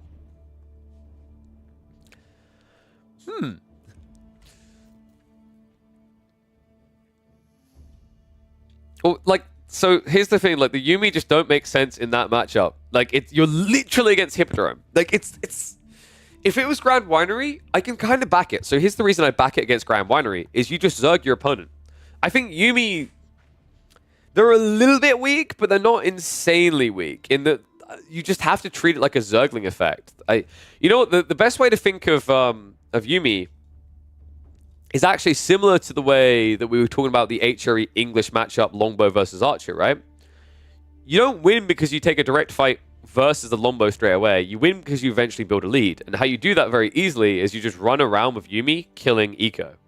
Problem is you can't kill Eco against the Hippodrome play, right? You'll just get sniped. If I'm making Zerglings, I'm making Bugisha. Yeah, but there's like situations where Bugisha can flop dead, right? So it's like... The thing with Yuumi is, I think you can find more wallops in small groupings, right? But like the problem of Yuumi, and especially compared to Onabagishia, is the timing window is really small. So I think Yuumi are most effective at the beginning of Feudal Age, at the beginning of Ages, basically. Because the moment your opponent clocks on and gets undermesh, you do nothing. But if you strike before they get it, right? If you drop an archery range and you build 5 or 6 Yuumi and you sneak to the back of their eco, you start sniping, they don't have undermesh. They're definitely going to take losses there, right? And it scales quite quickly. But the problem right now is like, and this is where I think actually they could genuinely add this and it wouldn't break the sieve. It almost feels like you need an extra range tech more than you need an extra melee tech as the Japanese right now. That would be the change that would bust it wide open. It might be too good, though, is my worry. I think if you had 2 range techs for the Japanese, it would completely break the game, because not only would Yuumi just be so cost-efficient now, the other issue is that it would make Fast Castle even better, because like you could just have double ranged upgrade before Castle Age, so no one can dive you. Yeah, Yumi's in a bit of a weird position. I think one fix might be to actually have the integer, like have it round up into integers, because on the front side, the data is presented as an integer, which means a rounded number. But on the back side, it's a float. So even though it says, so for example, when you get a bannerman, right, it says that your Yuumi do 5 damage, but you don't do 5 damage at all. Instead, you end up doing 15% on top of 4, right? Which ends up being really unimpressive. You end up doing, I think it's like 4.6. How do you mark the scanner and keep the camera centered throughout its journey? Huh? Are you talking about following a unit? There's literally a keybind you can use to follow a unit. All capsing doesn't help your messages get seen easier, buddy, by the way. You can chill on it. No, it's fine. Like, literally, there's a setting in here. So if you go to camera, it should be, if I can remember where it is. So you want... Actually, I don't think it's even camera. I think it's in unit selection. Let's see if we can find it. This. Follow selected unit is what you use. So I chose T because I used like a QWER-T setup for my key bindings. Yeah, under unit selection, just follows units. No problem. Hom free? Hell yeah, dude. I'm a big Heroes of Might Magic free fan. Such a good game. Honestly, I really want them to just do a complete relaunch campaign. I think if they just brought Hom free back with the tweaks that got made for Hota, I think Hom free could actually be a top strategy game even in this day and age, because I still rate it as a top 5 strategy game of all time. It's that bloody good of a game. All right. So Don was talking about his mirror, his Order of the Dragon mirror. He's like that kid in Dodgeball. Like, pick me, pick me, pick me. I'm like, okay. So let me see if I can find it. Was it Golden Pit? No, it was it Cliffside? Cliffside, yeah. Oh, yeah. Don't get me started. The fractions applying to, like, resources as well is baffling. Yeah, that was perfect time for the hydrate. Whoop, whoop. So let me load the game in, and then we'll hop in for more of Mr. Don Artista. Oh, by the way, heads up, guys. If we keep trending the numbers upwards, I think the goal is going to be after I eat dinner, probably, we'll try to host some community games for the evening. So if you guys are interested in that, definitely hang around. Usually the goal is I'll literally set up the conditions for the lobby, then I'll hop out, people will hop in, and then I will cast the community games. Last time we done Turtle Ridge, which was quite funny. All right, let's get to it, though. Okay, this is a funny one. Donarty's frustration meant that I just had to cast this. Boys, girls, and non-binary pals, welcome back to AoE4 Action. We have got an Order of the Dragon showdown between two known quantities in the Age of Empires 4 community. It is, of course, Don Arty versus Numidan here on Cliffside. And what made this funny is that Donster was not happy about this. So Don Arty actually said that he queued into Numidan, and because it was Numidan, and Numidan is the Chad Lord, Don picked Order of the Dragon so he had an excuse for when he lost. And then he was even more tilted when he discovered that Numidan had also picked Order of the Dragon, stripping him of his logic. Now, why is this even more frustrating of a matchup? It's not just that Numidan is an absolute Chad, an absolute mad lad, one of the strongest people right now on the newest expansion. Actually, what makes Numidan so frustratingly uncomfortable is I've yet to see him lose a single game of Cliffside. Isn't that crazy? We've cast him several times already on this map alone, and every time Numidan finds a way to dismantle his opponent. He seems so at home here. Let's see if Don can change that. Let's see if Don can actually make this not an excuse loss, but an inexcusable win. Numidan, on the opening already, is getting more of the sheep. So up to 8, meanwhile 6 for Don Arty, a little bit behind there. Looking at the spawn, back spawning gold's pretty good. Both sides actually looking very balanced. I think one detail that is a bit awkward for Numidan is his stone spawns really far out to the south side here. Deer placements also are a bit better for Don. I'd say it's more easy to wall off this segment here compared to down here where you'd actually have to do more of an encirclement effect. But outside that, I think mostly the spawns are balanced. You notice that Cliffside often puts deer with boar, so both players got the same there if they want to go for those pocket ecos. Why am I talking about pocket ecos for the HRE? Because both of these civs happily will play into pocket ecos. Thank you for reminding me about the predictions. Who will win? Let's put them on. Is it going to be Don Arty or is it going to be Numidan? I'm going to give you guys about a minute to get your predictions in. I think that's fair before any action comes out because there's nothing crazy happening for at least this minute. Both players opting for the exact same landmark choice. And yes, that little is the predictions showing up in the bottom left there. So, someone is already remortgaging the house to bank on Numidan. Good lord. And I don't blame them after that intro I just gave. I mean, Numidan, even on like paper, when you look at their rankings right now, Numidan is ranked 44th and Don Arty is at 102nd. And Numidan has been a consistent smacker here on this expansion. Like, he has been a thrill to watch. He's also been a threat in the late game. And I think that's maybe the other thing that people are measuring here. In a mirror, it feels like you can usually just end up being in a situation where you go later, right? Because I think usually in mirrors, people tend to lean towards tech advantages over all-in plays. And why would that favor Numidan on the predictions? Well, here's an interesting thought. Don is more of an all-in play. He doesn't like playing for tech. He doesn't like playing macro. He doesn't like playing late game. Numidan thrives in that late game. So if the logic here is that usually you get this mirrored tech up to tech up play and we go later and later in the game, then theoretically that should favor Numidan more and more. Let's see if he's able to get to that late game. Voting is now closed. In the end, people believe in the Donster more. Look at that. What do you mean? I'm not swaying the vote, okay? Whoa, whoa, whoa. I'm simply helping people find their way towards a wager. I should get a Ben sponsor. So my Whip House is going to be a lot slower from Don. Don has got something in mind with this, right? Yeah, he's played out into the deer and the boar already. Okay, that's pretty crafty. That's already a very big difference in these mutations, right? Like, Numenor, he went for the safe deer behind his base. Donar, he pulls out onto the board, so he already has a superior gathering rate. And Numenor brought the same number of villagers out to the deer. So eco-wise, Don is going to be better off. There is a cost with this, right? He used less villagers to tech up. So Numenor gets to move first. But we've often seen moving first isn't an advantage in the production choices in a mirror. Moving first means your opponent's first move, even if slightly later, can counter you. And I think Numenor's move should be predictable here, right? Like, if you're going to make a move first in this matchup, it is going to be Stable's Horseman.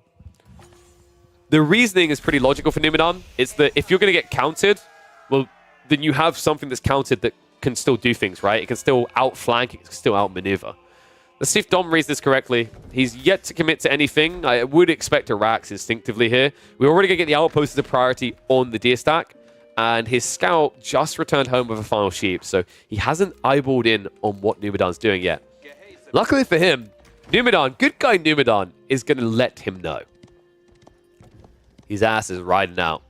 Zoom Zoom immediately spots the ball location. Unfortunately, Numenor cannot really do much about this. Don is about to see him as well. Yep. So that should be alarm bells moment right there. The scout just sitting there, lurking like a creepy lad, just staring at you, making weird noises like, what's he up to? Has to be no good. And I think, did he actually get a glance at that? He might have slightly clipped the horseman. I'm not sure if Don actually saw the first horse. But Rax is, as expected, on the way. Villages will run for the high hills. And for anyone trying to wager based on the logic that Don wouldn't want us to watch a loss, one of the games he literally recommended to us, he lost it. So, wrong player to use that wager for. Don isn't ashamed of his losses. He wears them on his sleeves. He literally picked Order the Dragon in this game because he expected to lose. What more do you need? And Numenor, oh my god, oh my god, oh my god, oh my god, oh my god. It's happening. He's actually outpost rushing. Well, this was not on my bingo card. Numenor goes for the outpost rush. Oh, this is going to be tight. I actually think Numenor gets it up first, though. It's 5 villagers versus 4, but his was built about 3 seconds earlier. Horsemen are going to idle this out. Great play there by Numenor. And the outpost going to be cancelled. So Don Ardi now denied his eco. And guess what? Numenor, he can just build a mill right here and enjoy the sweet, sweet nectars of the berry bush here. But it looks like Don is going into the Gilded Archers and into the Spearmen. This is an interesting choice, but I quite like it, actually. The Horsemen don't have more ranged armor than standard Horsemen. They just have more health. So Gilded Archers, which have a higher base damage, right? They have longbow base damage, means 2/3 of their damage goes through straight away. Throwing away the initial Gilded Archer like this may not be the way to flex that point, though. Micro by Don. Oh, not the scout. No, no, no. Not a scout. Not like this. Get out of here. No, don't you dare. He keeps it alive. Don. Micro God here. Numenor now with heavy damage on 2 horsemen. Remember, those horsemen cost 1.5 times that archer investment. That is crazy. Now the outpost from Numenor. Now that he's set that up, it looks like he's going to rotate. Is he going to try to... Wait, where's he going? Well, he's setting up the arrow slits, so he clearly wants to gather resources, but, like, where is Numenor going? He's just trying to get out of here, isn't he, from the Gilded Archers? Oh, there's the arrow slits. Donai, he made good while he could make lemonade, but now he can make no more, so these villagers will have to find a new duty in life. It seems like it's going to be to get him a crap ton of gold. Don, how much food has he got at home? So he's got 9 villagers here, but he's got the deer nearby. If these horsemen get cleared up, he can just do what he wants. I think... This is good for Don Artie because Numenor's going to try to play Castle Age, right? So he having this gold access, this may work as over here on that. It gives him some options to catch up. Then again, when have you ever known Don Artie to choose to catch up here, okay? The only time I hear anything along the lines of catch up said with Don Artie is when someone goes, hey, is that ketchup? And he says, no, it's your blood. Chases after, finds a villager kill, pushes them back. Regnitz is now on the way from Numenor. But Don, he wants to show you your blood. More troops being built into. Siege engineering also on the way. He wants this stupid outpost gone. And I imagine it will not stop at that from the Donster.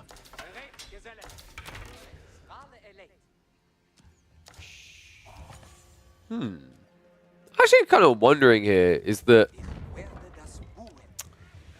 do they build? They must build Rams quicker, right? The devs must have calculated for that. That these guys are doubly efficient at building. So theoretically, like Ram rushes once you're at about 40 military with the Order of the Dragon are kind of crazy, right? Yeah, because if you think about it, right, like that's kind of nuts. You're normally limited to, I want to say, is it 12, 14? I think it's like 14 people building a Ram. If they have double the speed because they're double the unit power, that's pretty bonkers. That did feel like quite a fast Ram. That felt almost like it was fully surrounded. So maybe not double the speed, maybe 1.5 times speed. That means you might have a very, very potent Ram timing with the Order of the Dragon. So Numinon, now that he's teched up, is going into the Gilded Men-at-Arms here. He hasn't got the Golden Cuirass technology yet. And Don, I mean, he has quite a lot of firepower here. Undermesh has been researched. Level 2 hasn't been taken. Numinon, one thing that worries me here is his gold is predictable. And if Don reaches that, Numinon won't be able to get all these tech upgrades. He won't even be able to afford the Men-at-Arms in mass. So timings really do matter here. Don needs to be fast about this. Right now, his damage has been reduced to 2 per shot. If that level 2 ranged armor comes in, these guys are going to be tickling these Goliaths. Don moving towards the deer stack. Scout has seen the prelate, so there should be a turnaround and a free snipe. He just needs to deny equity. No relics for the big boy here. Numinon, Wallano goes down. Prelate is pushed away. In fact, he's going to die. So that's minus 200 gold already for Numinon. Remember what we said. He doesn't have much gold, and he's yet to bank a single relic. Don behind this, adding in even more troops and building into more Rams. I love this. This Ram's catching up. He literally chooses one archer over here while the rest of the army dives forward. This is actually a pretty cool matchup, though. Like, Gilded Men-at-Arms, you think they just win against spears, but, I mean, these spears hit so hard, 2/3 of their damage do go through onto the health pool of the Gilded Men-at-Arms, right? And on top of that, they have not got the Golden Cuirass yet, so they don't have that prolonged survivability earlier on. And on top of that, guess what? You don't actually have to fight them because these Men-at-Arms move slower than your units. I love that he's not even trying to, like, start to step him down, shoot him a few times to the archers. He's just like, let's go on a tour of your base. Stop hitting me with your plastic swords. They hurt. Spears. I'm going to start attacking now. He's diving for the gold. Dude, Don is being so tricky and sticky about this. He just wants to deny gold. Spearmen are going to find their value. So 2 more horsemen going down here. Numinon just trying to stockpile Men-at-Arms now. Wait, Don, what? Wait, what? Wait, he's queuing Golden Cuirass. What? What? No. There's no way that Donar is now going to try to outmass Men-at-Arms and age behind, right? No. No. Maybe? I don't know. Can we repeat the question? He's coming around again. He needs to be fast about this, though. An outpost is being rushed up right now. Don needs to get on this. There's no textiles here. Numinon panics. Oh, no. This is getting mildly uncomfortable. Rams have moved into the base. Raxes are now being deleted, which means Numinon's ability to build the Men-at-Arms and... Oh, my God, no! Come on! He doesn't have any gold! And at this pace, by the time Numinon gets the gold, he isn't going to have a Rax to work with. Oh my God. Don is playing with pure fire right now. And by the way, if you're wondering where the rest of the army is, they're building more Rams. Mr. Jean-Claude Van Ram over here is ready for the party. And his Men-at-Arms most definitely are not. Still no Golden Cuirass, so their health pool doesn't get more resilient when they get low. Archers now sniping on the villagers for free here as Numinon gets a bit too close. Clean up on this side because the Men-at-Arms are outnumbered. Spearman able to just tank this long enough, so 2 MAA down. And this is mixed martial arts out of Don Hardy. Both melee and ranged. And look at the damage output here. With no second ranged upgrade. These guys, they're built of plastic. Don! The Rax is gone! Numinon, he has no choice now but to go into Knights, and that is bad form here, folks, because there's already Gilded Spearman from Don. Don starts to back away. It's 3 men at arms. I mean, I don't know why he's... Don, I don't know why we're leaving here, buddy. You literally have him by the long curlies right now. I think Don is trying to go for a tech up. There's no other reason to back off this much. He's going to dive in onto the eco again. Oh no, the wood. Numinon, he sees him, but does he know? Is he reacting? Don guarding the deer, but he's going to keep circling. He sees it. He scouts it. And Numinon, oh my god, the amount of idle time here. He doesn't have wheelbarrow. Why? Also, another question. Why do you have Golden Cuirass and the guy who has Men at Arms does not? Oh no. Don's going for his tech up. He's a big believer in this, right? Like, pull your army back when you go for your tech up so you're protected.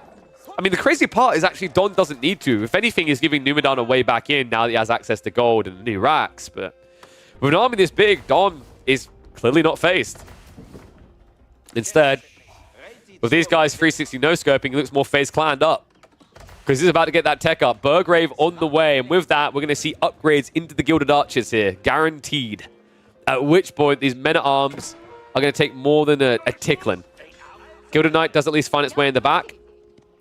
Looks like there's going to be blood spilt here. Gilded Knight's very strong, right? Able to two-hit these Dragon Villages, because guess what? Don Artie was greedy. He didn't think he'd need textiles. And oh no. Numinon. Cheeky gets a third. And we'll just go out the other side. Screwing, you've been hit by, you've been struck by. Definitely not a smooth criminal. I almost, like, they look so clumsily large. There's nothing smooth or subtle about them, is there? This is that guy in your neighborhood who spent literally his entire yearly earnings on down payment for a car that he just doesn't need. You know what I mean? Like the guy who's just trying to show off a bit too much. Yeah, go hide in the bushes. No one wants to talk to you. Numinon's now trying to go into archers. What? Sir, to say you're a step behind would be an understatement. You're a mile behind. I mean, he's getting the Inspired Warriors buff, right? Like, he has got a lot of gold, but if you've got a lot of gold, why are you going archers here? It's tough, right? Because you can't go mangoes. It takes too many mangoes to count on this many archers. But you're literally playing into Don Artie's hand here. Once he sees these archers coming out, this is going to be Dragon Scale lever. And by the way, remember, this is Burgrave, so he's scaling his other component cheaper, which, if they're both leaning into things that don't cost gold, favors Don Artie. He's spending 30% less to produce 30% faster. Meanwhile, Numinon is building archers. The gold doesn't help with that at all.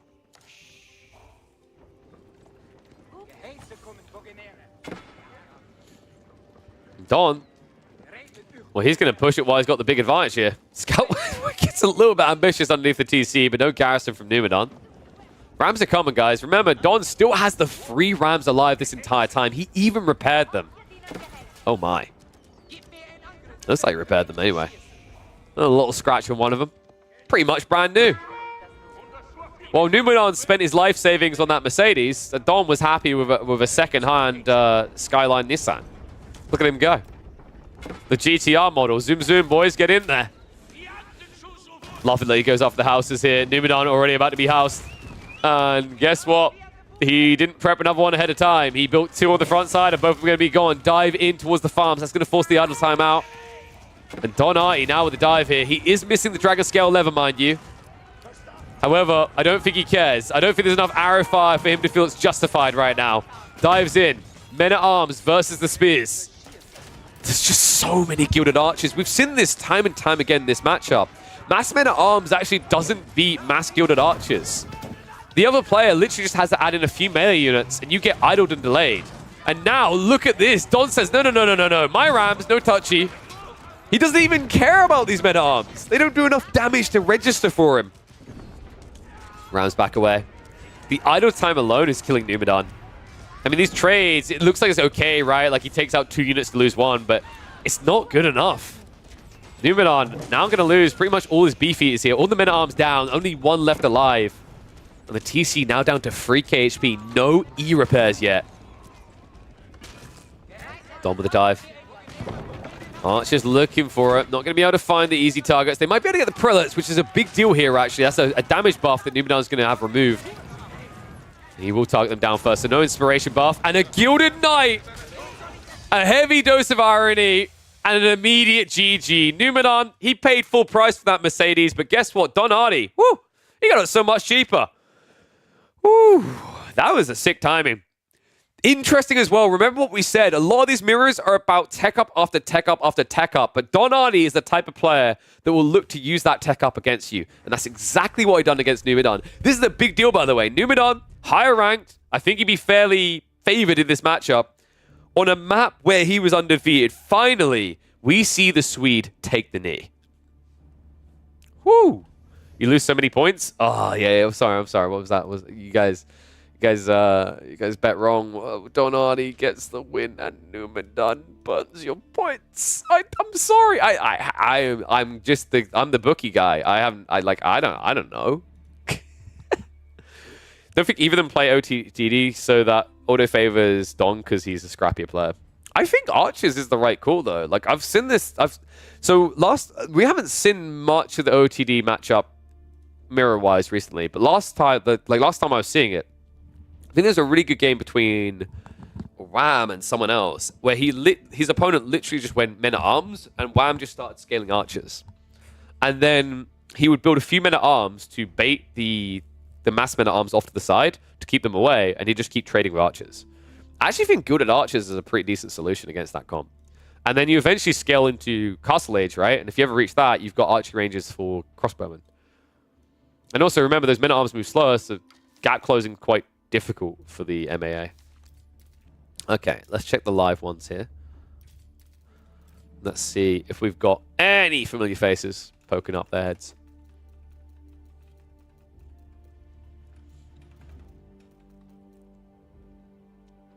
MAA spam and castle's bad? Yes. It's better in feudal because you're going +1 armor? Yes. Agreed. And also keep in mind, if you're going mass men at arms in Castle Age, it's no different to when you mass men at arms at the start of Castle Age as any other civ. It's just kind of slower. In that, the counter's coming with crossbows, right? And it's gilded crossbows, so it's even better. I think even if that had been prolonged men at arms spam in feudal, though, I still think gilded archers fare really well. I think they hold that fine. Because you kite. The one edge you can maybe get with the men at arms is if you dive the eco, you start to force idle time, but that's kind of it. You have to really rapido a lead off that. Because if you ever start to let up, if you ever fail then with the men at arms, archers are going to take so many kills on the other side of it. Yeah, that's fair. If your goal is a few men at arms into fast castle, sure. I've seen players try to do mass men at arms in feudal, and I think that's where it kind of looks bad in that mirror, because the other side will eventually get enough gilded archers to win. So, Voldy. Who's Voldy playing? Voldy? Ooh. I don't mind if I do. I'm just going to reach in and take a little nibble of that. Voldy oldie. 2 new civs. Ibids versus Japanese. Let's go. All right, welcome back to Tales from the Ladder, an action that I could not resist. Actually, whoopsie. I just realized I didn't start recording. All right, one and all, welcome back to the live Age of Empires 4 action. When I saw that this was happening live, I could not resist it. Good old Demu playing as the Japanese on Rocky River. But he needs a new civ to match up against him. The kid on the block. It is, of course, the Danish phenomenon. It is Voldemar himself coming in with the Ibids. This is going to be a fun one. I don't feel like I actually get to see too much of Ibids out of the known faces right now. I feel like a lot of them are kind of happy with what they've learned with the civ, and now they just want to save it, or they just don't want to play it because it feels a bit dirty and easy. I don't know if it's going to be easy against Demu, though. I think Demu is one of those more crafty Japanese players. I'd say he plays a bit more unorthodox, maybe a little bit more greedy, but seems to pay off more often than not for the former StarCraft Pro. And already that greed is showing as it rears its ugly head on the ponds of Rocky River. Dock drop in the center for Dimmu. This is something a lot of Japanese players have actually stopped doing more recently in favor of the fast feudal, fast castle. And it's because there's not as much fish in each of these ponds. So I think Dimmu might be playing a prolonged Dark Age here. Like, this feels like the type of play where maybe you even try to go for a second pond because you've got the villager out here. I think that's been the really big problem for a lot of people is the... Oh, wait, was that intentional? I think so. That's pretty cool.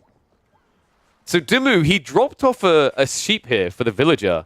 And presumably, like, that's going to be enough gathering time that if he wants to go for a second dock play, he'll now have the wood for it. I've not seen players do that before, but I'm a really big fan of it. That's super smart. So Dimmu, I imagine we are looking at a prolonged Dark Age then. He just doesn't have to care what Voldemar's going to do because Voldy, he's gone for his docks as well. But that also means even if Voldemar's going for fast castle age, right, he's still several minutes away. And remember, whenever you get fishing, you essentially are insulating your value on the villages on land, right? Which means that when you need to catch up because you have to tech up faster because you went for docks, you've got the eco elsewhere to justify investing more villages into the tech up. So that's the trade-off there. That is super sick, though. I love that. I don't feel like I've seen many players do that, though. Maybe they have, and it's just so subtle you have to catch it in the moment. But smart play by Dimmu. He's actually going up to 4 fishing boats, so he's looking to accelerate his tech timing. Usually you'd kind of be content with 2, maybe 3 max, so the fishing lasts a bit longer. But that's the cool thing about the Japanese, is they only pay 45 wood per fishing boat, so you can kind of justify that. Usually, even Japanese players stop at 3 because at that point, you're still paying less for your fishing boats. On the other side, do not expect more than 2. Voldemar needs to make this more cost-efficient because from his stance, the cost efficiency comes in the dock placement, 75 wood. For Dimmu, dropping these docks is all about surging because the initial wood investment is 150 wood. But as we said, those fishing boats themselves are a lot cheaper. Dimmu, are we going to get it? I imagine we are going to be going towards the Koka Township here.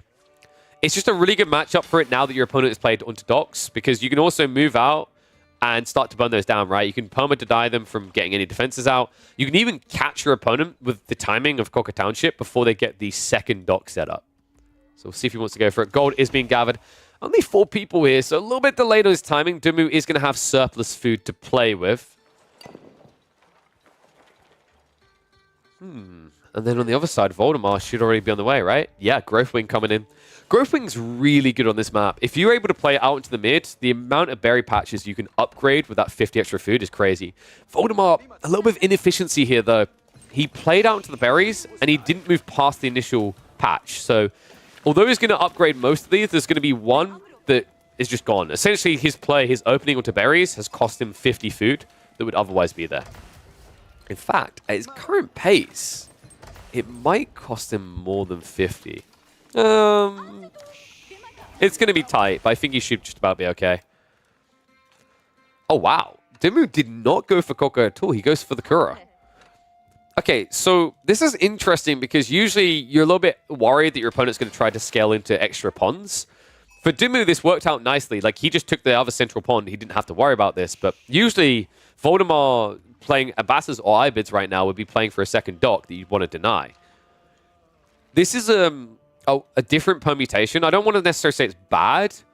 I think if this was like multiple dock play, it does look a bit rough for Dimmu.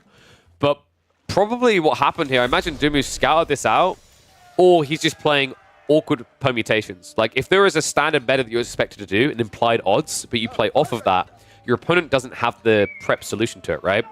So Dimmu actually gets to have his cake and eat it, funnily enough, in this situation, because if you can choose, if you don't have anything to counter, Kura Storehouse is always better, right? The reason why we see Shinobi play look so good on these water hybrid maps is because you have water that's so high value, but so far out of the base, you can actually deny it permanently with Sabotage. If it wasn't for that, it would even be close. This would be the most no-brainer landmark choice up there with Ark and Chapel. Kura Storehouse truly is incredible for the Japanese economy. So, other side of this, what are we going to be looking at here? I imagine Voldemar is just going for the standard fast castle. I would actually love to see him go for the logistics, though. So the reason why I think logistics could be super sick here is that Dumu's own timings are really off now, right? Because he went for 3 pawns. His food's going to be a lot stronger later, but if you go for logistics play here, you deny all the relics, because you'll have enough time to go and grab the ones closest to Dumu's base. At which point, a big added-on effect of power that comes out of the Floating Gate just doesn't exist, right? Like, the whole point of why Floating Gate is good is not only does it Yorishiro boost your initial production, you then immediately have a Shinto priest playing for relics. But who am I kidding? It's Ibids. They like Fast Castle. You like Fast Castle. I like Fast Castle. Woo! Sorry, guys. I'm just waiting for the day that I see something else for Castle Age. Whenever I do, I jump out of my chair screaming. But it is kind of difficult to resist the temptation of this. I mean, it's 40% faster than the tech up. You pay 500 less resources, which, as a percentage of your cost to tech up, it's almost 33% of your cost to tech up, which is kind of bonkers. I do think that this tech needs to be nerfed into the ground, and I do think that the other tech's timings need to be reduced to 1 minute and 45 seconds once that happens. Want to see that flavor for the Ibids. Right now, though, I think Voldemar is a big fan of the double tap here. Not just on the double racks, but it's also the units that double tap out of it. We're looking at Golem spam. That's interesting, actually. You wouldn't usually expect Golems against Samurai, because Samurai will win, right? As long as they get the Odachi tech, Samurai should destroy Golems. But I think the idea for Voldemar here is it's so early in the game that Dumu probably doesn't have his melee techs either. He won't have a Bannerman. So even with a Fast Castle build, the other awkward thing now is that Dumu is probably going to open with Stables. Actually, no. Did he scout this? No, he just senses that this is right. I mean, in fairness, I have seen Dumu do quite a lot of racks openings with Floating Gate. He usually likes to go with Onobugisha to begin with and then transition Samurai. That would make sense here because, remember, he's got 3 pawns worth of food and he's got Kura Storehouse. I find that Stables works a lot better on limited food because you need each of your units to find good bang for buck. If you have an insane runway of food, right? If you have enough that right now you're being contacted by charity orgs to help them feed the world, then actually rack spam makes a lot of sense because you don't need one-to-one good trades. You literally just need mass. And look at that. It is going to be the expected Onobugisha spam. So this is bad for the fight, right? Like, Voldemar now has the lead with the Golems. He can slap you down. But the issue now for Voldemar is he needs to be able to have a fight to slap you down. And the whole point on opening Onobugisha is they choose who and where they fight with. But the timing from Voldemar straight in. First Golem arrives. Tech up is going to be complete, though. No stopping that. But Shinto does drop off the Yorishiro straight away. So that was a little bit tight there. Good thing he had that rallied. And Rax now going in for the upgrade. So this is going to be a full hard push of Samurai from Dumu. He needs to get as many together as possible because Voldemar is already rallying them across the field. 3 more on the way. Initial 2 already finding good value, pushing back against the veteran Samurai. Samurai who do not have Odachi yet. Still 15 seconds out. Idle time also being achieved. So this is good for Voldemar. Remember, he needs this because there is the fishing still happening in 2 of the 3 ponds that Dumu secured. Voldy. Count is looking decent, but remember, the longer he dives, the more it starts to sting here. He did go for the double ranged upgrade, so credit to him for that. And right now, Dumu isn't really getting the numbers out, right? Like, he's just kind of chaining out 1-to-1 to die. The idle time here as well. Impressive work from Voldy. Voldy is not doing anything greedy behind this other than your standard opening into the mosque, right? Like, it's a little bit greedy, but it's pretty cost efficient for how quickly it returns its yield here. Everything else is just going into the spam. And the Golem count is looking mighty fine for it. In fact, Dumu with these rallies with the Samurai feels like he's just costing himself the advantage, right? Like, he runs out, he loses about 30 HP, he loses deflective armor. All of a sudden, it's not a fight you want to take because Golems have a lot more health. 195 versus the 155. Melee tech's now coming in for Dumu because that second strike is a big problem here. He has already got the 2 levels of melee tech. Will not be able to afford the 3rd yet. Golem dive continues, though, now moving over onto the Kura Storehouse. Love the split up here. Remember, there's not enough room to protect in the Kura Storehouse for everyone around the farms. Only for the 4. And long-term, Dumu's going to win this, by the way. Like, this fight, at least. He's going to be able to push back the Golems because Samurai, although they're struggling to get together with it, they will eventually destroy the Golems. Odachi plus level 2 upgrade melee tech dictates that. But in the meantime, Voldemar's able to edge out leads elsewhere. Right now, he's actually massacring the villagers as Dumu needs food. And oh my dear God. Okay, screw him even winning this fight. So Voldemar, the Golems are finally done. They laugh it off. They look at the relic on the way past, say, my precious, we'll be back for that soon. But he's found so much value here. The kills speak for themselves. Like, remember, this is bigger, though, than what you're seeing. The fishing is about to run out here, so -4 fishing for Dumu here. And this fishing hasn't got long left either, right? So, in total, he's actually not just the 4 behind. He's an insane amount behind here. In fact, he's 11 eco behind in the next 2 minutes. Sick play by Voldy. Now, the point I was making about like why this isn't the winning touch for Voldemar is it's not the winning touch on its own. The winning touch away from this is the relic grabbing that Voldemar's meant to be doing. Got to give Dumu credit on this, though. He secured 2 of the relics. They're already on the way home. The 3rd one is next to his base. This... Oh, no. Oh, yes. Voldemar, he saw it when he walked out of the base. This will indeed be a 3-2 relic split for the Ironbids. And the timing on this, no. No. Don't mind me, lads. You keep building that useless building. Wait, is he going to go for the Wololo? Get in deep. Nestle yourself in there, big boy. Oh, there we go. Fight comes out. Dumu going to pull away. Just in time. And my job here is done. Hey, you've got one too. Onabagisha are coming though, so he might die for that. I actually think Voldemar was better served just leaving. I think he got a bit too cute here. He has got the mass heal, so he can trigger that, but he hasn't got anyone to protect him right now. Instead, his base is at risk of being dove here. Crossbows trying to defend, but the initial samurai count a bit too scary. Wololo is going to come out. Dumu will have to back away here. So good hold by Voldy. That relic is going to make its way halfway across the map. Use the heal! He's not going to. So relic drops. And the Shinto did. Dumu, like, wait, hold on a second. Whoa, whoa, whoa. You don't have a permit for that. I'll be taking that home with me. Thank you very much. So it will be 3 relics for Dumu. And look what he's baited Voldemar into doing.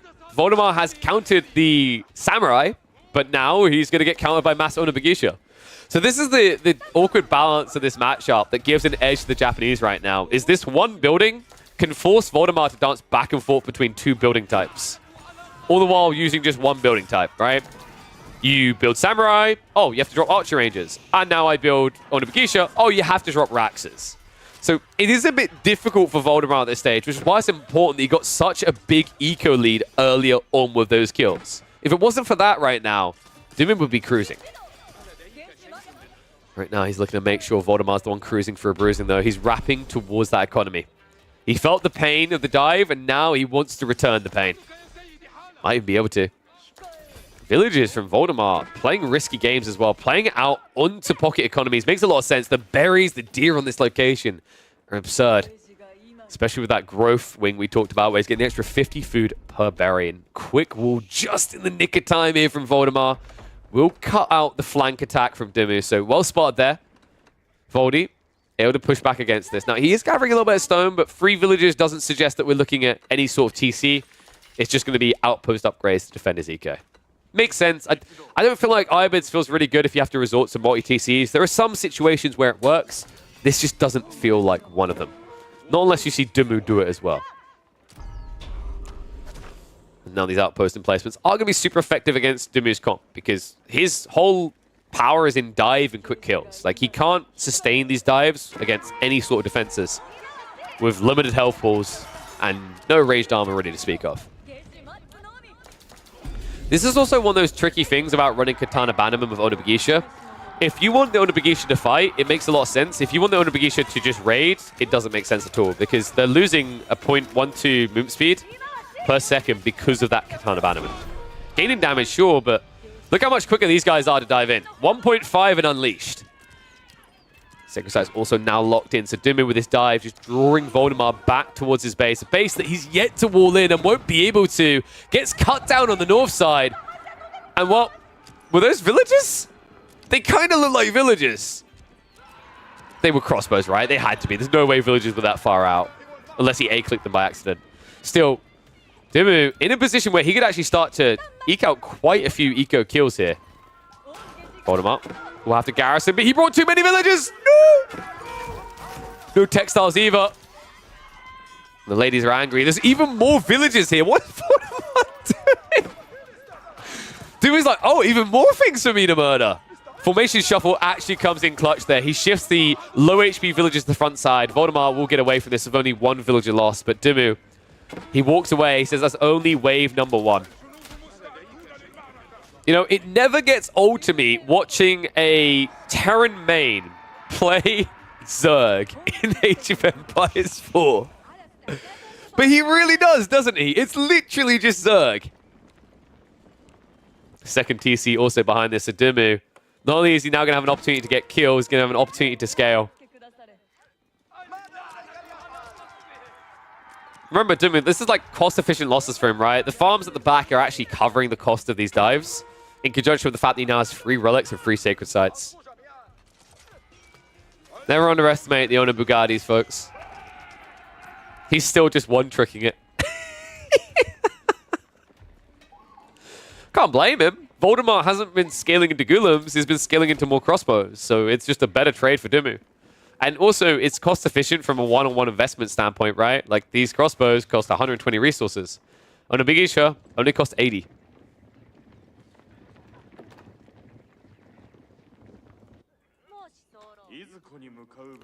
I'm even worried that Voldemar doesn't know about the second TC yet, by the way. Which is dangerous here. If he doesn't scout it out soon, he might think this is still an even game based on eco investments, but we can see that it's getting away from him now. Dimu takes the lead on eco count again, despite the heavier losses, and also continues to mount the pressure. Onabagisha, move in, Villager not able to get the wall up. Voldemar, he left the kids at home unguarded.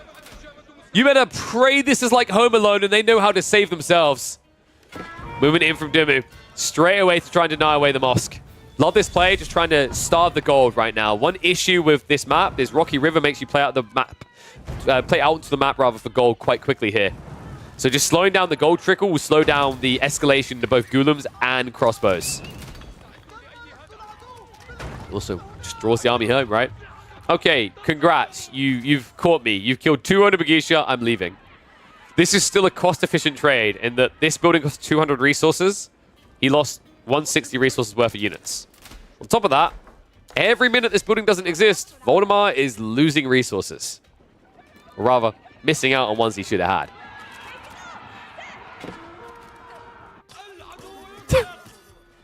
Yeah, this is your classic mid-Castle Age Japanese player right now. Dimu is just doing everything he can to make sure Voldemar can never set the tone. Voldemar wants a fight, right? He wants a direct engagement, but the power of Onabagisha, they are a raiding unit first and foremost. They move so quickly, they don't need to fight you. And the problem right now is because Voldemar hasn't fully walled in his base, he has to keep running back to defend when he wants to be running into the Japanese economy. An economy that is not going to get dove anymore. Because the moment Shogunate Castle comes in, you cannot attack this TC. Guess what, folks? It's coming in 20 seconds. Also, Voldemar's running out of food quickly here. Like, berries are exhausting fast, even with the extra 50 per stack. He has got some deer in the neighborhood, but after that, he's going to have to make a claim to a new area, and I think that's where things are going to get very uncomfortable in this game. Just the timing on moving out could screw you over. Yeah, the interesting thing about this Rax as well, by the way, people highlight this spawn every 4 seconds, is like, this isn't the OP opening Yorishiro play, in my opinion. I actually think that the Stables is much stronger because producing a Knight every 12 seconds trounces this any day of the week, right? That initial potency. But the follow-up that Dimu loves to do, he's done this many times. I've even seen him do triple Yorishiro before in Raxes. This right now is 6 Raxes worth of production. Pretty nutty. It's why he has these ridiculous numbers, and it doesn't require much base space or much wood to do. No Onabagisha again. Wallo. More like a Wallo. And villagers get caught. Voldemar! He went for the second TC, and that's an absolute massacre! An absolute war crime. Just a small group of the ladies out on the town for some fun. And this is like a classic British yob moment where they burn down half the neighborhood. They throw your cat in a bin, they set fire to the local pub, and they throw your tricycles and your bicycles into the river. And then walk away like it was nothing. Dumu, he's about to have 100 on a Bagisha, please.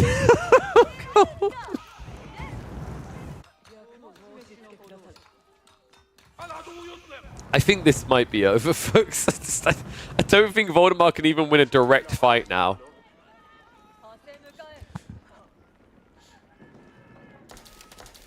Like, I'm pretty sure if... Oh my dear God.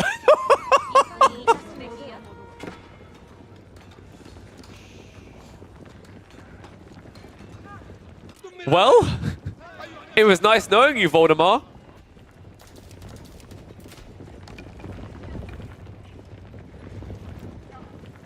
This is like This is like watching Mum storm the front doors of a supermarket on Black Friday. Like, get out of their way, okay? Don't fight it. Don't contest it. Let them have their TVs for 20% off. Oh my God. And speaking of the supermarket gates, good luck holding employees. Good luck. Oh my goodness. Well, it was an admirable attempt by Voldemort. A great early game. But y'all are done here.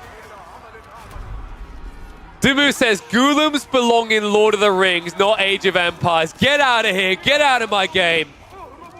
And put some respect on the ladies' names. GG comes out. Ain't no one messing with my own Abugisha. Mm-mm.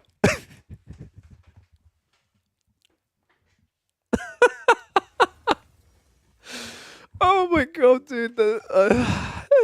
I mean, like, you know when you ever, like, so I'm kind of, like, I want to feel bad for Voldemort at the same time.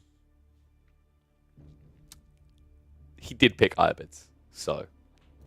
Ooh, has Core got a game for me? He just told me to check his game versus Recon. Wait, the one they're playing right now? Wait. Is it Pinky Parker? Is this the... Wait, did Chad... Wait, no. There's no way Chad Core literally... He did, didn't he? Chad Core literally messaged me to check this game out while it's going on. Oh, that's incredible. Oh, that's absolutely incredible. Holy crap. Yeah, I mean, that's what he just literally said to me. It's such a banger. Let me quickly just name that file because I need to get the name right.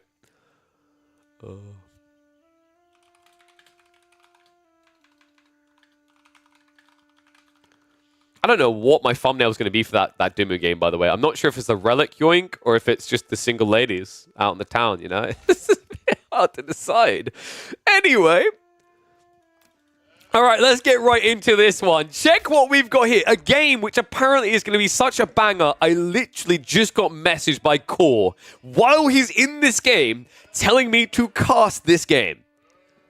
What more reason do you need? Boys, guys, and non-binary pals, welcome back to the AoE 4 action. That must mean that this person in the red, Pinky Parker, is none other than Core. And on the other side, wow, this person we know. They never changed the name. Rack Attack, a.k.a. Recon, playing as Jeanne d'Arc. We are going to be on him and Yum with this matchup. And I am not kidding. I am not kidding when I say he literally just messaged me. I checked my Discord and I've got 3 messages from Core. They read as follows. Check my game right now on ladder versus Recon. Hella fun. I'm here for it. Let's get to. So Jeanne d'Arc versus Chinese. This is not a matchup we've seen often, right? I think we've seen a decent amount of Zhu Ji, and I think Zhu Ji have been struggling on the ladders collectively against Jeanne a little bit. I think Jeanne was like 56% favored up against Zhu Ji, just because of the timings. But overall, the games we've been witnessing, I'd say Zhu Ji has been able to hold quite well.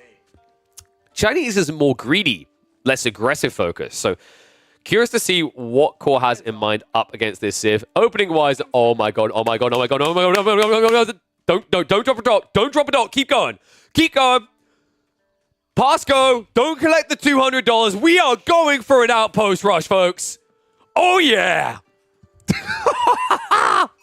I've been waiting for this. I've lost count of the amount of games I've cast where I'm like, it's finally happening. They're finally doing it, and they never do.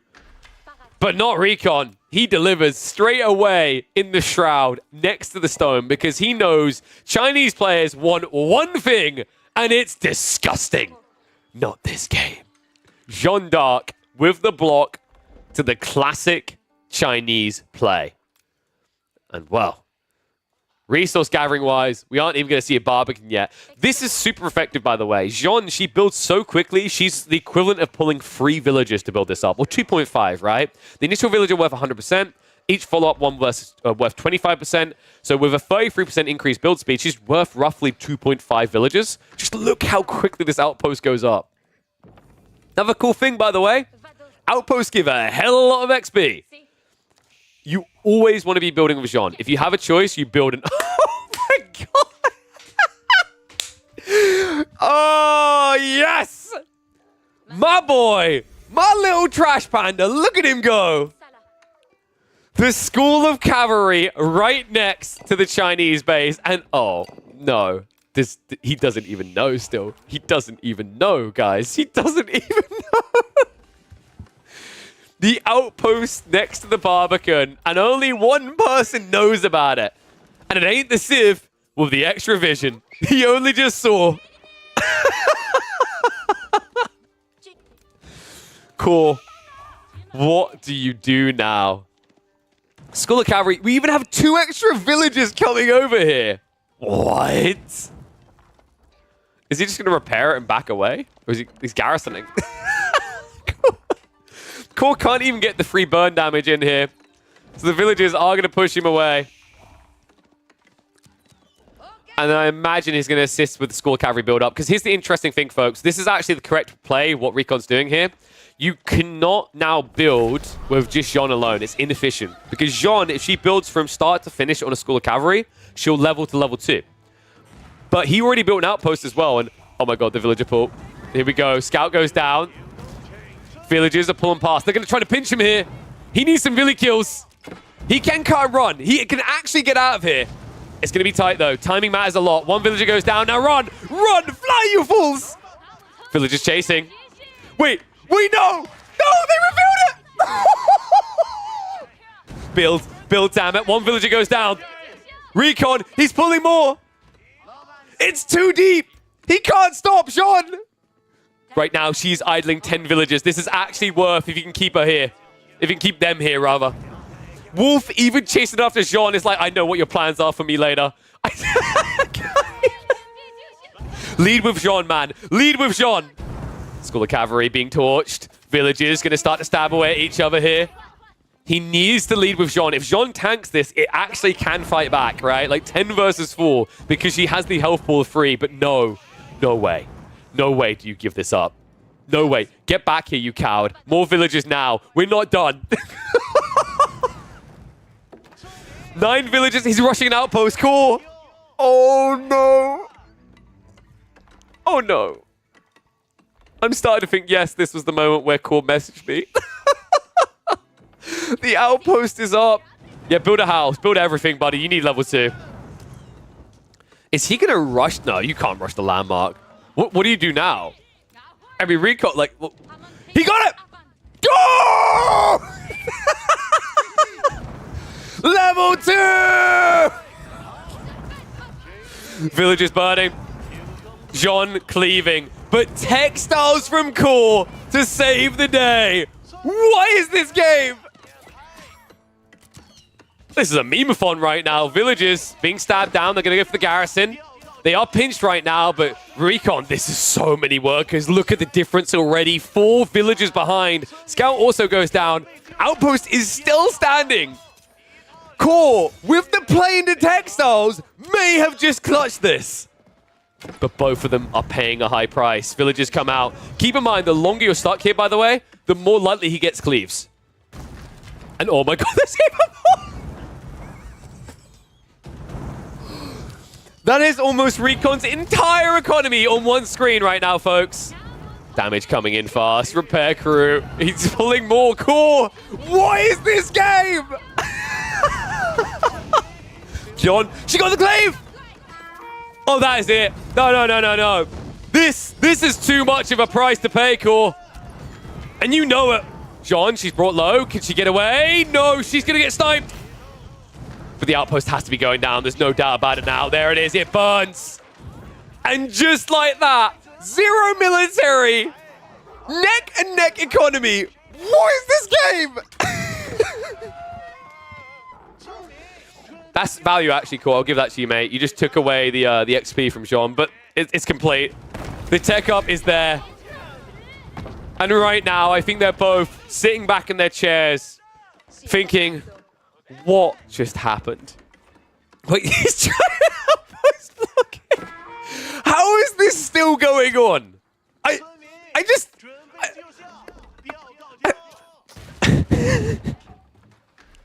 He's trying to creep it and rage to the Barbican, isn't he? Recon. Wait, is he actually going to allow this? I guess at this point, the Barbican makes it a bad trade for him, right? But the Knight comes out! Oh, no. No. Core, even with textiles, I think you die here. No way. Does he get this up? If he does, there's only one villager left alive. Outpost is going to complete. But at what cost? Oh my god. Core is now 6 villagers behind. We are 8 minutes into the game, and the highest eco count is 21. So far, 24 villagers have died in 8 minutes.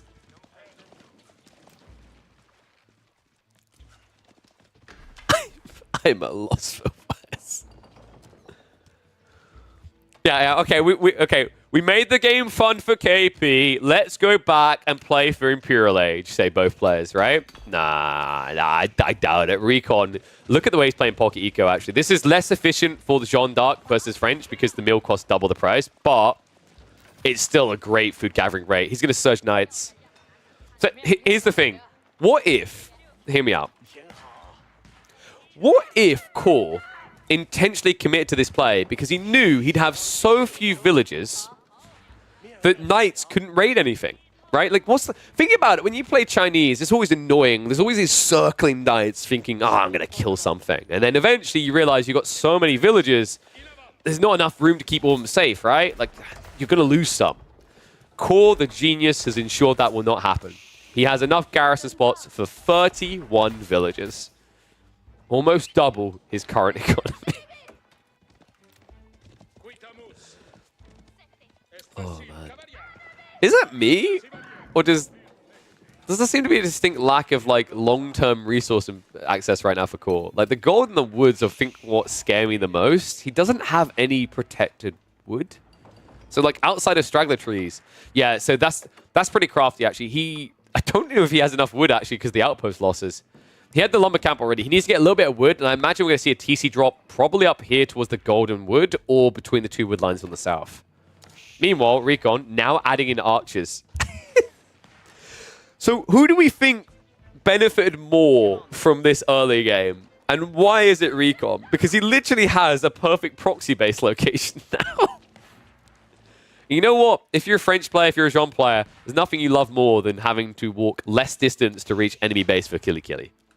Predictions? Do we prediction now? Oh my god, we do, because Core just built an archery. Alright, predictions are going up. Let me get it. Who will win this after this cluster duck of an early game? Is it going to be Recon or is it going to be Core? You have got just 30 seconds. I'm not giving you more time because I don't know if this game is even still going to be going in 30 seconds. Recon, he pucks away, though. He saw it coming. He gets away before the archer ship comes out.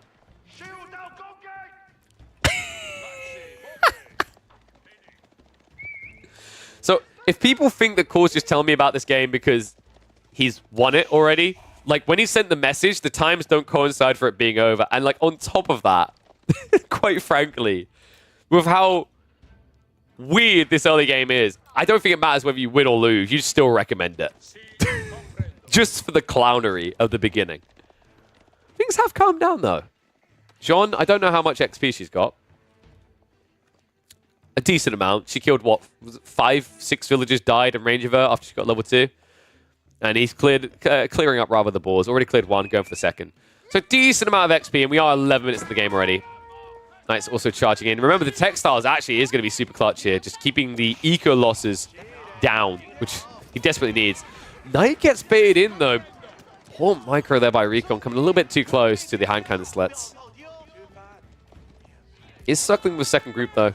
And remember, this is still, by the way, after all this time, Tang. We have not got Song Dynasty. This is not, oh, China's going to build up the eco lead again. That doesn't exist. But it is finally on the way in perfect harmony with the second TC. Bit more defensive than we were expecting, but he already set up the lumber camp, so he didn't need it touching the wood line. But cool. Now 2 TC versus the 1 of Recon. Recon, what's he playing for? Is this going to be Castle Age? I feel like it's Castle Age, right? Like, you don't end the game of Archemass here, surely. And if you rush Castle Age, you can rush level 3 Jean because you have map control for Sacred Sites. Knights are prowling. This might be the perfect time. Actually, it might not. Unfortunately, I think Recon came a bit too soon because it looks like these villages are delayed moving across. No wheelbarrow actually coming out from core. Wait, okay. Hold on a sec. How, after what you both just done for 13 minutes of this game, do neither of you have wheelbarrow? With the amount of walking you've both now done in this game, how the hell does not at least one player have wheelbarrow? Recon is finally going for it, but the weird part is he's going for it after he's done most of his walking. What a weird game.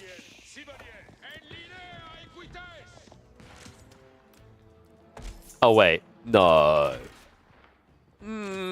Mathematically, he can't lose the mill before wheelbarrow's research, right? Like, if we do the hard math on this, he shouldn't lose it. He's going to lose it. Oh my. 1's in chat if he loses it, 2's if he doesn't. God, I'm just putting bets in for everything here, aren't I? Nice. Find another pick for the walls going up. I think the fire is the difference here. This is why I want you guys to vote first before I gave it away. Like, I actually think the fire is going to make it so that he's going to miss out on wheelbarrow by like 3 seconds. No. Oh, that hurts so much. Dive into the base in the meantime to return some pain, so at least keeping that eco count down, but I'm focused on this. He's going to lose it with only 7 seconds to go. So we are once again going to ask the question, how are we 14 and almost 15 minutes in this game and neither of these players has got wheelbarrow? That's how. Behind this though, Recon now aging up. He's going for the guild hall. What is this game doing to my brain? The amount of thumbnail and title ideas that are going through my head right now, and I just don't know what to do with them, guys. Like, it's impossible. Archer's just trying to snipe more here. Outposts are trying to be built up by Core. Behind this, he has secured the gold. So Core isn't going to be too far behind his own tech up timing. Archers will be able to snipe. I love this from Recon. Just peel the scout to the side and then go after the villagers. Does get 1 for his troubles, but I think the outpost should go up after that.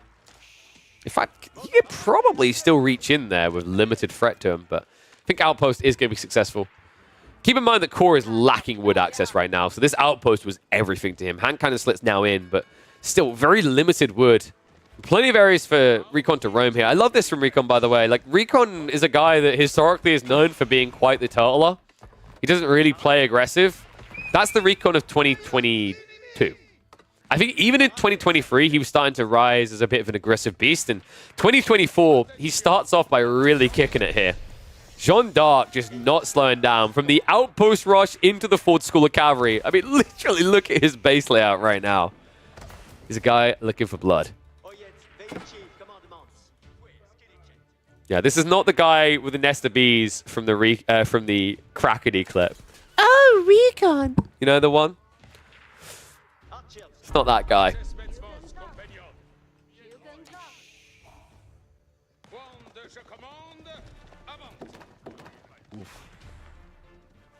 Recon going for age up? He already has. Guildhall's already been unlocked. And he is capturing the Sacred Sites. This is where I think the game's going to start to fall apart for Core, actually. He's still behind, right? Like, despite what you've seen on the eco and everything else, like, he's behind. And these Night Raids are still unanswered because Core has done your classic Chinese thing. Where are the spears? Where's the Britney fans? There aren't any. It's literally just him being dove. So right now, his eco lead is kept within about 10 here. These Knights are about to be Giga upgraded as well in 10 seconds to veterancy. Villages are being pulled to repair, fortifications are coming in, but with the extra health, they can stay here a very long time. And the problem with that right now is Core, he needs to get to Castle Age. It's just so damn difficult because I think he also needs to make a farm transition. Look at him setting up the walls now. He has this and that's it. Look at his food. Look at this number. That is not a healthy economy. Oh, this is unfortunate. After a crazy, amazing early game, I think Core, the issue is going to run into on Himeyama is just a lack of long-term food, right? Like, the shoreline fishing by Recon, I think, is what really secured it here. He needed it for his own economy, but also now it's ruined Core's. Because he only has about 400, actually 300 food left on this pond. He only has 1,500 berries back here. Then we have to see a granary transition. And China usually looks cozy for that granary transition around like 90 eco. Imagine having to do it at 70.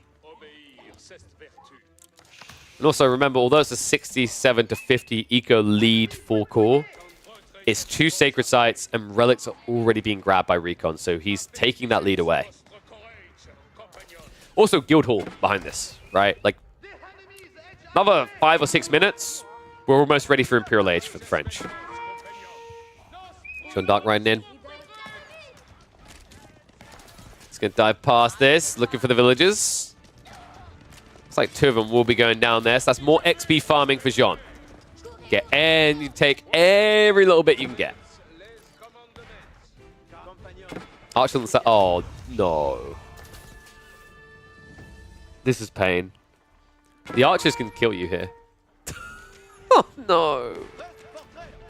Recon is so annoying. Core can't get anything for free here. Now, he has at least got the hand cannon slits, eventually sniping down these archers, but if the archers are getting a 1-for-1 exchange, that's worthwhile for Recon. Meanwhile, north side, level 3 Jean comes in. He's just going to torch down the outpost, isn't he? He's already pinched for the villagers, so they're not going to get out of this, and I mean, this looks close to done. Right, the eco lead is shrunk to just 12, and GG gets called. An insane game between Recon and Core. Just a shame the map didn't allow any recovery arc for him. Recon, with the overzealous aggression into the overzealous defense of Core, it still comes out in favor of the attacker here. Love to see it. If you love seeing these type of games, I get hot tips constantly from players of these type of games. So your #1 spot to catch this type of crazy action is going to be on this channel. Make sure you're subscribed. Make sure you're liking the videos and comment down below. And I'll see you all in the next chapter. I just can't. I mean, it's a bit of a sour ending, but don't worry, Core. I think the early game made it worth it. No. And yeah, so someone I think Core was mentioning is like he lost 4 villages in the tower to the cleave. That is a bug that exists for Jean. I don't think that was like intentional by Recon, right? He has to optimally cleave because there's units outside the tower. That's one of those weird things where I'm expecting a patch to come really soon to fix it, hopefully before the next EGC tournament. Because it's very hard to identify when people are doing it intentionally. Like in that environment, when Recon literally has 5 villages in the outpost, but then 5 more repairing, it would be stupid of him not to cleave, right? It would actually be unfair of a punishment to say that Jean can't cleave there. But it also sucks for Core because he lost extra villages than what he should have due to those cleaves. Oh my god, though. What? Oh, that was an incredible game. Absolutely incredible game. So, I think we've got time for one more before my food is ready, and then I'll go eat, and then I'll come back and we'll cast more. I think the goal is going to be trying to get some community games up after I eat, but let's find one more game to cast in the meantime. At least he didn't send opium to Chinese villages like the English. Yeah, there you go. Right? We send drugs. The French just outright kill you. Which way would you like to go? Trash Pandas win for sure. What's up, Confuzzled? How's it going, buddy? Oh, blimey. All right. Shall we see who else we can cast here? So I'm having a look at the live leaderboard just in case there's one going on.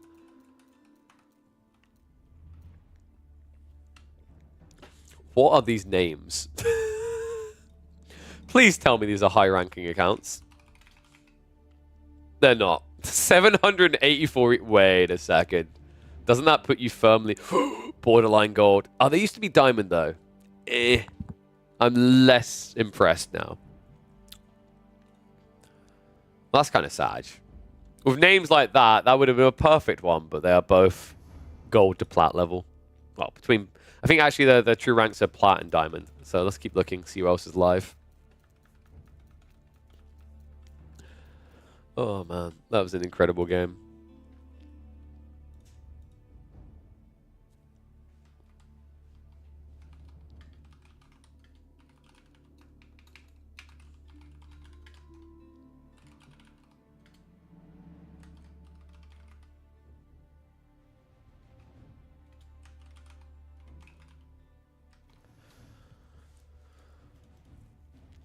Beastie versus Numadon. Interesting.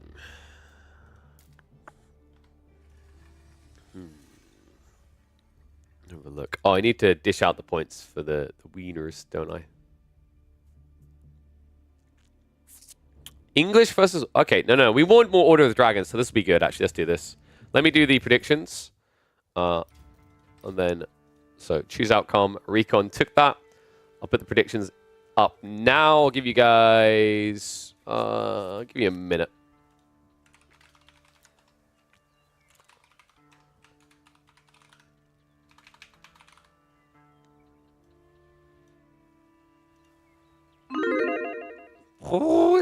Wait, where is it? Oh, that's right. It's in the other scene. All right, let's get to it. All right, hyper excited for this one. We've been looking for more Order of the Dragon gameplay, and Beastie has delivered.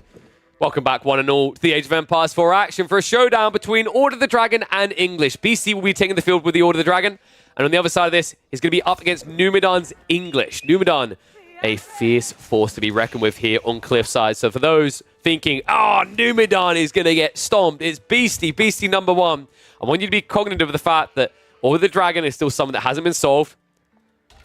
Numadon is a beast on Cliffside. And then the final detail to keep in mind here is English is a beast on Cliffside also. So I think we're going to have a fairly close game. Historically, I do believe that Beastie is heavily favored against Numadon in their matchups. Like, if I was to pull up the stats, I would... Like, I'm punting off the top of my head, but I feel like Numadon... Beastie probably has like a 70-80% win rate in pubs against Numadon. And competitive is even higher, but... That's the old Numadon, guys. Those stats are based on the days of yesterday, not the days of tomorrow. In fairness to Numadon, I think he's been rising higher than he ever has since the Sultan's Ascend dropped. Like, this feels like this could be his time. This expansion could be the rise of a new pro player. So, given that historically Beastie beats him, but that detail in conjunction with the fact that Numadon literally almost never loses on Cliffside. Like, we have literally only have cast him once losing on Cliffside. I think we're double digits for Numadon games on Cliffside. This should be a very tight matchup. Opening-wise, Beastie isn't going for that Rax play. You're never going to see the Rax Spearman opening from Order of the Dragon versus the English. It's just a negative. You're going to get slapped down by Spears. Spears are going to get slapped down rather by Longbows to follow up. I am going to hit the 2x speed just the early game because I don't expect too much aggression here. We haven't seen any outpost shenanigans.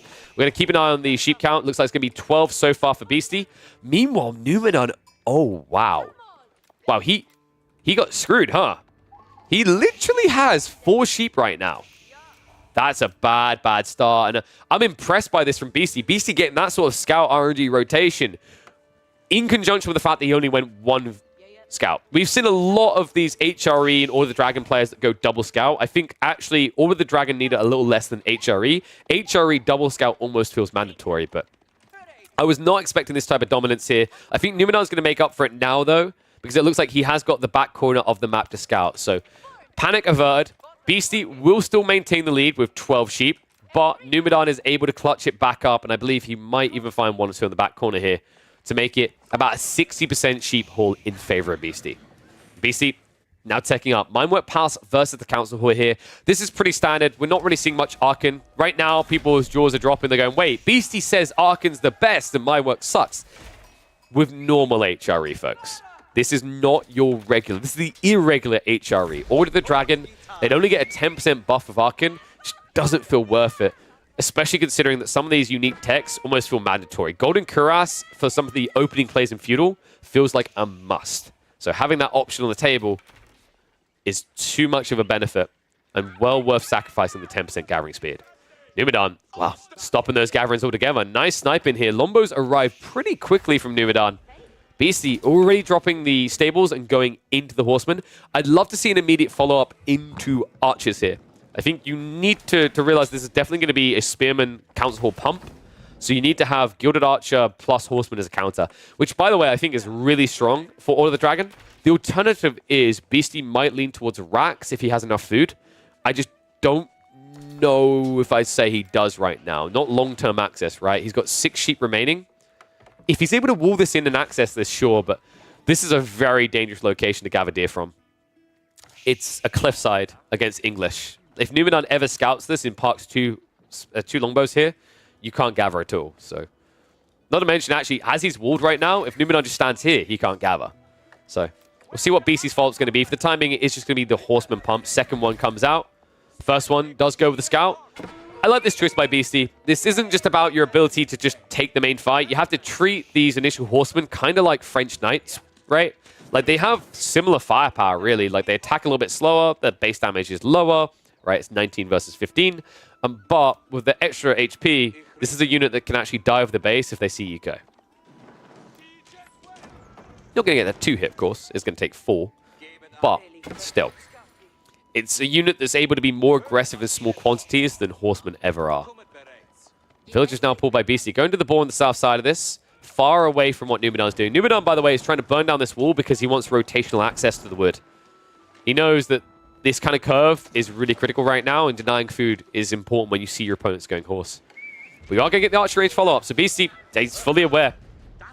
It makes a lot of sense here. Like, you know, you'd think that Numidan would have the edge because Lombos are just Giga Chads, but I think, especially with the Minework build, that's not the case here. I think Gilded Archers are capable of destroying Lombos, but usually that's later in the game. At this stage, the difference maker is the fact that because he went for Minework, he already is able to afford all these techs. Undermesh has been researched. Steeled Arrow is on the way. Meanwhile, Numidan, where's the blacksmiths? He doesn't have it yet. He still doesn't have it. He's prioritizing houses here, right? Double house, in fact. That's a bad sign. Numidan, I think the worry that I'm seeing right now is like 3 spears would not defend this many, right? If the horsemen go back now, they kill all this army. And because you don't have Undermesh, you can't even get semi-decent trades against the archers on the other side.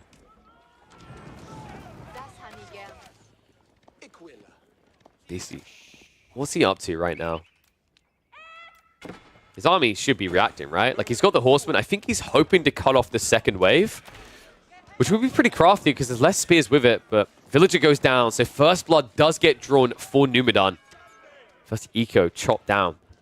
Now wood access limited. So this is the problem with Beastie's play here, right? It's like, because he didn't address this threat before it started to condense into 2 groups, he now doesn't have archer access. This is literally just going to be horsemen. He needs more wood. Otherwise, he can only afford the pitiful amount of wood investment to get out the ponies. Yeah, interesting timing by Beastie choosing to not engage with this right now. I think Numidan is actually swelling up to like his strongest point in the next 2 minutes. And Beastie only has access to food. If we're looking at a potential switch over into Rax Men-at-Arms, maybe I could get behind that, but you would be building Men-at-Arms against Lombos, and I think that's one of the worst matchups for you to do this as Order of the Dragon, because they have more armor to work with. And more damage to work with, right? Because they have a higher base damage, your armor is less effective.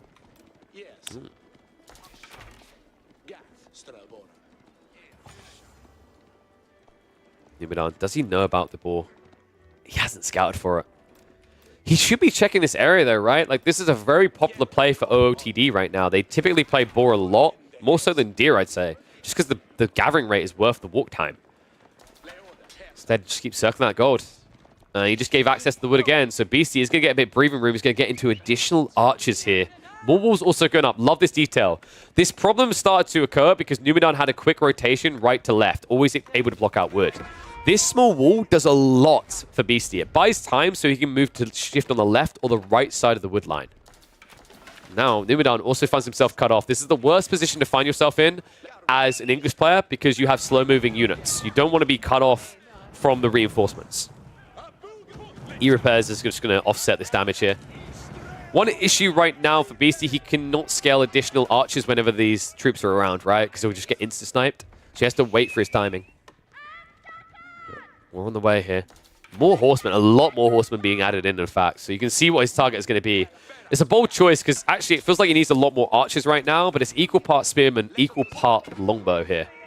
And love this, he cuts the reinforcements. Numidan, oh my, he was greedy about this. Only one spearman out here to defend. Horsemen going to start diving in, 5 of them in fact.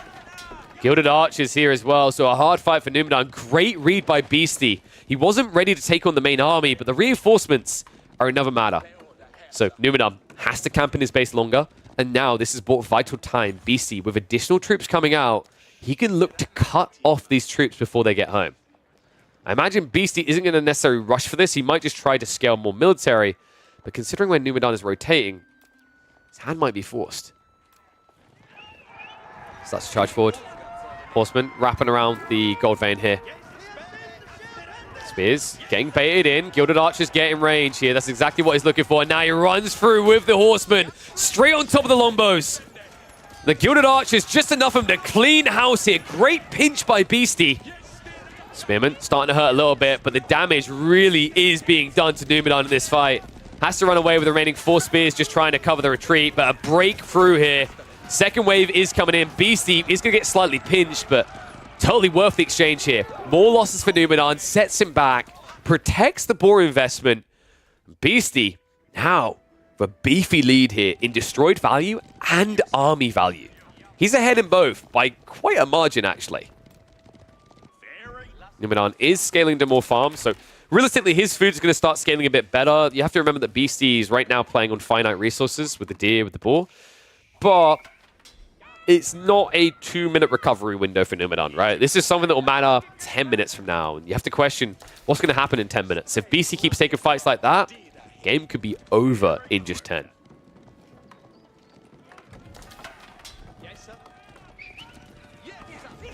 More mills now going up. Good news right now for Numidan. His eco is pretty well protected against what Beastie has. Bad news is if Beastie gets more Gilded Archers than there are Lombos, this becomes so scary. I mean, those Gilded Archers are Gatling guns. I call them miniguns for a reason. 7 damage, but an attack speed of 1. For comparison, these Lombos attack every 1.62 seconds. Even with Network of Castles Knight, even with Network of Citadels, you do not match the Gilded Archers. And sure, you have the extra range, but it's less than you're used to, right? 5.5 instead of the 5 versus 7. And on top of that, these units do move as fast as standard archers, which means they can gap close you. And they don't even have to gap close you, right? It's about this eco line. Like, for example, if Beastie decides to stand here with Gilded Archers now and run in with Horsemen, it's a massacre. There's no textiles from Numidan.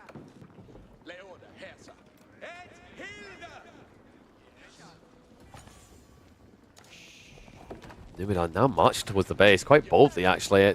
It's worrisome because at this scale, I mean, with how big Gilded Horsemen really are, having 1 Spearman to 1 Gilded Horseman is really bad for the fight here. If you just think about the mathematical damage output, right? Like, you do 28 damage per strike, 90 health. This unit does just over half your damage, but has well over double your health. You don't win that trade. I mean, the Spearman attack speed as well, look at the difference here. It's actually quicker for the Horseman. Gigantism, boys. Look to pounce. Gilded Archer count is scaling pretty aggressively here. Numidan looks like he was trying to get towards a Castle Age timing, but that may have been poorly chosen here. Gilded Archers move in. That attack speed is just a Gatling gun right now. Lombo's trading out, but the Spearman count is getting undoubtedly low. Horsemen do go in here. Numidan just trading out with the remaining Gilded Archers, but it's a bad fight again. He has no choice, though. Numidan, without the Spearman to defend him here, Gilded Archers are going to be able to clean up the remaining spears, and just a few Horsemen, Numidan gets pushed back into his base again. And folks, this was with the attack speed aura. It's the best trade he could have hoped for. I think he will be able to defend against this, but behind this, look at what Beastie just done. He's ready for the tech up, right? Like, he could choose to double down now or go up. It looks like instead he's going to double down the aggression. Interesting choice here. Plenty more horsemen and archers being scaled into. Now, Numidan did actually take a reasonable fight there, actually. The Spearmen, I didn't give them enough credit. They got quite a few good licks in due to the attack speed aura. The Horseman died a bit quicker than I think Beastie was even anticipating there. But the question now is who's going to blink first? Because what I'm seeing is a situation where Beastie can easily go Castle Age. And I think that Castle Up is where this matchup gets incredibly painful for the English. The Dragon Scale Lever is just a big kick in the teeth, right? Because the +3 armor means you're going to have 4 damage reduction against these Longbos. Half the damage Longbos do are going to be gone. And all of a sudden, that extra range, the extra damage, doesn't really feel like it exists for the English anymore. And that moment's coming, folks. Regnitz on the way for Beastie. Gilded Archers are wrapping around. Love the fact that Beastie's trying to stay on the offensive, but love the read by Numidan. Parks 10 longbows here. If he pays attention and he gets in range of the attack speed aura, this should be enough to hold this area. And it's important because Numidan is getting close to his own tech up. Beastie backs away. Archers move in. Love the target down. He's trying to get rid of the low HP longbows here. So good trade and forces the King's Palace to go on the south side here. Still. Numidan a little bit slow on the pull away there. That's unfortunate. If he'd done this sooner, he would have been fine. Like, this is a mistake you're going to see a lot of players make against Gilded Archers. The worst thing you can do is stay in range. Their attack speed just means they dominate you. So you need to start a step back. Because actually, with good timing, and this is a timing that a lot of players know, if you get your timing right, you start a step away, you can actually get a few more attacks in per minute with archers than you would if you relied on just standing still. It's weird, but it's to do with this kind of this frame skipping rather that happens due to the pacing of the engine. Gilded Archers don't need that start step. Actually, Gilded Archers benefit when you don't do that. So yeah, little tip. Just keep on moving against these bad boys. Ooh, villagers get found.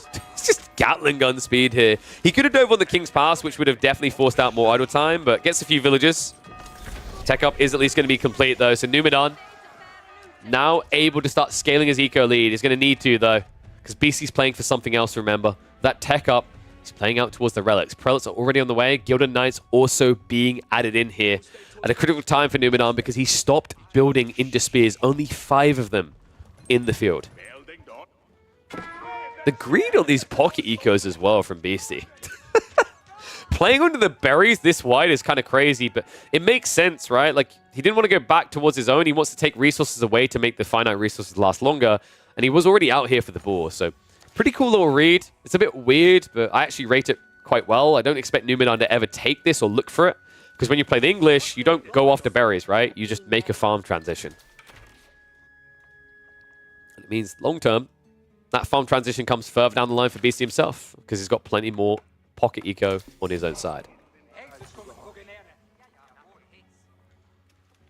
And yeah, we have got the deer on top, as someone's highlighting. There's also the potential for this boring deer, but it's good that Numidan's walling this off, because with the way that Beastie's playing, it would not bode well for Numidan in the coming minutes if there's no farm transition required by about 24, 25. And here it comes.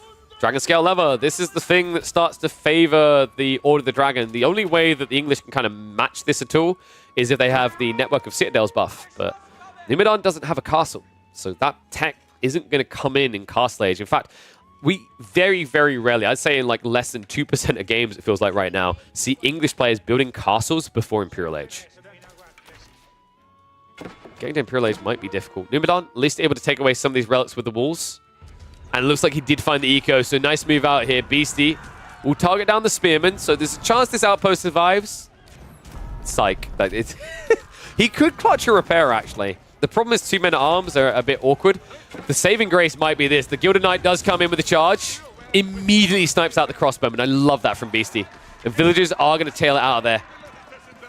1 or 2 are going to be sniped down, so 2 picks for Numidan. Well played there. Now finding himself 16 eco ahead. Beastie not able to fight against this with just 2 horsemen and a Gilded Knight. Has to back up. Especially considering those horsemen never got upgraded, right? So they're not actually good brawlers. Relic-wise, though, BC has got the 2nd relic coming in. 3rd one is also accessible, so Oh, no. No. You know, Beastie. You know it has to be around here somewhere. Mathematically, he's going to settle for the Sacred Site, isn't he? He might eventually locate this, but in the meantime, that is pure pain. I mean, it's so rough. I think Cliffside, there aren't many maps that tend to spawn relics this huggy to the walls, but this is one of them. And I don't know if he's ever going to spot that. He might end up checking, like, down here first. I'd be surprised, though. Like, I feel like that has to be, retrieved in the next minute or two. The sad reality, though, is it is going to be retrieved. Numadon saw it. Oh, no. Well, I mean, you still got Regnets, but you sure as hell ain't got the relic lead here. Numadon able to yoink it away. So 3 relics versus the 2 Regnets ones. Still a lead for Beastie, but not as big as one he liked. But Beastie's about to get a bigger lead elsewhere. Because you know what he likes? You know what your boy always be looking for? He's an HRE at heart, no matter whether it's the Standard or the Order of the Dented, which means he's only got one thing on his mind. One filthy, disgusting, vile little thing. It's going to be the Palace of Swabia. So Love Hotel on the way. Because, you know, even people who are a little bit too tall should have a hotel that's fit for them. Outpost attempt is going to be denied. Numadon, he's not going to look for that tech up. I think he's going to look to punish. In fact, he's massing men-at-arms at an insane pace here. Scary for Beastie, who's only gone in for the Archers. Archers, which, by the way, have not got Inspired Warriors tech, so they only hit for 10 damage. That's bad. Against armor-clad men-at-arms that have 8 ranged armor.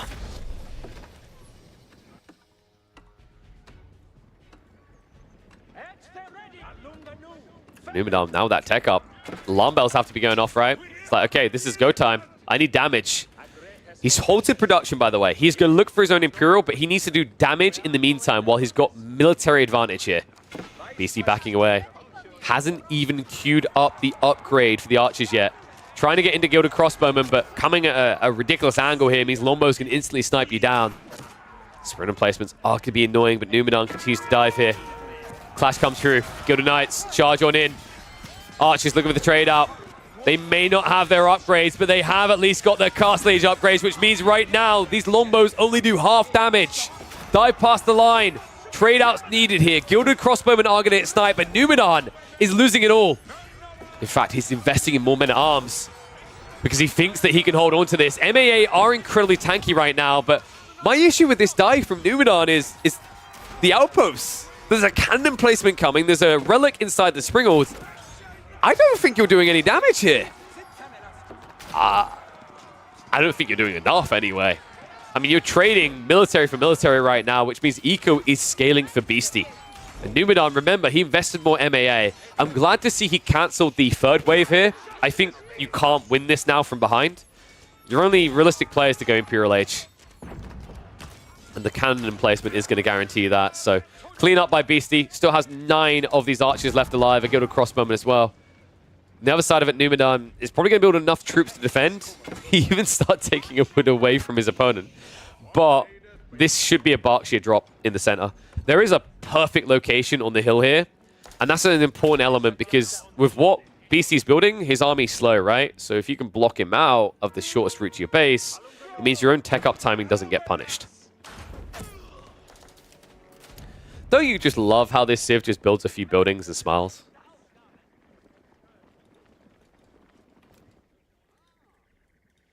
And yeah, remember, this is less effective than the HRE, but because your villages are more effective. So, villager coming out of this every 8 seconds. This is basically putting Beastie at the power of 4 TC, right? Pretty strong. Especially when Numadon is only 2 TC on the other side. He has had that eco lead for a bit, scaling, plus the fact that he's got additional villagers. The scary part is like when BC's able to reach like max pop, he can be more pop eco efficient to an extent. But there is a limit, and that limit comes in Imperial Age, which Numadon's heading for, where he gets this huge buff of 30% on the mills, which exceeds the OOTD's gathering rate when they eventually set up farms. On top of that, rather, you've also got the risk of enclosures, which makes the English farms even more efficient. Yeah, this is not a matchup I think that the Order of the Dragon necessarily wins in the hyper late game. Not off of Eco anyway. It needs to be good trades, good matchups. Let's see what he's got in mind. Beastie. He's going to have to chase down these men-at-arms. Still hasn't made a full farm transition. That's currently underway. I think it's about 8 farms deep. I think that's 7. And a third TC by Numidan is intriguing here. Not quintessential, but he's worried about that window that Beastie gets. If he reaches max eco that he requires first, which he would with Palace of Swabia, there is a window where OOTD can annihilate English and Imperial Age. Numidan wants to force that hyper late game quicker, where they're both 200 pop, they've both got maximum eco, and the English cannot be rivaled by OOTD. God, I wanted a quick one before I went to eat. I think I may have chosen the wrong game here. I'm getting a feeling we might be locking in and entrenching here. Bakshi on the front side. Mango's an interesting choice, but if he gets enough of them. It's actually interesting because Bodkin Bolts is kind of trash. So the issue with Bodkin Bolts is if your opponent gets Siege Works, which they probably will in the late game, then Bodkin Bolts is a worthless tech.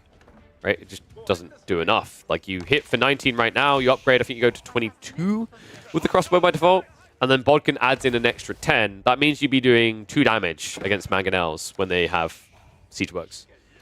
Yeah, Bodkin is going to get buffed. I'm almost certain of that. And while it's true that the OOTD Siege is superior in terms of its ability to kill units on the other side, I don't think it's going to play out the way you're expecting here. Like, Kolv's going to be very good, but if this does turn into a long con game, I don't think there's anything to really stop the English from literally playing classic English with counterweight trebuchets. In fact, from this position with the Berkshire, it's super effective. Most of the base is just a screen away. Crossbows moving out. Interesting choice to fight there. And yeah, Beastie just discovered where the relic was.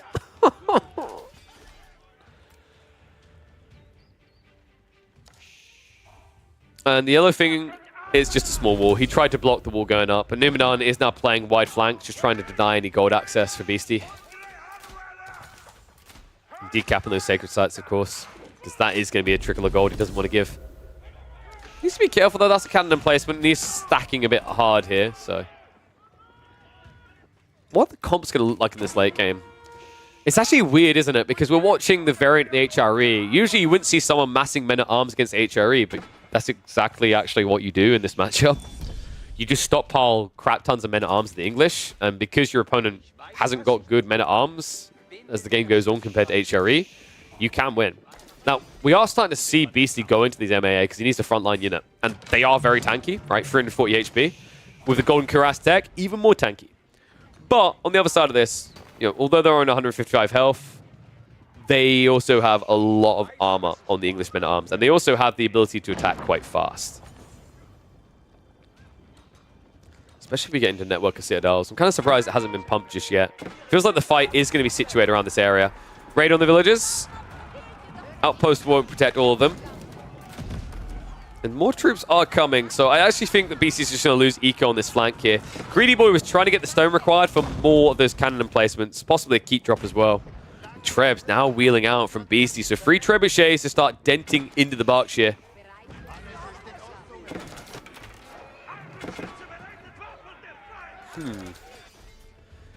Where's Numidan's plan here? Like, what, is he just going to go...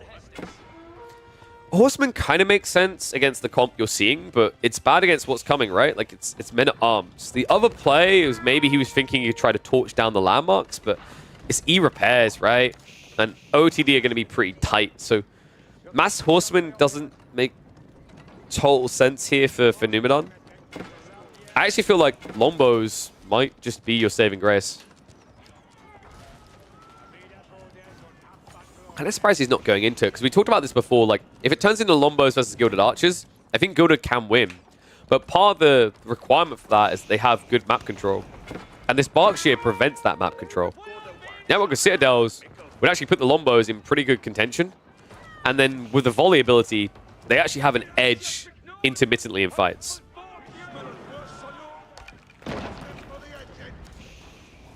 Outpost starting to crumble, though. Love the wall.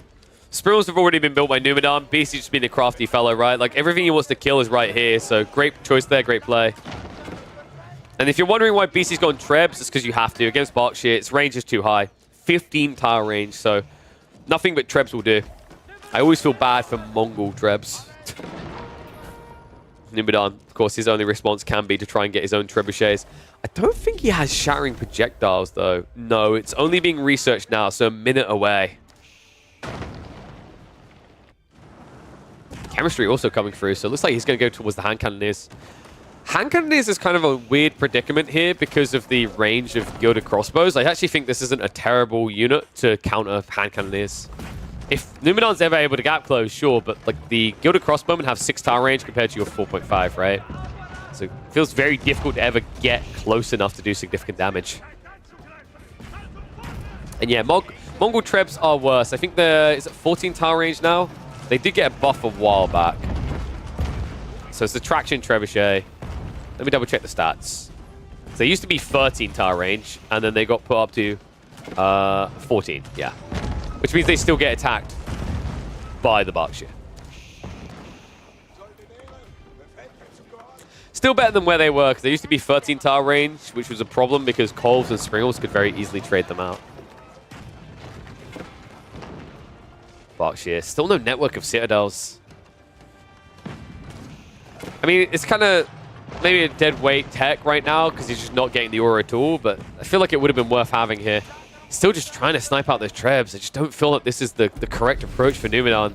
He needs to make a move on the flanks ASAP. And plenty of horsemen, plenty of men-at-arms, just no way in as it stands. Horsemen, seeing the opportunity now, moving in. Trebs have to pack up and move away. This is what we've been waiting for. Numidan just needed that freebie to shut down the siege, and Beastie hands it over. The army completely out of position here. And that's going to be all Trebuchets pinched Numidan. A great move, and now, if he wants, he can just shuffle on into the back of the base and kill off the Eco as well. Textiles are there, so Eco will not die fast, but it's still going to be something that keeps the military force of Beastie dancing. And Numidan able to start sieging into the keep. Gets a little bit close here, though. He's in cannon range. You've got to remember that the range on these defenses goes up to 11.4 tile range due to the relic. So we'll start to pack up and move away just in time.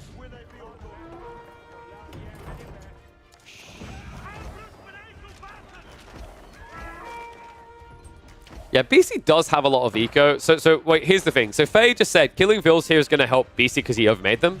I disagree. This is Beastie. How many... So guys, for anyone in chat who's watched some Beastie play before, how many villages does Beastie tend to build? Put a number on. Because that's where this is interesting. For your average player, I would say this is too many villages. But Beastie builds between 140 to 160. So if you add 25% onto that number, what you'll actually find is Beastie is exactly where he's meant to be for his strategies.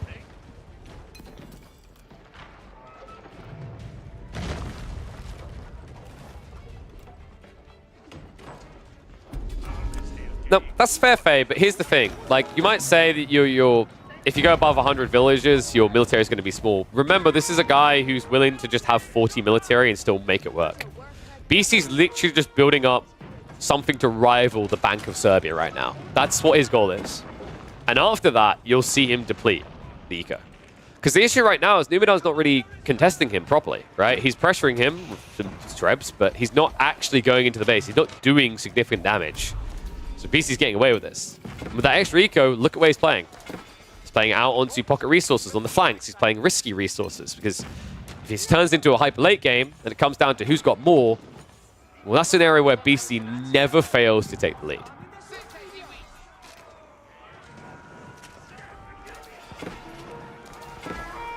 Backstab coming in.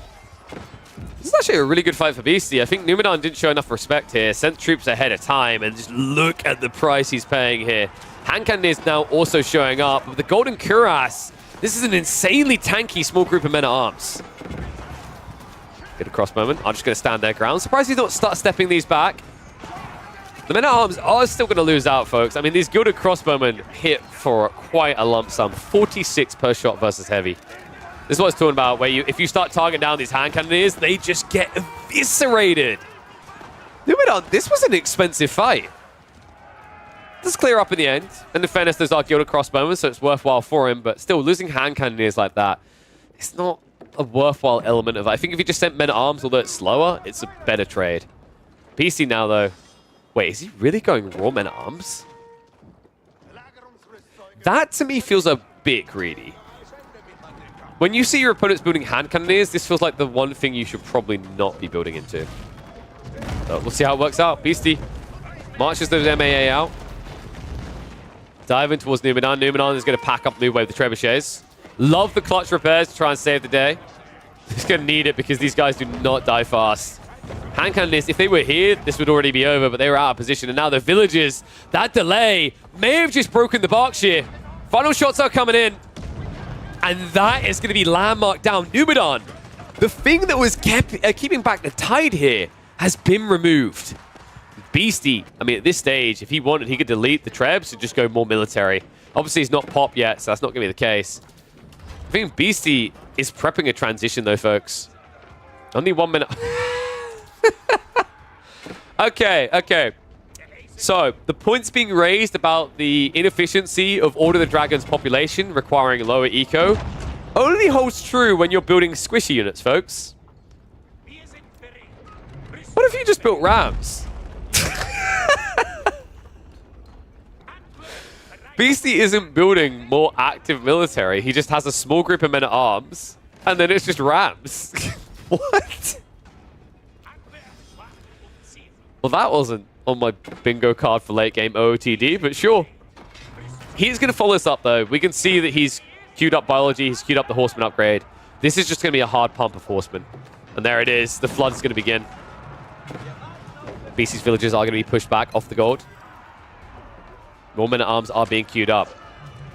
Walls also coming in now from Beastie. An ambitious attempt, but looks like he will be able to get them up quick enough here. Numinon, torch attempt is going to be a fat fail. He needed to target an area the villagers were not prioritizing for build.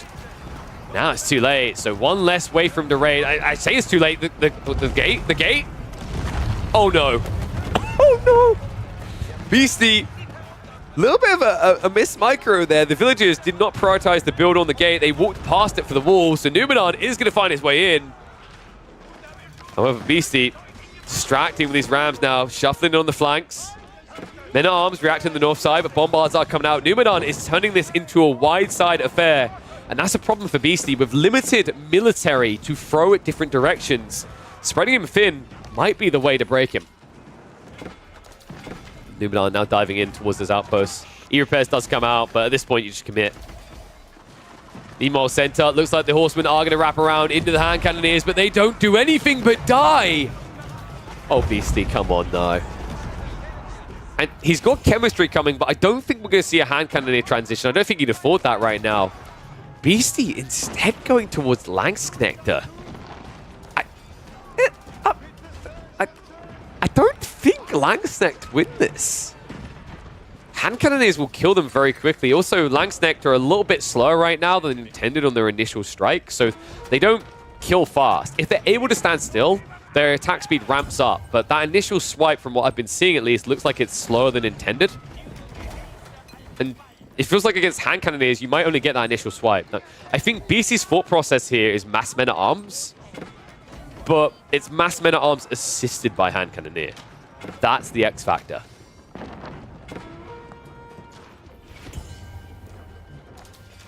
Game's starting to grind down pretty fast. Numinon, his eco is so small, man. But the thing is, Numinon, if his trades are decent, which they have been, then this type of eco level doesn't kill his game, right? And gradually over time, he's adding in more and more hand cannoneers as he goes. That's the X factor, I think. If you get something like 30 hand cannoneers, this feels like a GG. Well, speaking of those hand cannoneers, they are going to find the flank attack, or rather the attempt here. The men-at-arms just start to get chased down. Flank attack. Oh, Numinon, that's a heavy hit. Eco lost on the flank.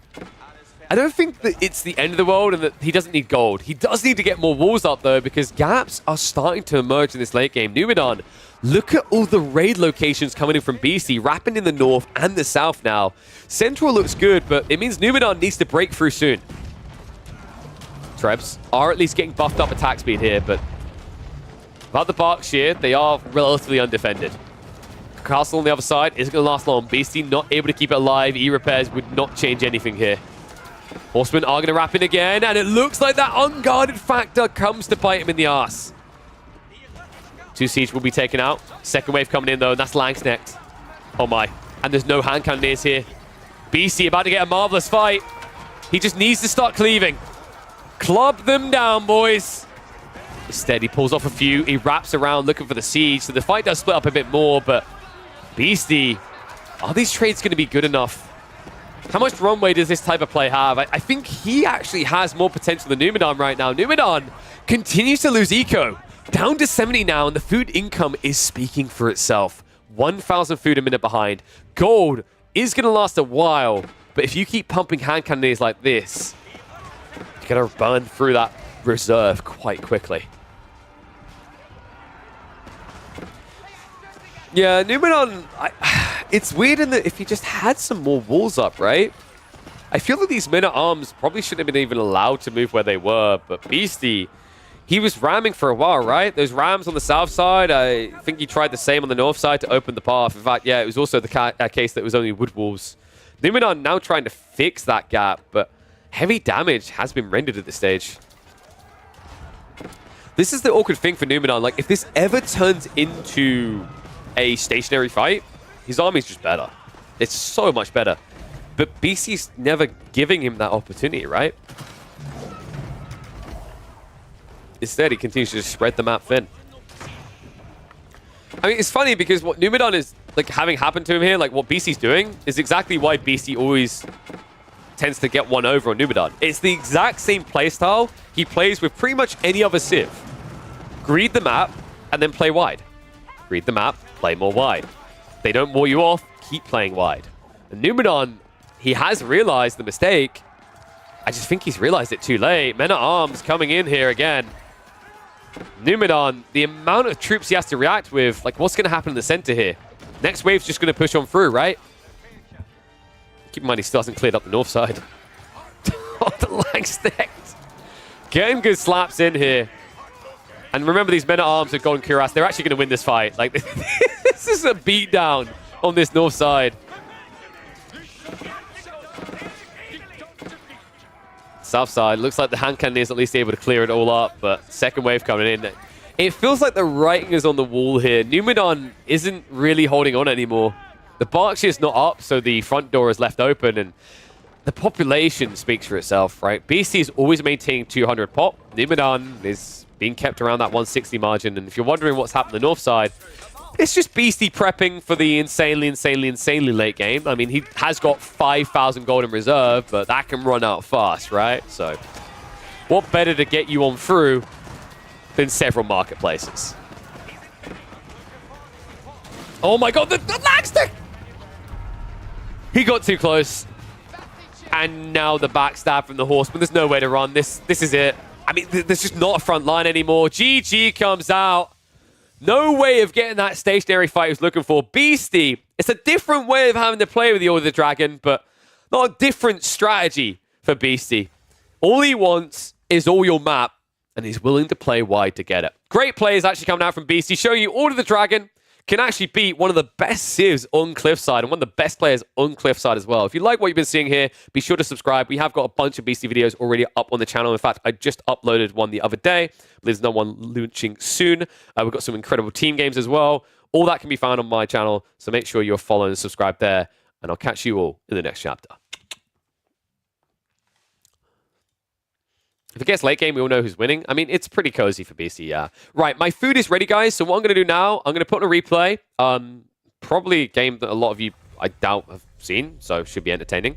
Then when I come back, we will either cast 1v1s or we will look to get some community games going. If we have enough people, basically I'll get you guys in lobby. I'll choose some interesting sends, and you guys can just clash, and I will be there casting it on this channel, so that some of you guys can go back and watch later on, which I think is quite fun. This is how. But let me open up my videos, and I'll pull one up for you guys to watch, and I'll be back in probably about half an hour for hopefully some community games. So just opening me channel now. Give me a sec.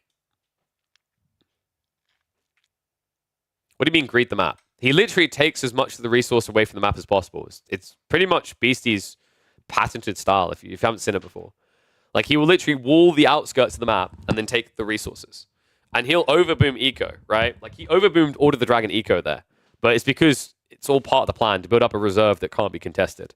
And then once he's in that late game, he just floods all that eco towards his opponent.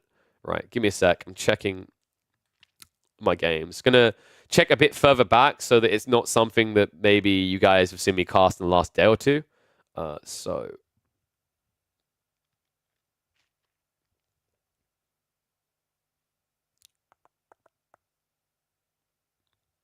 what is this game? Let me have a look. All right, boys, gals, and Zhuji versus Japanese, but I think people are kind of already tired of Zhuji.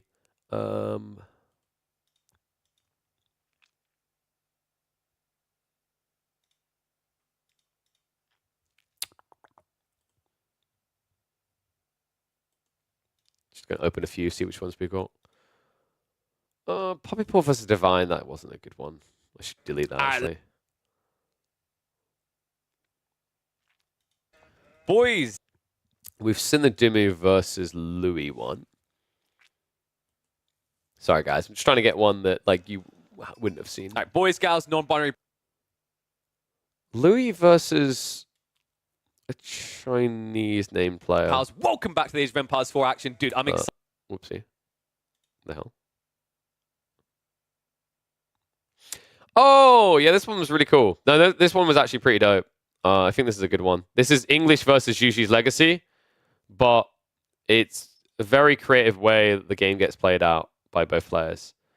So, let's do this one. So, guys, I'm going to go eat. After that, I'll be back. We'll be doing more live casts. Hopefully, we'll be able to organize some community games, so plenty of reasons to hang around. Let me put the replay on, and I will be back in about half an hour for this one. For more live games. See you then. I found some scrim lobbies going on between Louis MT and an unidentified rank 12 player on the leaderboard.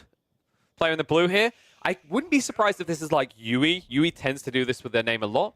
But this is an exciting one because I think ever since Cliffside came in, something that I've been highlighting is I think that English is going to become a key part of the meta and they're going to be incredibly strong. The reason, by the way, is that on Cliffside, you spawn insanely close to your opponent. Think about the distance. Just look at it on the map there. You can see it. My map might look bigger in terms of mini-map, but you can see the distance is incredibly short, and you tend to get these spawns where there's almost just a direct line of sight to your enemy's base. I think that's something that English can strongly utilize. Love to see if you can do it against Zhuji's Legacy. Zhuji's that has been a hard sticking point for a lot of players in the current meta.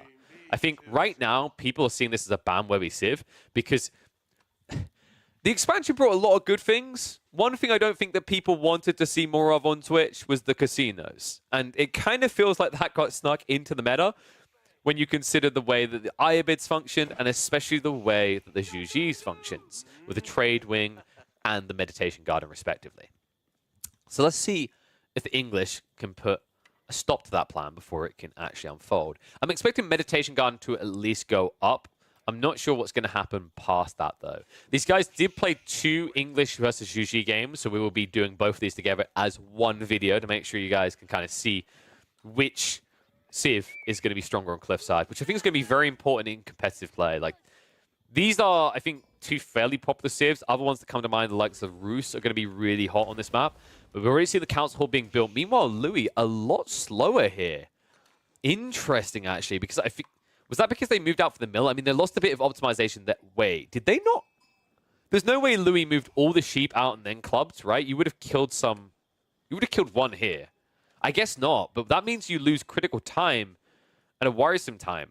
Council Hall is halfway complete. Meditation Garden is on the way, so Louis will get this one for free, and it is going to be an outrageous one. He's going to get his hands on an 8-berry stack, which means 64 food, 30 gold, and then God knows how much wood. I want to say like 29, maybe 32 here. But on the other side, all that matters is Blue has enough wood for those initial lombos. And if you look at the lay of Louis' base, I think he may have made a critical error here. He got a fort spawn in gold. He went for the village, but it's not immediately next to you, right? Also, in terms of vision, you're not going to see these lombos before they start sniping. You've also got this issue where he clubbed every single sheep at the mill. Oh my god. I think he might be dead. I'm not even exaggerating. Think about this, right? So he's going to get the passive food, great. But you need to make farms. Because if you go Chugin Nu, you don't get enough initially to deal with this problem. He's not going to be able to get into this Jiangnan Tower, so he's not going to get that quick production because he hasn't got enough gold coming in time. The Lombos have arrived, and oh man, dude, this is looking grim. He's got a new wave of sheep. Please, put them to the TC now. Villagers being harassed. Scout's going to move across, interesting enough. Looks like they're going to pull back now, so villagers do have to garrison. And it's going to be Palace. Okay. I didn't expect this. Palace Guard as an answer to the Lombos. It seems like it makes sense. I'm not entirely convinced, though. Like, maybe. But the problem is you only have 2 ranged armor. Lombos right now. Instead, they're just targeting down villages. This should be where they change targets. The Scout needs to just tank this as much as he can. Dude, they're just getting annihilated! Okay, that right there is why we do not see Feudal Age Palace Guard often. That is more than mildly disappointing if you're a Chinese player. That is doing no damage whatsoever, and they are getting absolutely ripped. You got to remember, folks, Lombos, they get that extra damage, 6 instead of the 5. And against 2 ranged armor, it's all too easy. That's now 10 Lombos, and the Palace Guard are dead. The villagers can't move. He did club all the sheep. Oh my god, it's GG. I can't blame him. That is an immediate GG. When the experimentation is a fail, round 1 will go to the English. Turns out that Lombos do beat Palace Guard if you do it early enough. But we're not stopping there. We're going to actually rush into another game because they've done this matchup again immediately after this. But very interesting to think about. You can see exactly why the Lombos are super effective here. 1, they get in position insanely fast. 2, for the Chinese, that map was kind of rough. They had their gold and their food on the front side, but what made it worse for Louis, he actually hoisted himself on his own petard when he was trying to be efficient with all the sheep. He moved them all across and clubbed them at the mill, which meant that he had no backup plan if he got pushed off of the sheep, which we always knew was going to happen here if the Palace Guard failed. So Louis almost had a bit too much confidence that actually Palace Guard was a solid answer. Turns out that he was wrong. And Lombo sniped the sheep? Yes, Yosh. But the issue is that Louis ran the sheep out there in the first place. The sheep ran past the TC to the mill, sat there, and waited to be killed. So let's see what he can learn from that as we hop in to a rematch here. Zhuji's legacy again in the hands of Louis MT. And across the ways, very close by. And very close by is the really clear detail I want to be fresh in Louis' mind. The English are waiting. This time, the gold is going to spawn not directly towards the English, so a little bit better for Zhuji's here. However, are we really going to go through this again? I mean, you kind of have to, don't you? You need the mill. I hope that... man, it's kind of awkward because it's like there's no efficient way. Like, what would you do here? Would you pull would you drop the sheep here, but then you have, like, idle time walking? Okay, this is nice. I like this. This is a little bit better. The issue last time is Louis had no way of protecting his villagers at all. They had to run away. I don't think they even have wheelbarrow. He's at least got the village here. What I'm hoping we see out of Louis, though, instead, is that he starts getting people into the woods and then gets an outpost up. Or rather, he gets his gold first, but then he gets 2 in the wood. He gets enough for an outpost and builds it here. Because if he does that, it's going to block the longbow play, and it's also going to prevent them from shuffling easily to the right. We'll see what he wants to do. In the meantime, Pink rather, is keeping it simple. Pink actually went super wide. Wow, they are both trading areas in an interesting way. One that I think does favor Blue more. Triple sheep for sure. He's already got 7 following him. Meanwhile, Pink has only got 7 as well. But I don't think there's anything left around here now, right? They've arrived where Louis began his trail. This is interesting. You got to keep in mind that Cliffside is a new map, so I think a lot of people are still kind of discovering what the optimal paths around here are. But I do like this kind of circular motion you're seeing coming out. The dicey part compared to like Dry Arabia, where it's actually kind of a rectangle form, is that the cliffsides can kind of screw your pathing. Although the cliffsides do tend to have sheep along them. You can see 1, 2 there. Usually I think there'd be like 3, 4 here. So there's usually 2 to 3 sheep on the cliff area for north and then 3 for south. People asking, why not just build the mill next to the TC? Because Louis trying to be a greedy boy. Honestly, it's as simple as that. Like, he wants to bury his backup, but there is actually also a sensible logic behind this. The other reason why Louis has placed the mill here is if you put the mill right next to the TC and the sheep get clubbed a tiny bit closer to the TC, the villagers will just start dropping off at the TC instead of the mill. I've seen it before. It's really kind of awkward. You always have to play at least 1 tile away. And if you're playing 1 tile away with the mill, you might as well play 2 more is kind of his logic here. It's not a fully defendable logic, but it's one he's gone for. Meditation Garden, I can't defend this landmark anymore. What the... am I about to get a new record? On no, maybe. 30 gold, 30 stone. That's an 8 berry patch. That's 64 food. Then you've got the trees, which is probably going to be another 20. So we're talking about 144 potentially? Dude. This landmark is not okay. I actually prefer like the Meditation Garden against the English for this reason as well. Is notice that Louis is running really far away from his base to do this. Which means the English, when they go for this early longbow play, they can't just park longbows on the Meditation Garden because it's so far away from their real target, the enemy eco, right? So, like, you could argue, oh, yeah, but if you place units here, Pigeon, then, like, you're killing eco, right? Sure, but let's say this is 144 Meditation Garden. For each unit you place here, you will minus 14 resources. To do that, you're going to pay 90 resources. That's 90 resources, then they have to get there. That's a pretty heavy investment unless you want to go into a RAM follow-up to delete this. But put that all together, and that's going to take several minutes, right? And although GGs would miss out on this eco as it scales, the biggest advantage of the English in the early game, this initial longbow spam of 6 to 8, will have been wasted, right? You wouldn't have done as much as you could have if you just went for the base. And that's exactly where it's going to be going. Looks like Louis is once again going for the Palace Guard. Now, keep in mind, this is a slightly earlier point, though. Compared to last time, remember last time, I think there's already 6 longbows on the map, 7 longbows, as we saw the first Palace Guard. The key here for Louis is not to trickle. If he has the same number of longbows as Palace Guard, then maybe he can do this. But if this is a fight where he goes into it and there's 3 times as many longbows as there are Palace Guard, he's going to lose. So maybe this would be the point to reset. Smart move there. Immediately turns around, takes minimum damage. 3rd Palace Guard now added in. These are pricey units, remember. 100 food, 25 gold. You don't get a discount because you built them in Feudal. You just get a discount in terms of their efficiency. They are not as good, right? 120 health, less damage as well. Less ranged armor. Already kind of feeling the pain. I think just adding more and more longbows in here. This 4th Palace Guard takes the field for Louis. Looks like the idle time's going to be forced, but look at the difference. There's a very big difference here. Louis, he pulled back the sheep early. He didn't overclub. So now he has safety. He has a way of getting resources together. This is still inefficient, though, because now what's happening is your IO can't supervise. He's still trying to scale Palace Guard, but now with a notably worse food economy. He's not getting that 20% extra, which is significant when you've got 14 villagers dropping off. Now, Pink, what is the follow-up going to be here? Because I've got a feeling this kind of turns into a cyclical fashion of you build Palace Guard, I build Longbows, and we have to keep doing that dance.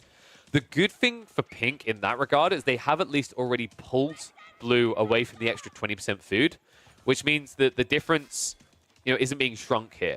There's now still a premium being paid for the Palace Guard compared to the Longbows, one that could add up. Palace Guard now marching out. Longbows really need to be getting more shots than this out, though. I think maybe a mistake made here by Pink. He's trying to get the outpost up, but it ends up being cancelled. Oh, no. And that could have been like 3 extra Longbows. Instead, Blue's going to keep pushing him away. Pink, I think he realizes you need to trade. You can't just keep running like this. You're just going to lose too many units. So tries to turn around for 1. I think maybe you kind of have to rotate the more injured here, but instead you just get some range to the TC. Now if you turn around and fight, this is going to be good. Great micro there. Pink pulls the healthy wave for the front, pushes back. Blue has to retreat here. Does lose another one of the pass guard, but minimizes the casualties still. And now we're seeing the Blacksmiths, because notice the Undermesh came out, which is why Pink did not want to fight there. One of the big powerful things about the Imperial Official, right? You can't just use them to supervise buildings. You've got to use them for these timing windows. And one very big timing window that Louis took advantage of there is with the Blacksmith dropped, he could supervise the Undermesh and get it much quicker here.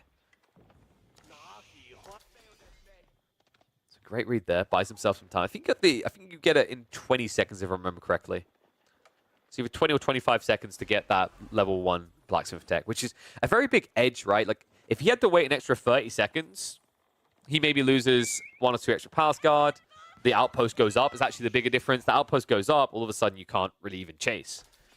Let's check on that meditation guard. 64, 20. Oh, wait, was it double gold? Okay, I thought it was stone for some reason. My brain's dumb. That's still a lot of resources, though. That is an insane number. He's getting, let's do the math, so it's 90. He's getting 150. What? Dude, I'm double checking my math. That's 150 meditation garden. This landmark is insane, folks. That's basically 4 extra villages in your economy, right? And also, keep in mind, from this game's perspective for Louis, in a position where it was looking quite dicey for him, that's an extra pass guard, right? In raw cost, like, obviously you need a bit more food, you don't need as much gold, but like, in terms of the eco effect, that's over an extra pass guard per minute. Now we're going to see a switch into Horseman. Ping, still only Lombos, though. Doesn't feel like they can afford to go into Spears at all. Good little snipe there. We'll find at least one the pass guard. Now, keep in mind that while Horsemen are coming out, it's not the end of the world for Pink. Pink can still use Palings. We don't see it often, but it's a very big play up against this. You would have to stand still, though, and that would allow the pass guard to get in on you, and I don't know if he wants that right now. Going to snipe them out. Goes after the Horseman instead. He knows that that's the threatening unit with the bonus damage, so instead takes them out first. Good micro there. Throws away the scout, but it keeps the pass guard off him, which is critical here. Pink continue to retreat. He's not microing the injured ones to the backside anymore, which is kind of a mistake there. Loses 2 or 3 immediately. Pass guard getting in even deeper. Looks like it's going to be once again a pushback. Now, neither player is making some sort of side investment here. We're not seeing someone move into a TC or move into Castle Age. This is all out aggression. But after that reset, gotta say, Pink definitely getting the better side of the fight again. You can even see it in the destroyed value here. On Lombo, doesn't even get picked off there. It looks like it's too much of a reaction, so Blue has to pull away. Louis now with just 4 Horsemen and 2 pass guards to his name. Not exactly a scary force when you're up against 18 Lombos. Now the racks, so we are going to see Horsemen added in. Makes a lot of sense. These pass guard, they hit kind of hard, but at the same time, they will be delayed by spears. On top of that, the Horsemen are the solid solution. This now forces Louis to have to consider going Chuganu if he wants to counter this outright. Going Chuganu isn't terrible from the perspective that it forces your opponent to go Undermesh, but at the same time, you have to go Steeled Arrow, right? So it kind of evens out. In fact, this might force Louis to go for melee defense. Love the wall as well. Outpost already the south side. Villager is going to be safe due to the way the walling is going up. I love that Pink is doing this as well, because the issue they have is mobility, right? Like, the downside of longbows is they do not move fast. But by getting these walls up, you give yourself soft reset points. I would even be a fan of Pink just kind of crawling in a little, making another little wall indent, right? Or maybe just walling to the south side. You place a gate here, a gate here. Maybe even a gate here. You just turn it into this revolving door segment that Blue can't play into. Outpost at least being tickled away at. Lombos are on the way, though. And you are seeing they've already got the glowy aura there, but interesting that he doesn't go for it in the end. I'm very surprised by this. He actually needs to make a move soon because Blue is going for Castle Age behind this. It's going to be the Shaolin Monastery. Really cool read. Louis going for the Shaolin Monastery. Remember that these guys can harden their skin, which means they'll take 50% less damage from ranged attacks. And Pink also, because they lost their scout, they're completely oblivious to this play. Dude, what a cool read by Louis. He's always been such a crafty little devil for details like this. And you're seeing how effective it can be in a game where you've removed that scout. Like, that scout being traded out was critical to keeping Pink's mass alive, but the price he pays now is in knowledge on the map. Tech Up comes out. They're a little bit too late to stop it, but they can maybe at least punish the villagers who are still gathering in the area. Lombos come in. Villagers starting to be sniped down. Slow reaction to move their way there by Louis. Louis now going to lose almost all these villagers, in fact. lucky to not lose an extra there. So 8 villagers, I think that was in total out here. 5 go down. And now the pushback has to move off the wood line. This is problematic. Louis with limited production buildings, but the upside is you're playing as Zhu Xis. You do have the supervise to pump these units out quicker. A lot of villagers playing a dangerous game right now. Pink just seemingly relentless in this game. Still not looking for the castle age. They're just continuing the aggression. Now that is dangerous. These Palace Guard, they can get the level 2 range defense. However, blue seems to be lacking a little bit on what? The wood here? Yeah, actually, that's a... Oh, wow. They'll get it passively, but that's actually a big detail. The fact they have to wait a little bit longer, the fact they're now going for a lumber camp instead of just waiting for that final trickle from the meditation garden, that's going to give more tempo control to Pink. Pink, who has now added in spears, is even added in men-at-arms. I think that might have been a misclick, though. There's no way you try to scale men-at... Wait, they are? I guess... Okay, let's be fair to this. If you want just a unit that can frontline so the longbows can win, it does kind of make sense. And longbows are still effective at this stage in the game because the Palace Guard are weaker in the armor department than their counterparts, right? So you see, even with the +1, he's got 4. So he's still taking 3 damage per shot. So having someone that just stands its ground for a bit could be a solid solution here. Also, another cool thing about the men-at-arms plus spears here, Louis never got the melee defense. So he only has 3 armor, which means these men-at-arms, although they seemingly have plastic swords, these plastic swords can hit fairly hard. 10 damage per strike. It's another crazy element to consider, right, is the Palace Guard, when they're in the feudal age, and why we didn't see them that effective in the first game, you need so many of them because they attack for 9 damage. The edge is the speed, and that really is it. Longbows back up a little here. Horsemen haven't been upgraded. Spears are going to start to clash, but Longbows can always hide behind the walls, and that's going to be problematic for Louis, who's getting baited into an area he can't control. In fact, the Longbows are kind of just hanging around. That was kind of interesting to bait him in further, I imagine. Louis will have to back away. Now, the crazy part, by the way, folks, is Louis is so hell-bent on getting more Palace Guard out. At no stage did he go in for the Shaolin monks, right? So there's no relics being gathered here. These also would have been a great unit on the front line, I think, up against these Longbows because of their ability to harden their skin. Issue is you can't choose where you fight, right? The issue is still that Louis, because of the way the mid-map is controlled, gap close is critical for them. Someone saying it says mace in the description? Yes, which is weird. I don't know why it says mace. It should say plastic sword. There's some weird ones, like what is it with the Order of the Dragon with the men-at-arms when they're chasing after units, they have a lumberjack axe out instead of their sword. There's a lot of little weird ones like that. Pink has done a lot of damage though, and the cool thing is now they're looking towards Castle Age. I think if you go Castle Age here, you can still just kill Palace Guard with these longbows. If you think about it, Louis can't win these fights right now, and he's kind of reached critical point on quality when this comes to Palace Guard, right? Like, he's got as much armor as he's going to get, and he still can't win those fights. So with Pink now going up, that's going to be a +2 damage to the Longbows, then an extra +1 from the Blacksmiths. These bad boys are going to hit hard. Upside for Louis, at least, finally gets a Shaolin Monk out, so we are going to be looking towards relics next. Meditation Garden has definitely been helping his economy a bit, and he's definitely needed it in this type of game. Yeah, it's kind of interesting that because of the restriction on wood and the way this played out, this isn't your typical Zhu Xi game where they always go Jiangnan and then they boom out a lot of units at a surge point, right? Because remember, the Jiangnan, if you drop a Rax, you'll get a Spearman. That's 80 resources. If you drop an Archer Range, you get a Chuganu, 80 resources rebate. I think another reason why you didn't want to do it up against the English is because you need to play Rax, and playing Rax would have just spawned Spears instead of Palace Guard, which doesn't work. Ball's now going up in the meantime from Louis. Trying to restrict the fight, but honestly, I don't think you should be paranoid about Pink rather playing the flanks. I don't think Pink has any interest in going wide. Looks like Blue does. However, great read by Pink getting this outpost down a long time ago. Really smart idea when you're playing up against Feudal Age Palace Guard because they can always just stop fighting you and fight your economy instead. Longbows have been at this so long they're actually killing the mill. My taxes, no! Tech up, complete. Pink, only 30 seconds to wait now. If Blue can't find a fight before that, this is heavily going to favor Pink. It's got a lot of Palace Guard to work with though, right? Looks like we are going back to the Jiangnan Tower now. So Song Dynasty is in. This is because Louis knows that they're going to need a granary transition and a TC boom. He's giving me that TC immediately, so gonna give him that scalability. This is a reaction, by the way, to Pink's play. He knows 100% Pink has to have gone King's Palace, which means that their eco will be getting bigger if you do not mirror with a TC of your own. Now we're gonna see some fast being dropped on the backside. Pretty far away from the TC. Very dangerous what Pink is doing there. The men-at-arms are at least there to chase away the looming Palace Guard.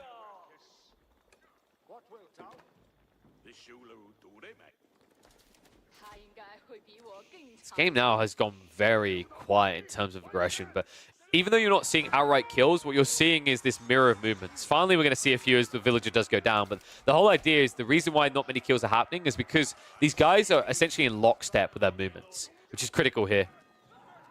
Because on the flip side, like if Pink isn't chasing these Palace Guard at all times, 3 of them could do so much damage. They're doing some right now. It's brilliantly done by Louis there. On the other side of the map, if Louis isn't there guarding against this Lombo ball, he could lose 20 villages in a minute at this stage because of how condensed his economy is becoming in single areas.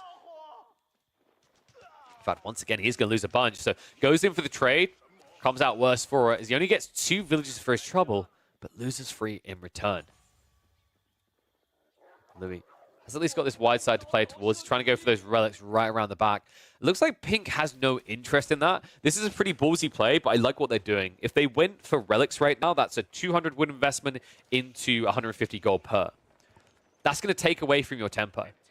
Pink understands this matchup right now, the way they've opened this game and continue to play, this is all about tempo control. For Louis, it's all about greed and recovery. That's why you're now seeing a 3rd town center added in by the Zhuji. Spear Lombo in the area. These Lombos do now hit for 10 damage, so half their damage going through against the Palace Guard.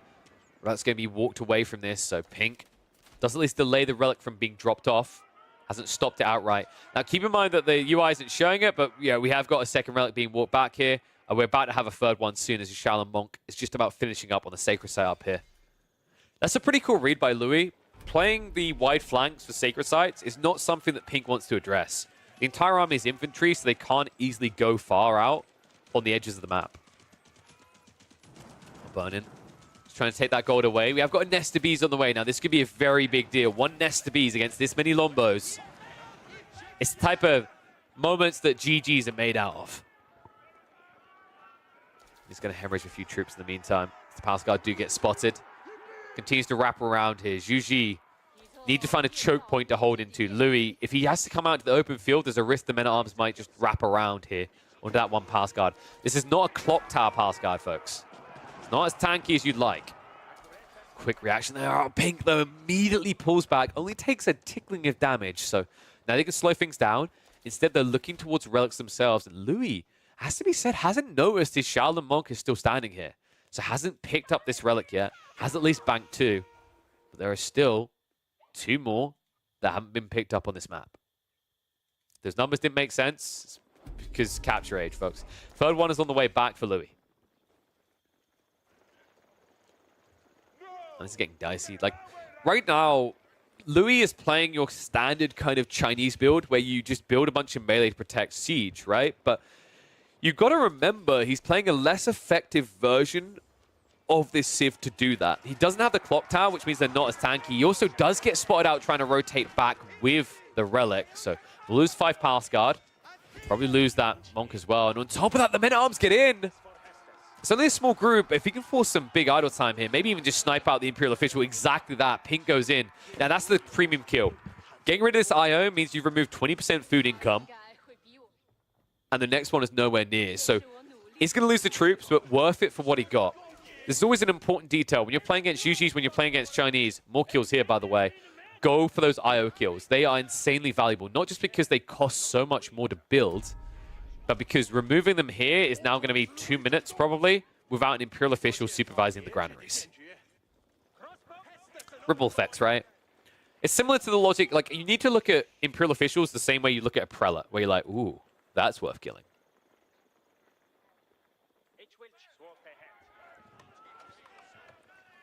Wave after wave coming, and Ping getting closer to the pop here. I think Louis kind of fallen behind in that regard. Going for a 3rd TC may have been a mistake. It feels a little bit greedy, and now going for a castle, but where can you place it? Spearwinter also showing up. Love that Pink made that transition. It's not a comfortable one for the English, but does it. Finds a way of making it look cozy. Castle now coming. Army charging into a choke point. There's going to be that Nest of Ease waiting for a primer. Nice bait. Pink sends in a single Spearman to bait the shot. Now goes in for the fight. Spearwinter just waiting in the center here. Blocked on all sides to make sure it can't go down. Village is going to fall. Lombos, enough of them here so the Spearwinter can retreat through. And Castle, it is going up on the side, but Louis, I'm worried he's going to be losing this fight. Lombos plus crossbows here to count you out. Spearwinter now moving in, looking for the shots out. Gets one, not able to finish off the Nest of Bees though, but still staying alive. Cannon's being shot at here. Keep does get rid of the Springald, and this is going to be the point where Pink needs to retreat. All in all though, a decent fight. If you consider the damage done on each side, this has minimized the Palace Guard count down to under 20. Does mean that Pink can consider going on the wide sides again to look for those little raids into the economy. An economy which, by the way, still hasn't been walled off. I do think this is one big stinking weak point for Louis. I like this defense. I love this castle. This castle came in clutch, by the way. Those shots immediately onto the Springald, that was the difference maker. He would have lost this area if it wasn't for that play, because his Nest of Bees could never join in. But Louis, at the back of his base, has played into a corner for his farms, yet he hasn't built palisades to protect here. Instead, he's going to be going for the stone wall. So this is the play that was missing. I like that he's doing this, because without this, these Palace Guard will just keep coming in. It's a slower version of... not Palace Guard, sorry, Men-at-Arms will keep coming in. It's a slower Palace Guard, but it's the same idea. In fact, the timing might be bad for Louis, though. Did he go a bit too greedy here? I think he did. He's going to cancel the walls. Longbow's moving around. Man, I can't believe this. Louis, if he'd just gone for the tighter wall, it would have meant the Lombos could harass some of the farms, but he'd at least have it up. Instead, this wall kind of feels moot and irrelevant right now. 5 villagers just hiding in a corner, praying they don't get shot, but the rest of the economy is going to be exactly that. He has to migrate away. And folks, that is almost all of his food income. That's going to be him going down to like 200 food a minute if he's lucky. Oh man, that's so big as well. I mean, Louis' army is entirely Palace Guard, right? So if he can't scale it, he's in trouble. I don't think he can win a direct fight right now. In fact, I'm not sure what he does from here on out. Farms being burnt, granaries as well. So even if he eventually pushes his opponent out here, damage would have been done. Nest of Bees shots coming in. Oh, dude, that's a complete mess, though. I don't think they got the damage they were looking for. Palace Guard now just going to look to dive in. Block this out, but they're unable to do so. Men-at-Arms get around the backside. And the Nest of Bees, they have to retreat. One goes down immediately. Lombos do show up to assist as well. And just a few of them can harass these out infinitely. Villagers being pulled, but it's a little bit too late. Another Nest of Bees goes down. Counter raids are coming in to the base of Pink by Louis, but I don't think Pink cares. Just a few troops to react to this. Meanwhile, the dive continues. Another Nest of Bees goes down. Now only one in the field. Lombos attacking into the keep builders. There are at least textiles here, but it's still going to cost you. Even if Pink gets pushed away here, I think they'll be happy with what they've done. In fact, they might even find another Nest of Bees. The Men-at-Arms come around the back. Come on! So that is 4 Nest of Bees going down in that fight. Lombos are still alive. Palace Guard count is down to 24. Louis may have got a castle, but folks, he hasn't got his farms. He's still not operating on them right now. And a second wave of Men-at-Arms coming in. So the Palace Guard, I don't think they can clean up all these Lombos. And if they can't do that, it means you can't operate this area. In fact, it's going to be pushed away again. Oh, guys, I'm starting to think it's going to get only worse from here on out. I mean, the Palace Guard keep flooding through. Pink has played a wacky game here. They've gone all-out aggression. They didn't wall themselves in. They didn't defend. They set up their base in a way that they couldn't set up farms near the TC, so they could lose a lot of villagers. But even with all that said and done, even with all the losses on both sides, as we've got almost 100 villagers in total dying in this game, it still all favors Pink. Because they have this army, this very slow-moving army, right at the edge. Walls are at least going up, but timing on this blue. Louis, if he doesn't get that wall segment up, he's going to have to run away again. And I don't know if he's going to get it up. If the Lombos just target this down right now and stop the villagers, it could just be it. Instead, he's going to run the wrong way. Pink panics a little. Oh, mistakes made there. Missed opportunity here. Did not immediately snipe the villagers. So blue, he gets the defenses up. Louis now has a safe farm area. Pink, not so much. But Louis needs time. He's now down to 4 Palace Guard. The worry about this play is, sure, you did finally protect yourself, but with no Palace Guard here, do you not just run in? Oh my god, he hears as well.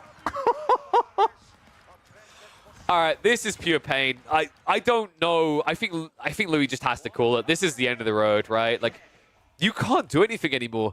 He needed another wall, essentially, here. He needed to delete some of these farms and just accept it for what it is. Instead, he's a greedy boy. Now he's looking like a pretty dead one. He even started setting up farms near the TC. This game is done. I don't know how you come back at this point. Like, even Eco, yeah, you've got the relics. Yes, you've got the meditation garden. Actually, you don't have the meditation garden. Never mind. And now you've got flank attacks coming in with a grand total of 3 pass guards to your name. Dude, what a great read by Pink.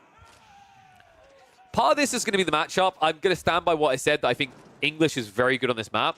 But Louis had the answers in the early game. You cannot fault the reactions of Louis and then Pink's follow-up play. Pink had to play incredibly well to take this win, and he done exactly that. His timings were on point. He got a little bit loosey-goosey with the outpost timing. That's definitely one awkward detail. But other details around this, like this wall up near the center, the relentless play into the pass guard mass, the force off of the mill in the early game with those lombos, has all led to this effect. And then the timing to wrap around this north side, to understand, to sniff out the weakness of Louis' build. His mass farm transition at the backside was premium plays from Pink. Great game and a well-deserved win. And I don't think it's calling it early at this stage. I mean, you can see he's wrapping south and north. I think at this point, Louis kind of understands. He can smell it in the air. He's just kind of processing the loss. He's going for a keep drop now into the back of the base. But another issue is because Pink spread his farms out so much, there's no one keep drop that returns this damage, right? You can maybe stop 2, maximum 3 farms. That's still going to be half operational for Pink. That's still a lot more than what Blue has. I mean, Jesus. At what point do you just delete the granaries and build them elsewhere, right? Rams are in now, though. Onto the keep. Louis looking for his own castle investment over here, but this is done and dusted. I mean, half the farm's already dead. The granaries are definitely going to be gone. What a great game. Let me know what you guys think, by the way, about this particular matchup and these 2 civs on this map. I've seen a lot of people trying to play GG here. I think it gets away with a lot because people are still figuring it out, and there are some insane meditation gardens on the flanks. But English, these type of civs that get super aggro are going to be effective. And, well, they don't even need lombos to do exactly that. The villagers whip out the bows. The castle is not going up. It's very doubtful at this stage. And Louis, I imagine the moment this fails is going to be when he calls GG.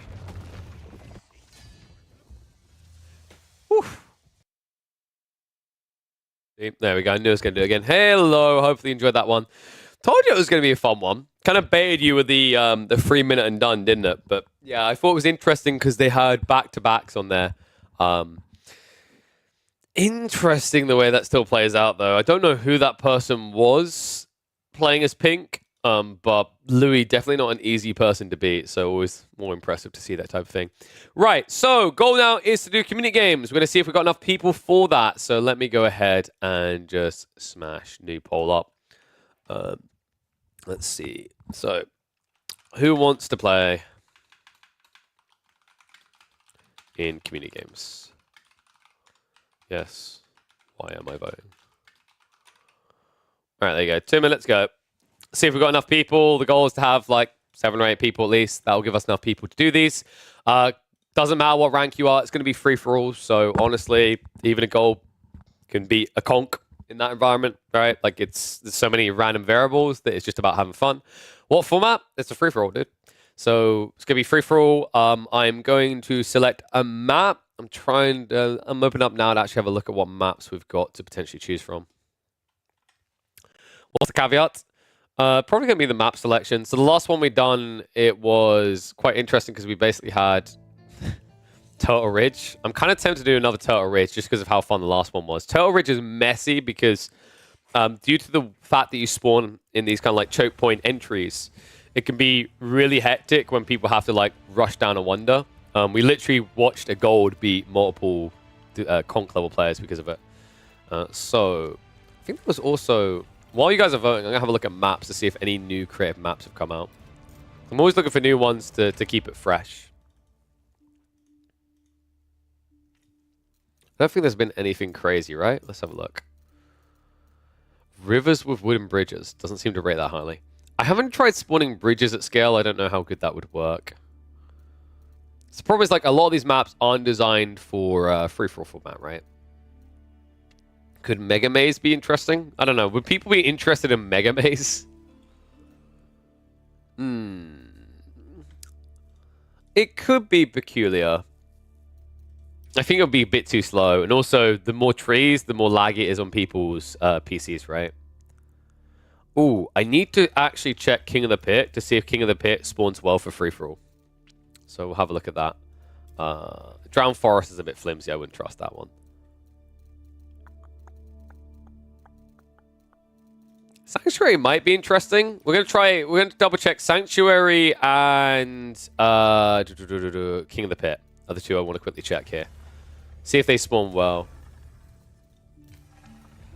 So if we quickly go Skirmish, Sanctuary, King of the Pit. So we'll have a look, see if one of those two can work. Otherwise, we'd probably do a Haywire could work well as well.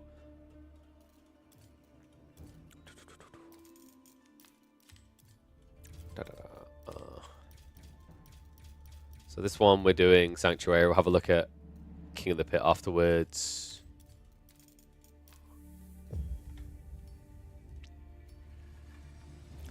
Probably better when you can chop through. Probably.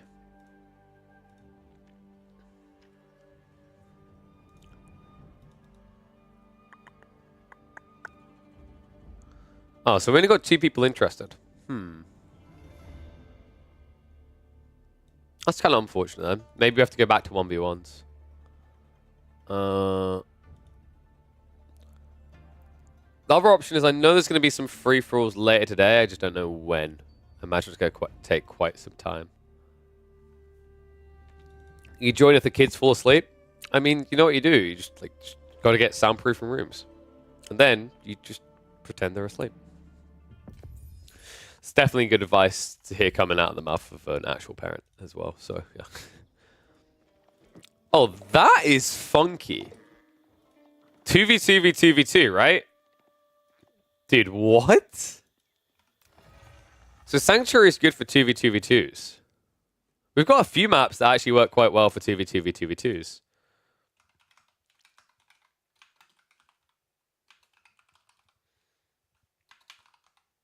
We found one yesterday that works as well.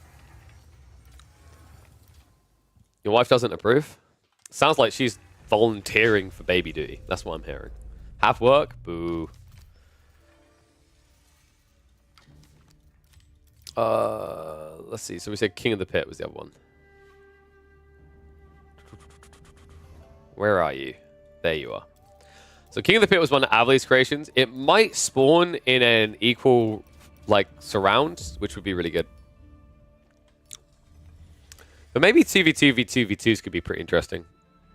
I guess this is going to be it might be a bit challenging to balance the lobbies is the only issue, potentially.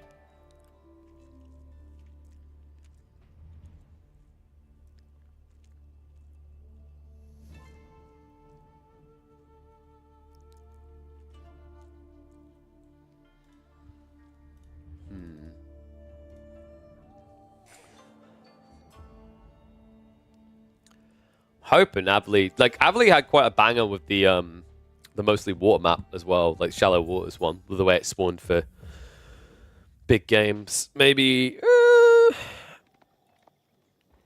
Dude, it's so open. Oh my god, the amount of stone in the center though. I don't know. This is this could kind of be interesting, right? Right? I feel like this could kind of be interesting. Also, let me just move my...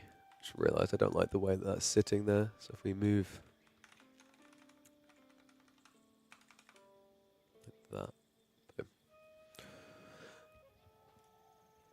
Does stone matter that much? I mean, the map has one sacred site. And that's a lot of stone. So I actually think, yeah, a lot of people would try to play for the stone. It'd be free-for-all though, right? So maybe in free-for-all that'd be tough. But I reckon people try to yoink the stone just to try and prep for wonders would be my thought process there. So that would maybe work. Problem is we've only got 2 people for the community games, right?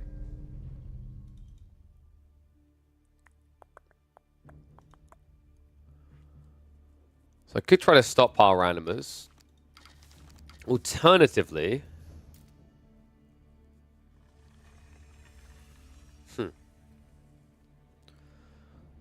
Kind of tempting. I guess we're live casting games, aren't we? It's kind of annoying. Like, I want to have enough people so I can do community games. But it's like, it's tough if we don't have enough people to hop in. Let them do a 1v1? What do you mean? Oh, what? Let the community members do a 1v1? I don't know. Who are the people who voted? Who wanted to play in a community game? The thing is, like, 1v1s, the problem with, like, the idea of doing 1v1s is that's where rank does matter. So, you reckon that would be cool? What if it's a complete rank mismatch? Wouldn't it just be a bullying? All right, have I got the 2 people who voted that they wanted to actually do community games? Do they want to do a 1v1?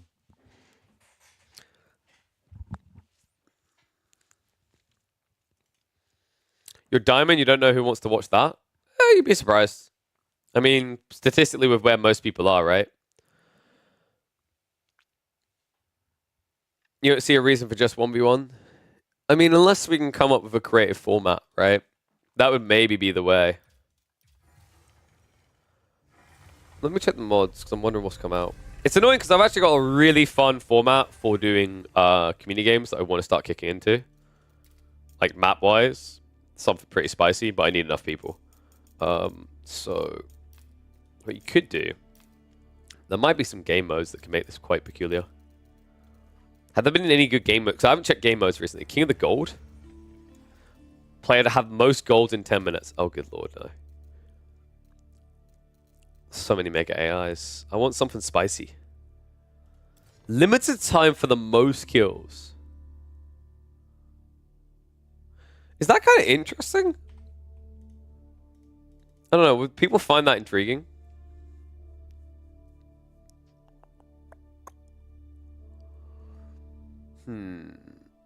I feel like that on its own isn't enough. Essentially, you need people to have to come out of their base to make it spicy, right? Otherwise, people would just camp.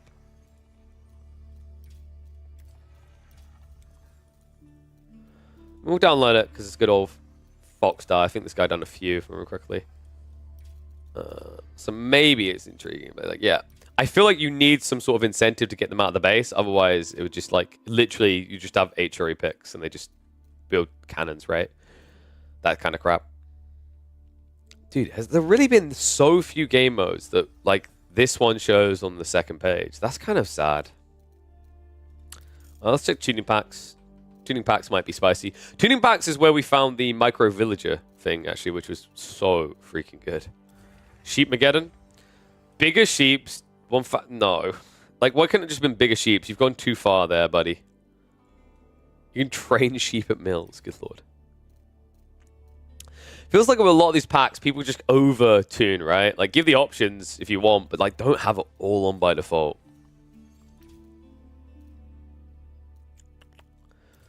A practical adjustment. I don't see how 600 pop is ever practical.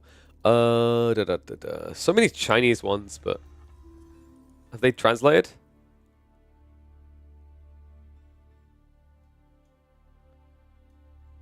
So troop modification: Lance soldiers name changed to heavy halberdiers. Okay. So they just basically done a revamp of Jean entirely. Interesting. Super trader. What?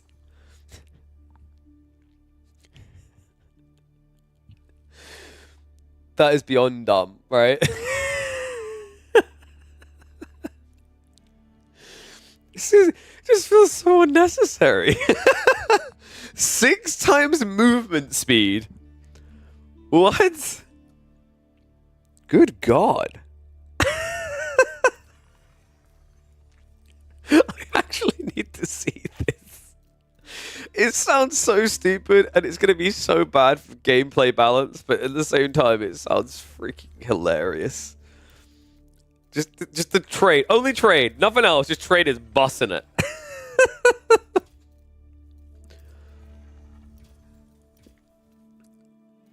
You're a super trader? I bet you are.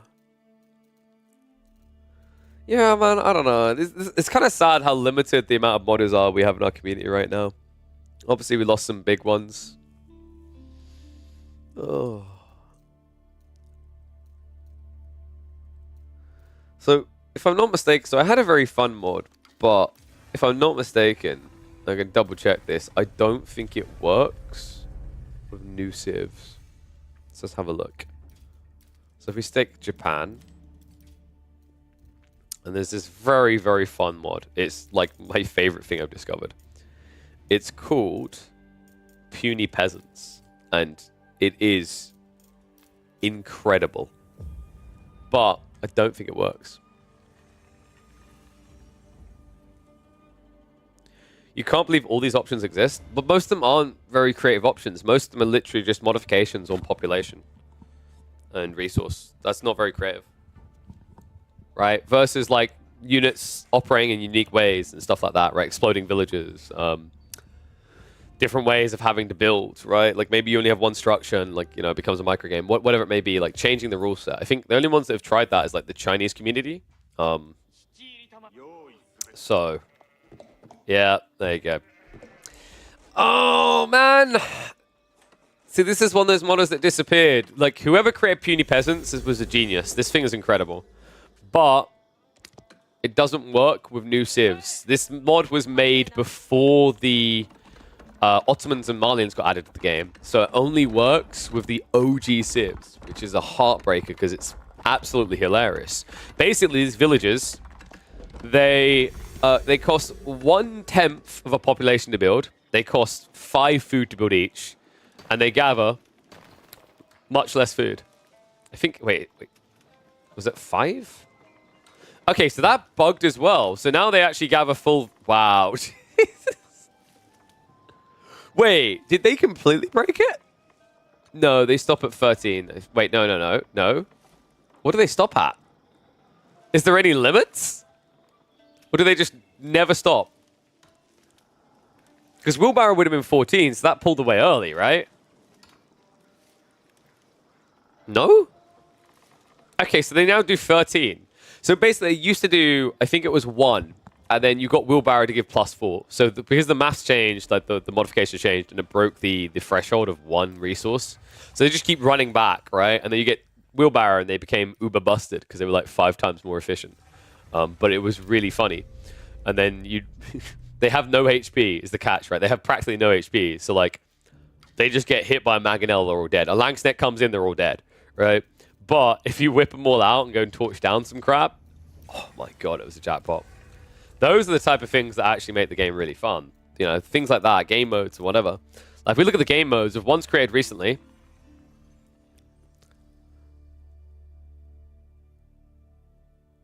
I don't know what this is. Oh, so he's creating a game mode where you capture sacred sites to get resources, I think. That's not a bad idea, right? It's kind of like taking the Company of Heroes idea, if you think about it. Reinforce AI. So there's loads of people just trying to create AIs right now, and I'm just like... I get why it has a big allure, but I'd love to see some creative modes, so... That's free camera, who cares? Violent Machine, what's this? Oh, it's just, once again, an AI survival thing, right? It's like, there's loads of AI things. Fight the Horde. Yeah, so another AI one instead of just being unlimited waves, which I think would have been better. Mega Mutation Mode. What's this? It's all in Chinese, so we're not going to learn that one. I think Advanced Game Settings... Oh, this is a different guy that started to update it, right? That's cool. That's cool to see. Because I think that was one of Zlati's, and obviously Zlati said that he's not doing mod support anymore, which means that, like, the Advanced Game Settings, I think it's broke, isn't it? I'm not sure. How to comp stomp. Doom AI Remake. Okay. Mega AI. What about Mega AI? Infinite up. Oh, this. So the AI will randomly send soldiers in the center of the landmark town, and the waves have no resource consumption. The AI town center capital is guarded. Actually, that's an interesting idea. Like, that was something that's really popular in AoE 2, right? Is there's a game mode where you... Yo, what's up, Taka? Thank you very much, buddy. Glad to see you again. Appreciate Just stopping by to drop me Prime sub. So, there was a game mode. I don't know if it's still popular, but it was, like, several months ago. Age of Empires 2, where you could keep upgrading your blacksmiths, right? Like, it got more and more expensive, but there's like 10 levels of tech. That would be interesting to see, but I don't think anyone's done that for AoE4, right? That could be a really fun mode. Hell gets loose. What does that even mean? But also, please, if you're making these mods, just like basic description or a image that explains what your mod does, because it's tedious to try and like install your mods and load games to try and figure out what they do with no clue what they do. So enhanced AI, opening bonus marker. Oh, this is just AI, right? Yeah. Tower defense. You have 40 minutes to build your defenses? And what? The wave comes after that? Jesus. Wait, what? Mega AI boss. What's this? Defeat 6 bosses and destroy the enemy's Mega Wonder to win this game. Each boss will release a variety of skills according to the current hit points percent. It will lead the... What? Okay. This sounds curious. Has anyone played this yet? Is this what cursing was on about?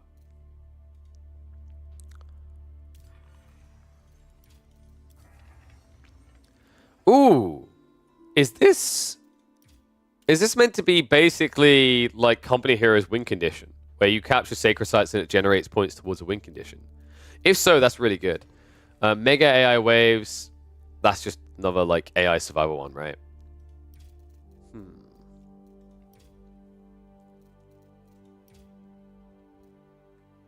Oh, the waifu image. Got you. Okay, let's have a look at this, because I'm curious what this is and what it does.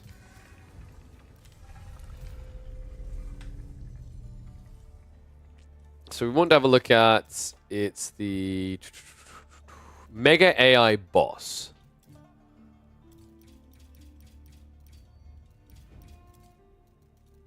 And it can be on any map, right? Yeah, I think so. I'm going to choose African water, screw it. Passerby, normal. Oh, okay, so they can have even better pops. So then if we do... So how does this work on the rule set? So you would literally... You have to defeat the enemy bosses. Every time a player defeats a boss, the remaining bosses will be strengthened, but the Mega Wonder will be weakened. Okay, let's see how this spawns. Oh, I'm not going to be able to see very well, am I? Because I'm going to have to scout, presumably. Let's see if it actually even works. With my AI intermediate opponents. Dun, dun, dun, dun, dun, dun, dun, dun. Actually, I imagine these type of game modes probably override whatever the AI behaviors are to a different difficulty, and it's attached to the game mode. A game mode map is something else, yeah, but it didn't select a map, right? If you need to download all three, they're just really bad at coupling their stuff together, because you can easily like create a package. Like that's what Outback Octagon had, where it like attaches the rule set as well. Yeah, so it needs something more. Looks like you... Whoa, okay, yeah. So very resource dense. So let's have a look at the page again. So this was for... Yeah, they should just bundle that. I'm kind of surprised they didn't. So mods. All mods. Mega AI. So it was this one, right? No, wait, sorry, it was boss. Was it? Wait, was it Mega Boss? I can't remember what it's called. Let's have a look. Mega AI Boss. It's meant to be a bundle.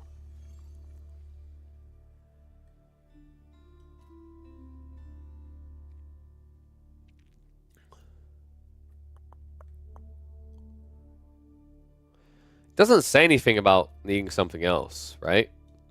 So presumably when you create a lobby and you select the mode, it should just switch onto anything that it needs, right? Like it should. So if we go like this, and then we go back to... Because this works for like Outback Octagon. Like look, if you select Outback Octagon, tuning pack gets turned on. So realistically, do this. Boom. Maybe it's because it's a newer map. So maybe what we need to do is we need to choose like an older map before the expansion. So if we try Dry Arabia, and then what? We add all the AI in. Let's see if it spawns correctly now. What's up, noob? How's it going, bud? Alright, hopefully this works. It sounds intriguing, actually. There's loads of different things going on around the sacred sites with Gaia as a threat. The AI getting much stronger when the other AI gets eliminated. And I think was it the Super Wonder gets weaker. And presumably you're in timer because the Super Wonder to end the game before a certain point, which would be cool. Because I think another issue with a lot of these kind of AI challenges is they're like, it's a grind down to survive. Whereas if you have it if you get the other way, instead of it being infinite scaling, saying instead you have X time to complete certain objectives, I think it creates a very different dynamic to the game. A different style of strategies as well, actually. So, this is always a good sign. Well, that didn't work. And I don't know why. Okay. Should we quickly read like the rules and see if there's some specific detail we've missed here? Wait. Actually, you know what? One thing we can check. We can check this. If there is a specific map, there's an easy way to check for it, because if they actually know how to bundle their stuff together, it should be called Mega Random. Or Mega AI or whatever. There isn't. Right? Like, I'm not seeing it. So, it might be crafted.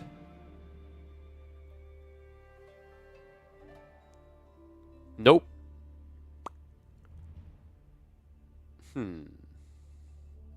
Oh, that's something we could do, actually. I could have my viewers fight on the micro maps. That could be quite funny. At the bomb? Oh, you're right. I'm an idiot. It's because... I see why. Good eyes. Thank you very much, Sans. Well played. Props to Sans. Sans may have just saved the day. So this should now work. I don't know why when you selected the thing, it doesn't toggle across the map. Usually, I guess he just didn't package it correctly because it's meant to do that. But... So I think it would be, by the looks of it, 7 of us versus an AI. That could be interesting. You can't make map revealed. That wasn't an option. But presumably, because it's a crafted map, I'd assume it just has the map explored. Just obviously Fog of War on. Actually, we could have... I don't know. I don't think there was an option to toggle cheats either because of the way the game mode works. So we might not have been able to do that either. But we'll have a quick ganders. If it works, then we can try to actually get a crew together. I'm excited too. I actually want to see some interesting game modes.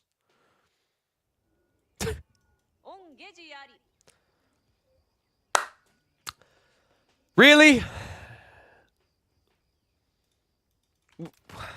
Okay, so let me check. Was this made before the expansion? That's the only thing I can think of right now, is that it was made before expansion. And if it's pre-expansion, then like it probably just doesn't work, right? Because we've got these details correct. This is all correct. There's nothing that's technically wrong here. There's your issue. Unless it's 8th of 11th. No, I don't think so. Yeah, it was made before the expansion. That's unfortunate.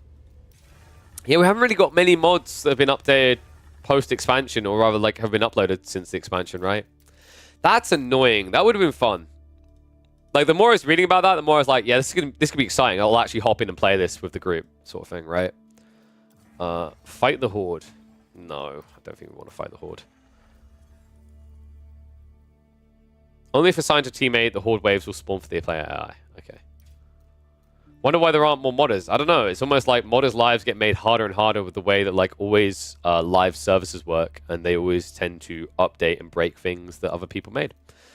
Can't imagine why that would be a bad thing. Why would that cause problems? Let me do this, actually.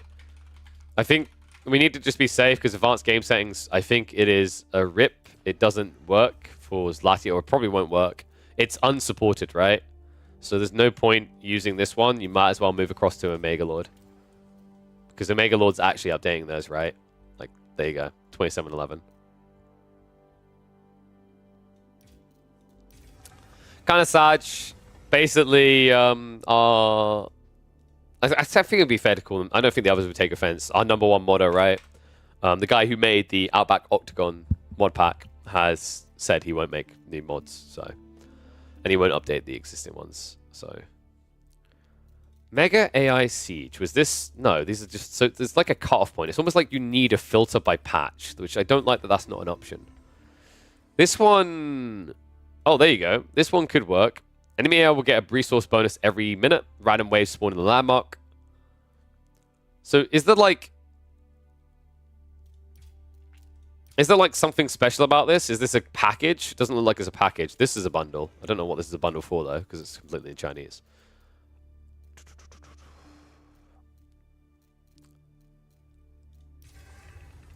So presumably what I just selected, you basically would choose any map to play it on, right?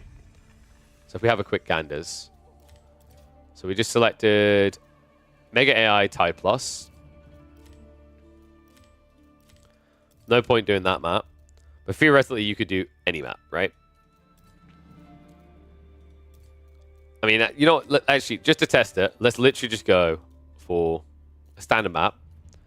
Because I want to see if it does, if the game mode is packaged to do anything custom, like the way it's meant to spawn. Or if it's just like basically weird AI challenge on maps. It's still maybe playable in the right circumstance. We'll just have to see. What was the rule set? Was it like setting people to a certain team? Or... I can't even select it. What? Well, that's a good sign. I'm going to restart the game quickly to see if that'll work. What a mess. Do we have... I imagine we have more people that be interested in some sort of like crazy AI challenge sort of thing, right? If it's creative enough. Like, I don't want to just do a Dry Arabia, ugh, hard difficulty AI challenge. I think those aren't very engaging. So let me just quickly restart the game.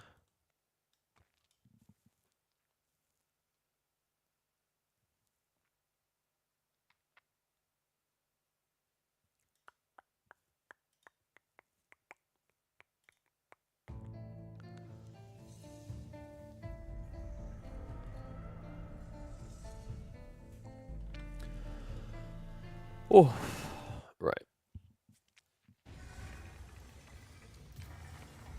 If not, I can always just, like, tonight, literally go look through the mods, try to compile a bunch of things, and we can tackle this another day, which might be the cleaner way of trying to do this.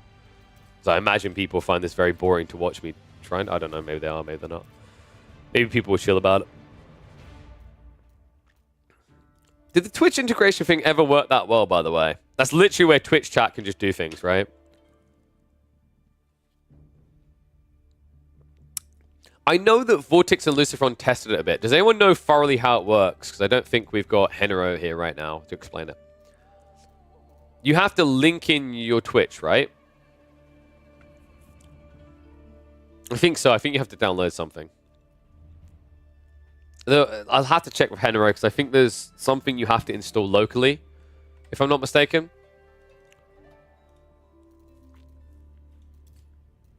AoE Battlegrounds. Which one was this? So that's the Mega Boss AI, which should have uninstalled. I don't know why that didn't. Did we not uninstall that? I thought we did. Bloodlust was quite fun, actually. Oh, wait.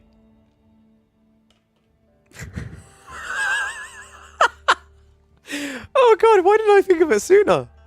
Guys, Bloodlust, Jeanne d'Arc. Would this not be hilarious for like a team environment game? So for those who don't know, Bloodlust, the way it works is literally whenever you get kills, your health and damage increases. I wouldn't be surprised if the way it's coded, it means that when Jeanne respawns, she keeps those statistics. That could be quite funny. There was another one that was just messy but hilarious where, I can't remember what it was called. There was a game mode where when you killed enemy units, they became your units. Adney created it, and it was absolutely freaking wild. Because you could basically get every tech from every civ. Let me just quickly, before we start, like, experiment with that, let me quickly double check if there's any tuning packs that were interesting the last few days. Red's playstyle. This is what I mean. Like most playstyles, like most tuning packs, literally just change the population and the resource density, which I don't like. The Fance tuning pack. So, huh? Interesting. So they split eco and military. So what? People go to 320, I imagine. Enhance attributes of hero characters except Jeanne d'Arc. Add aura effects to the English King, Genghis Khan. Increase the attack power of all spearmen against cavalry. Someone has had bad experiences against the French. Grenadiers will have reduced attack range to 3, significantly increased attack power. Jesus. Chu Hisi's legacy. They tried. Hand cannons will be changed to Nesta bees. Wait, what? What? Holy Roman Empire, increase the health, movement speed, and armor of priests, as well as add healing aura, limited to 15. Langsneck will be upgraded to heavy armor. This is crack cocaine. I kind of want to try it. Oh, he limited the number of great bombards, guys. He actually balanced the game better than the default. What the hell?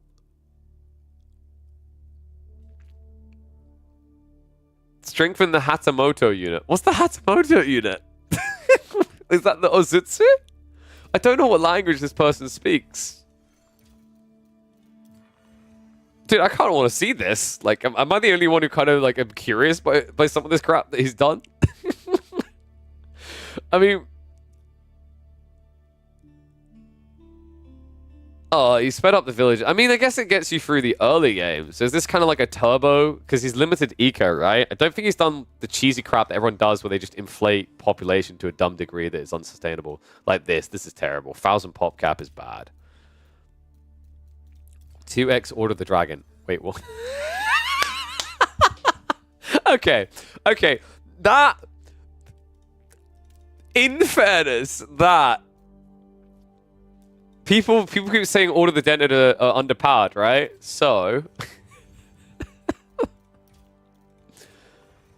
I legit want to see this. I'm actually incredibly curious. So it's AI Defense. I don't know about that one, but... Guys, what if we literally just done an Order of the Dented showdown with the 2 times modifier? Am I just being dented? Is that just crap? Or would that be hilarious? I feel like that would be quite hilarious. So, like, I think it said 2 times the pop as well. So, literally, like, you just based everyone's a Jean. Yeah, there you go, Echo. Does that not sound hilarious? But it's like, imagine if you're like, oh, I want a different type of Jean. You just discard. You go for the other one. Can you guys remember what it was called? I've forgotten the name now. I need to delete some mods at some point. Jesus. It was a tuning pack, right? I think it was. There's the Super Trader one. X2 Order of the Dragon. There it is. There's our beautiful gem. I gotta see this, man. I've just got to. Alright, so me, Order of Dented. You, Order of Dented. Actually, you know what? We'll have them be something else to see if their units also get buffed up. I think that makes sense. I'll give them hard. We want cheats on, right? So we can just accelerate crap.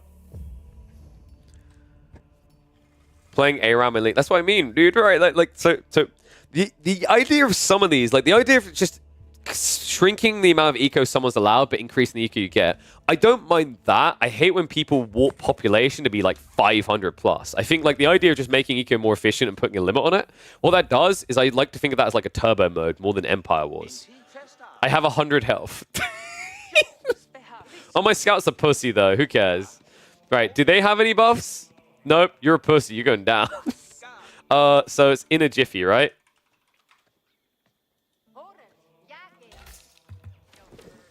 Let's double check. No? Was it not in a jiffy? I did turn cheats on, right? I'm certain I turned cheats on.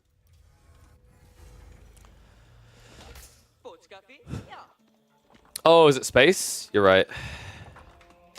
There we go. Okay. So, I can't remember the food ones, but whatever. It doesn't matter. We literally just do this. Going. Whatever. People gather gather stuff fast for me. Easy. All right, so we want to see our Giga broken boys, don't we?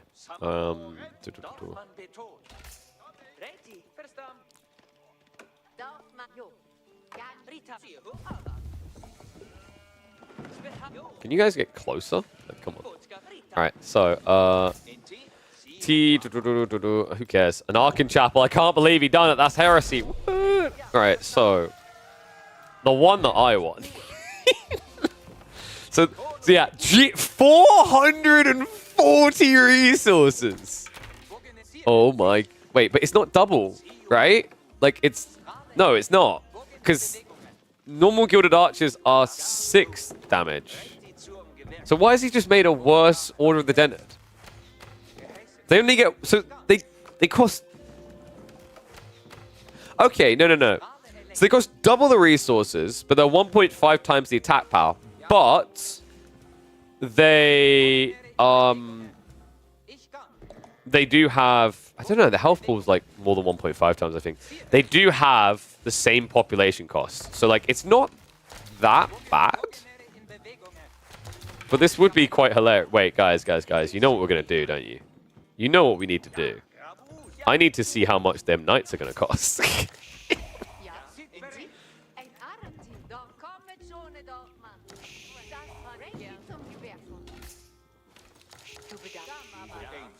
I really should just remember the... No, their attack speed was always 1. Their attack speed hasn't been increased. Their movement speed... Oh my god, they move at 1.5 movement speed. We got a Zuma. God damn. Oh, I just built a mining camp there. We don't talk about that. That was never there. Shh. Don't tell it. Don't tell anyone. Okay, so... The villages are gigged up, right? They're like 100 health, but they don't actually cost more. Do they? No, and they don't take more pop. So there's some like this person has a really weird approach to their balance. Like it doesn't make much sense the way they've balanced more or less any of this, from what I can tell. But whatevs. How are my prelates looking? They're beefed up, right? 135 is higher. All right, guys, you know what we came here for, though. You know what we all wanted, what we required in life. They move quicker. No, 1.12 is default. So I want.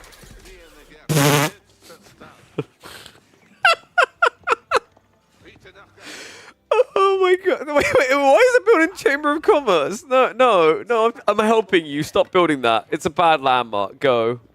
Be ashamed of yourself. Oh, the irony of using this against the French. Douche! Oh my god! Wait, is he even bigger? I can't remember. Are they always that? He's even bigger, right? Gilded Knights aren't usually this big, right? They aren't usually that big. No, he's even bigger, man. Like, he has to be, right? He feels even bigger to me. Jesus.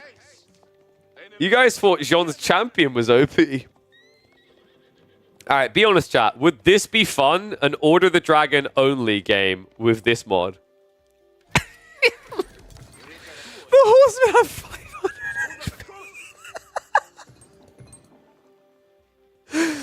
Alright. We can check if it's balanced. It's fine, guys. We can very easily check if it's balanced. Okay? We just need to. I think it's balanced. What's the normal damage on a spearman at this stage? Isn't it like, is it 14? 15, I think? These guys hit for 21. Yeah, I think this is fine. How hard to like? Oh my god, they hit for 30. Oh my god, don't trap your fingers in the salami slicer. Ugh. Yeah, I'm kind of digging it. I kind of want to do an Order of the Dragon only. Expo stats? Let's have a look. So usually 19, they do 24. Yeah, so like the scaling is a bit weird. It's almost like he's trying to fine tune the numbers, but it's wait. Oh, oh, you hear this? Jesus, that thing's loud. I'm still tanking it, babe. He got textiles. Damn, the AI is learning. Check Dragonfire cannons. Yeah, we need more eco for that. How's that? Wait, why are they bugged? What? That was a bit weird.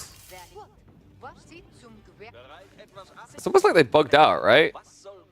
That was a bit weird. Because I set those guys to their farms ages ago, so they should have been fine. Okay, so let's get to Imperial and test this.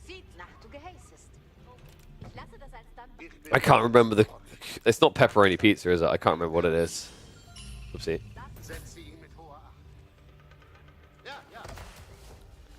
They farm too fast and it runs out of food. Oh, interesting. I never noticed that. That's kind of peculiar. I can't remember the food.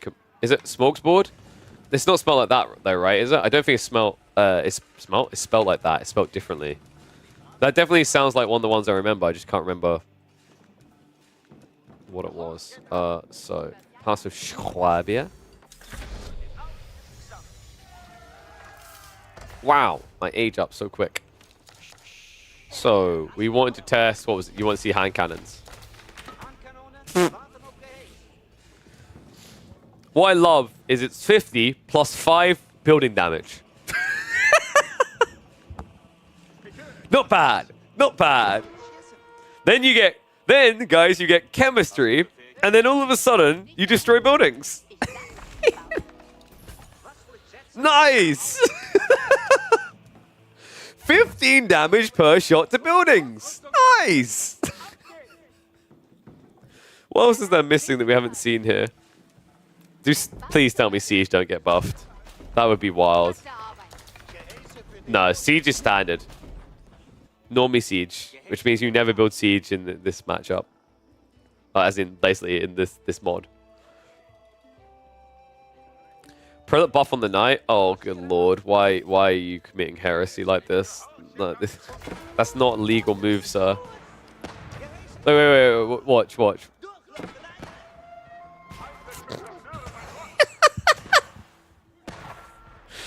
It's like 15 units are just hitting it. Oh, dear lord. Alright, so we need inspired warriors. Can you buff, please? Make me big. Make me strong. Is he like really? Really? Those are just normal Gilded Archers, guys. They're not even veteran. Can you buff? I mean, that's all well and good, but I don't care about your buff. Why don't you buff this big boy up? Whoop, whoop. It's not enough that I'm hitting as effectively as 15. I need to hit bigger. What do you got for me? All right, that's more like... Yep. I'm buying what he's cooking. Jesus, this guy's gone crazy. Oh, no. All right. That's ambitious. So, would people want to play a free-for-all? Order the Dragon only with a 2x. I'm curious on that one. What was the other mod we needed to check? There was another one we downloaded. Was it... Well, we wanted to see Super Trader because that sounds just stupid. There was another one, though. It was the AI Defense Tuning Pack. So they juiced up a bunch of things, right? So if we quickly check English. Because they said they made the king great again. I'm down? Hell yeah. This is the only thing that's kind of missing. Is the way that tuning packs and everything works is like... There's no way of finagling them together, right? Which is kind of sad. All right. Let's have a look at what we've got here. So, actually, get govern. We want in a jiffy.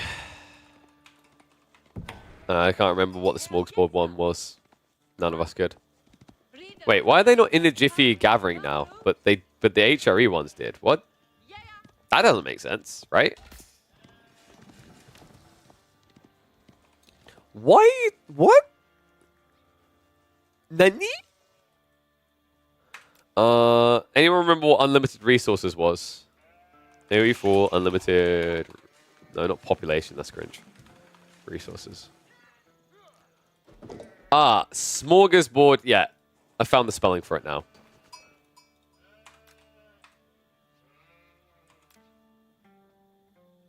Oh, I see the problem. I didn't enable... Yeah, I just noticed that. I didn't enable cheats, that's why.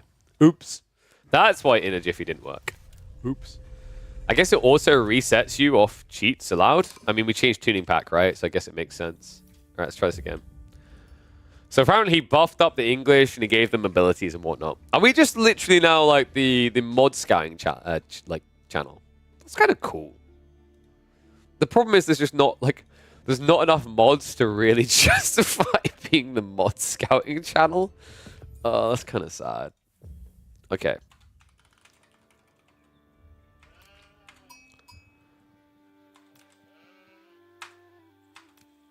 Smorgasbord.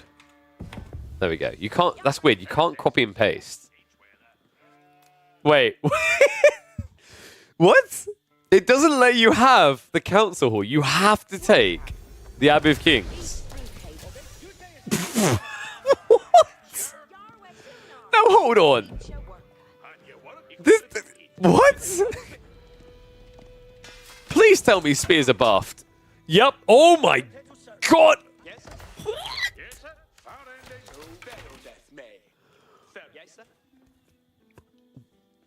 Okay, this guy had, like, he's huffing something. So he buffed spearman damage. Look at this, guys. That's a level 2 spear. And it does 55 bonus damage to Cav. But, like, but the longbows don't do more damage to spears. And the horsemen don't do more damage to range. So, like, what? Yeah, I forgot about the good old setup camp. No one ever uses that. Is it new patch? That's right, guys. First patch of 2024. We're trying mods, but these ones are kind of funky, right? I think he said he done it for the Khan as well, but like he hasn't added hero units to the other civs. That's the thing as well. It's like a lot of our mods, there's some cool hero ones historically, but like you're limited because if it's not in the new patch, it doesn't do anything, right? What on earth? Could this be fun? I find crafting maps are usually kind of like a flop, right? Maybe FFA Cell Division could be cool. Shotgun Showdown. Okay, so basic lanes. It's got fishing though. 5 points. Okay, I don't... The Trench. Interesting. I wonder if people have actually got better at making crafted maps or if they're still buggy. Bob Ross II. Wait. Wait. What? Is there like limited resources on the islands? Because if so, that could be really creative. So like it pushes you into each other in the center sort of thing, right? So you start off like calm and then it essentially becomes like some weird rush. Detrains. Yeah, this is what I mean. Just like faster villager production at higher pop is just bad. Someone make Minas Tirith? Pog. I love Minas Tiriths. Mod pack tweaks. Wait, come back. What did you change? I hate how it gets like this when you download a mod. 2 times villages. Yeah, it's like these are the ones I just hate. Like it's literally just like inflating everything to a stupid degree. I'd rather like individual units and whatever have more impact than it just be a bigger number cruncher, right? So, we want to have a look at... Because if we're going to do Order of the Dented, we now need a map, right? And I kind of want to try my hand at crafted maps to use again to see if they're, like, they're decent. So I think that's the BR Forest thing. What was it called? Just looked at it a second ago, but I'm an idiot, so.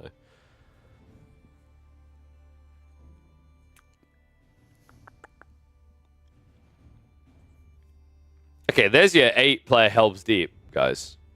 Ooh. But we want to have a look and see if Bob Ross is well painted. So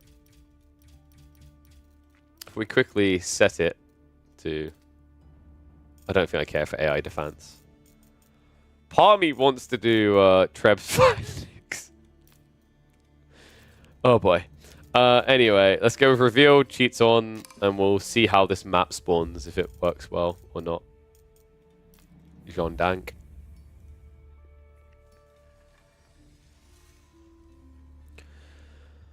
Oof. There is also the Lord of the Rings. You guys remember that? If I have enough people, like if I've got 8 people that want to hop into a free-for-all, I can unleash my true beast. Because I've got someone that's actually going to be the perfect free-for-all map. I think it'll be the best. It's just like so freaking fun. I played it in a 1v1 a long time ago when I discovered it. I used Merlin as experimental boy. It was really fun. Not just because I kicked his ass.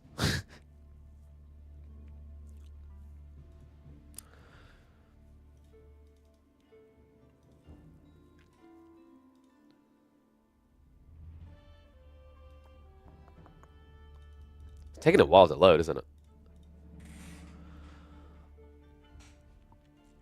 But yeah, I know. So the reason I stopped doing crafted maps a while ago, as in playing them, was because I noticed there was some really funky performance issues, notably around a creator that was making a bunch of the good maps that were based in Asia. So they'd done like a Japan, Korea one, and for some reason it had intense amounts of lag.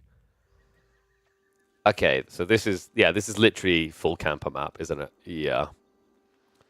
Actually, I say that. That's not a lot of wood. But actually, that might be a lot of... Oh, my dear God, what have you done? So my feeling is that this would not be very fun. Right? This type of map would probably not be very fun, because I think he just creates way too much resource safe. That's the problem I see a lot of crafted creators do. When they create arcade-style maps, and if they just balanced arcade-style maps, it would be really cool. But instead... they go really, really overboard with what they create. How much is on these berries? 175. So that's at least not broken, but small. Wait, what was it? It was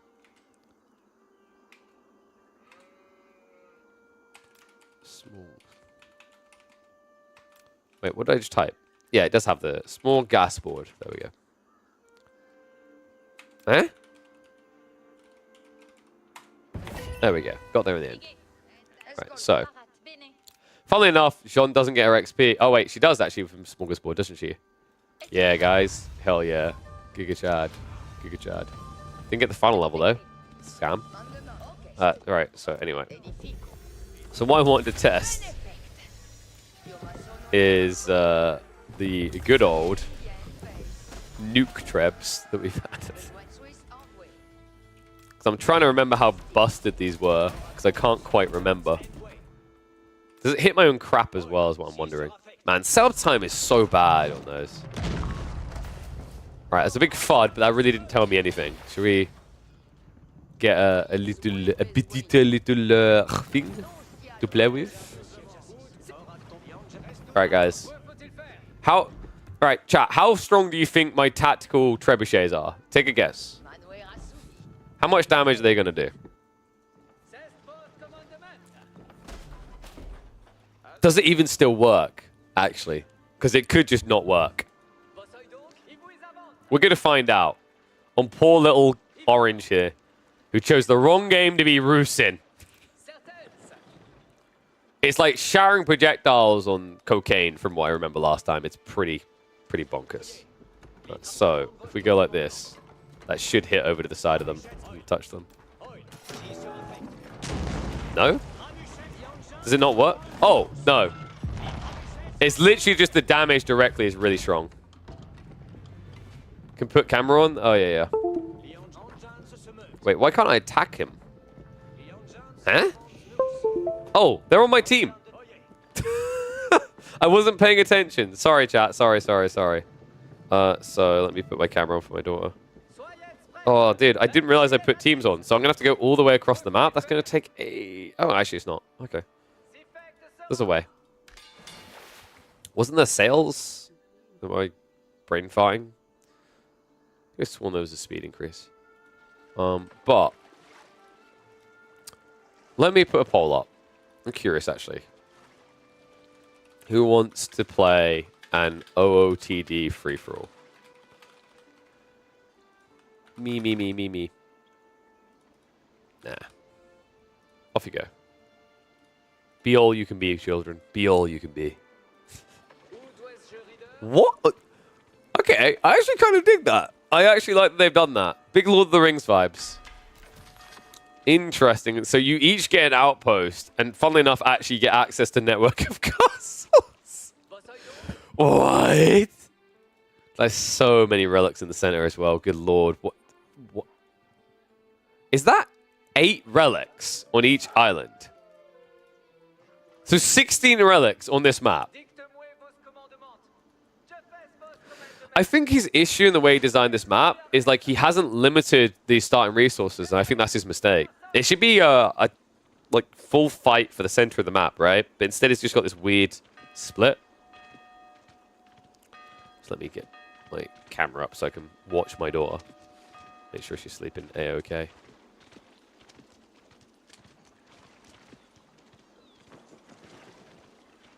Okay. So let's test how good my nukes are.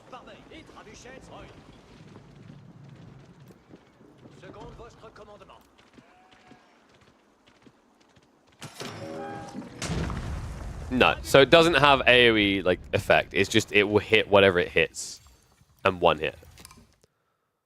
Okay, so we know now. All right, how many people were interested in playing some Order of the Dented free-for-alls? I have one person. I guess we won't do it tonight then. I don't know. I guess we'll have to do it another night. I'm kind of curious what keeps most people back. I mean, for some I've noticed it's like they're just busy right now, so they can't. And I guess that makes sense. That's why they're like watching Twitch. But I don't know if a lot of people are kind of like rank scared or whatever. I wonder if that's like a big part of it for a lot of people. This isn't me trying to chicken you in and be like, are you scared, bro? I'm just like curious what keeps people back because I want to do more community-based things.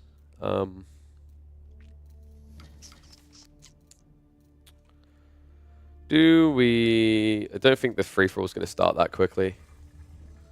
What I might do, guys, I actually might call it Moldavar. Who is Moldavar? I don't think that is actually Voldemar. Right? No, it's a German. So my bet's probably on core with a name like that.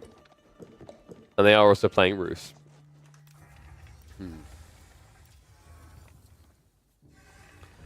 I don't know. I think what I'll do, if there's not enough people to play any community games now, I guess I can go like just spend the evening looking stuff up. I mean, I'll try and I'll host one. We can see who would be interested in an.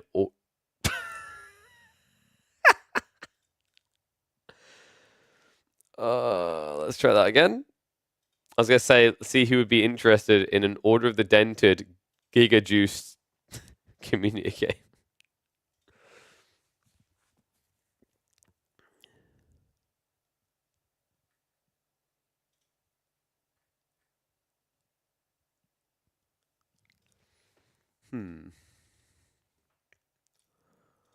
Trying to think, like, didn't I not have the? I swear I had the AoE4 like modding community channel. I don't. Yeah, I didn't delete it.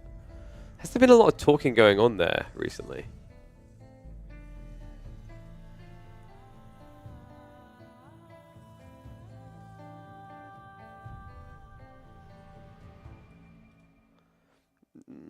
I don't know if there's anything big coming in.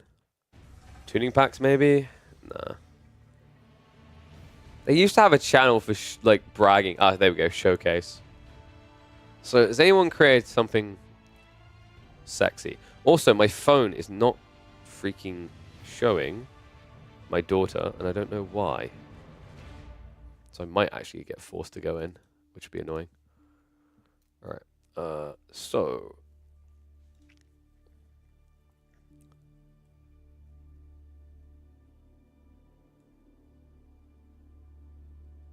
Yeah, it's mostly just been maps recently. Big Sag. Yeah, I think there just needs to be more education from like the dev side on how to use these tools, so that people can get creative, right? But yeah, I'm gonna call it, guys. Sorry, kind of like ends with a fizzle, but I think my phone's being a bit of a douche on my network connection, so I can't see my daughter right now, so I need to go in the house anyway for the sec. But guys, I'll be back tomorrow. Hopefully we'll have enough people for community games. Honestly, like if you're watching and it's like you've got some sort of reservations because of like there may be a pro will hop in the lobby, don't just play the games, have fun. There's no pressure, there's no expectation. Outside that, I think the goal is obviously going to be to cast some more 1v1s, maybe get some team games going. I want to start focusing on doing community games. I think, like, you know, that was a really big inspiration for me. It's like T90 has a big part of that, right? Where he literally just gets lobbies together with creative maps. So I want to line up some maps. I want to line up those type of things. I want to throw you guys at it because I think that would be a lot more refreshing, I think, for the community in general. So, guys, what I'll do now, we had a good old 7.5 hour stream. I'm going to raid someone. Let's see who we've got here. I'll be back tomorrow, same time, so be sure to hop back in then. Hopefully we'll have enough people for some community games. If not, we can always do like 1v1s or whatever. For now, though, I'm going to raid Voldemar, who literally just queued into Moldovar. So perfect timing there. Go give Voldy some company, hype him up, watch him have a good time. I think he's about to do some Order of the Dented, which is going to be phenomenal if so. Ah, boo, he picked Delhi. But, guys, be back tomorrow. Same time as always. More Age of Empires 4 content. We'll be doing a bunch of casts. We'll look to get some community games going. I'm going to try to figure out some good mods tonight to couple together. And then I can throw you guys in lobbies with that, and you can have a bunch of fun. I'll see you soon. Doodly.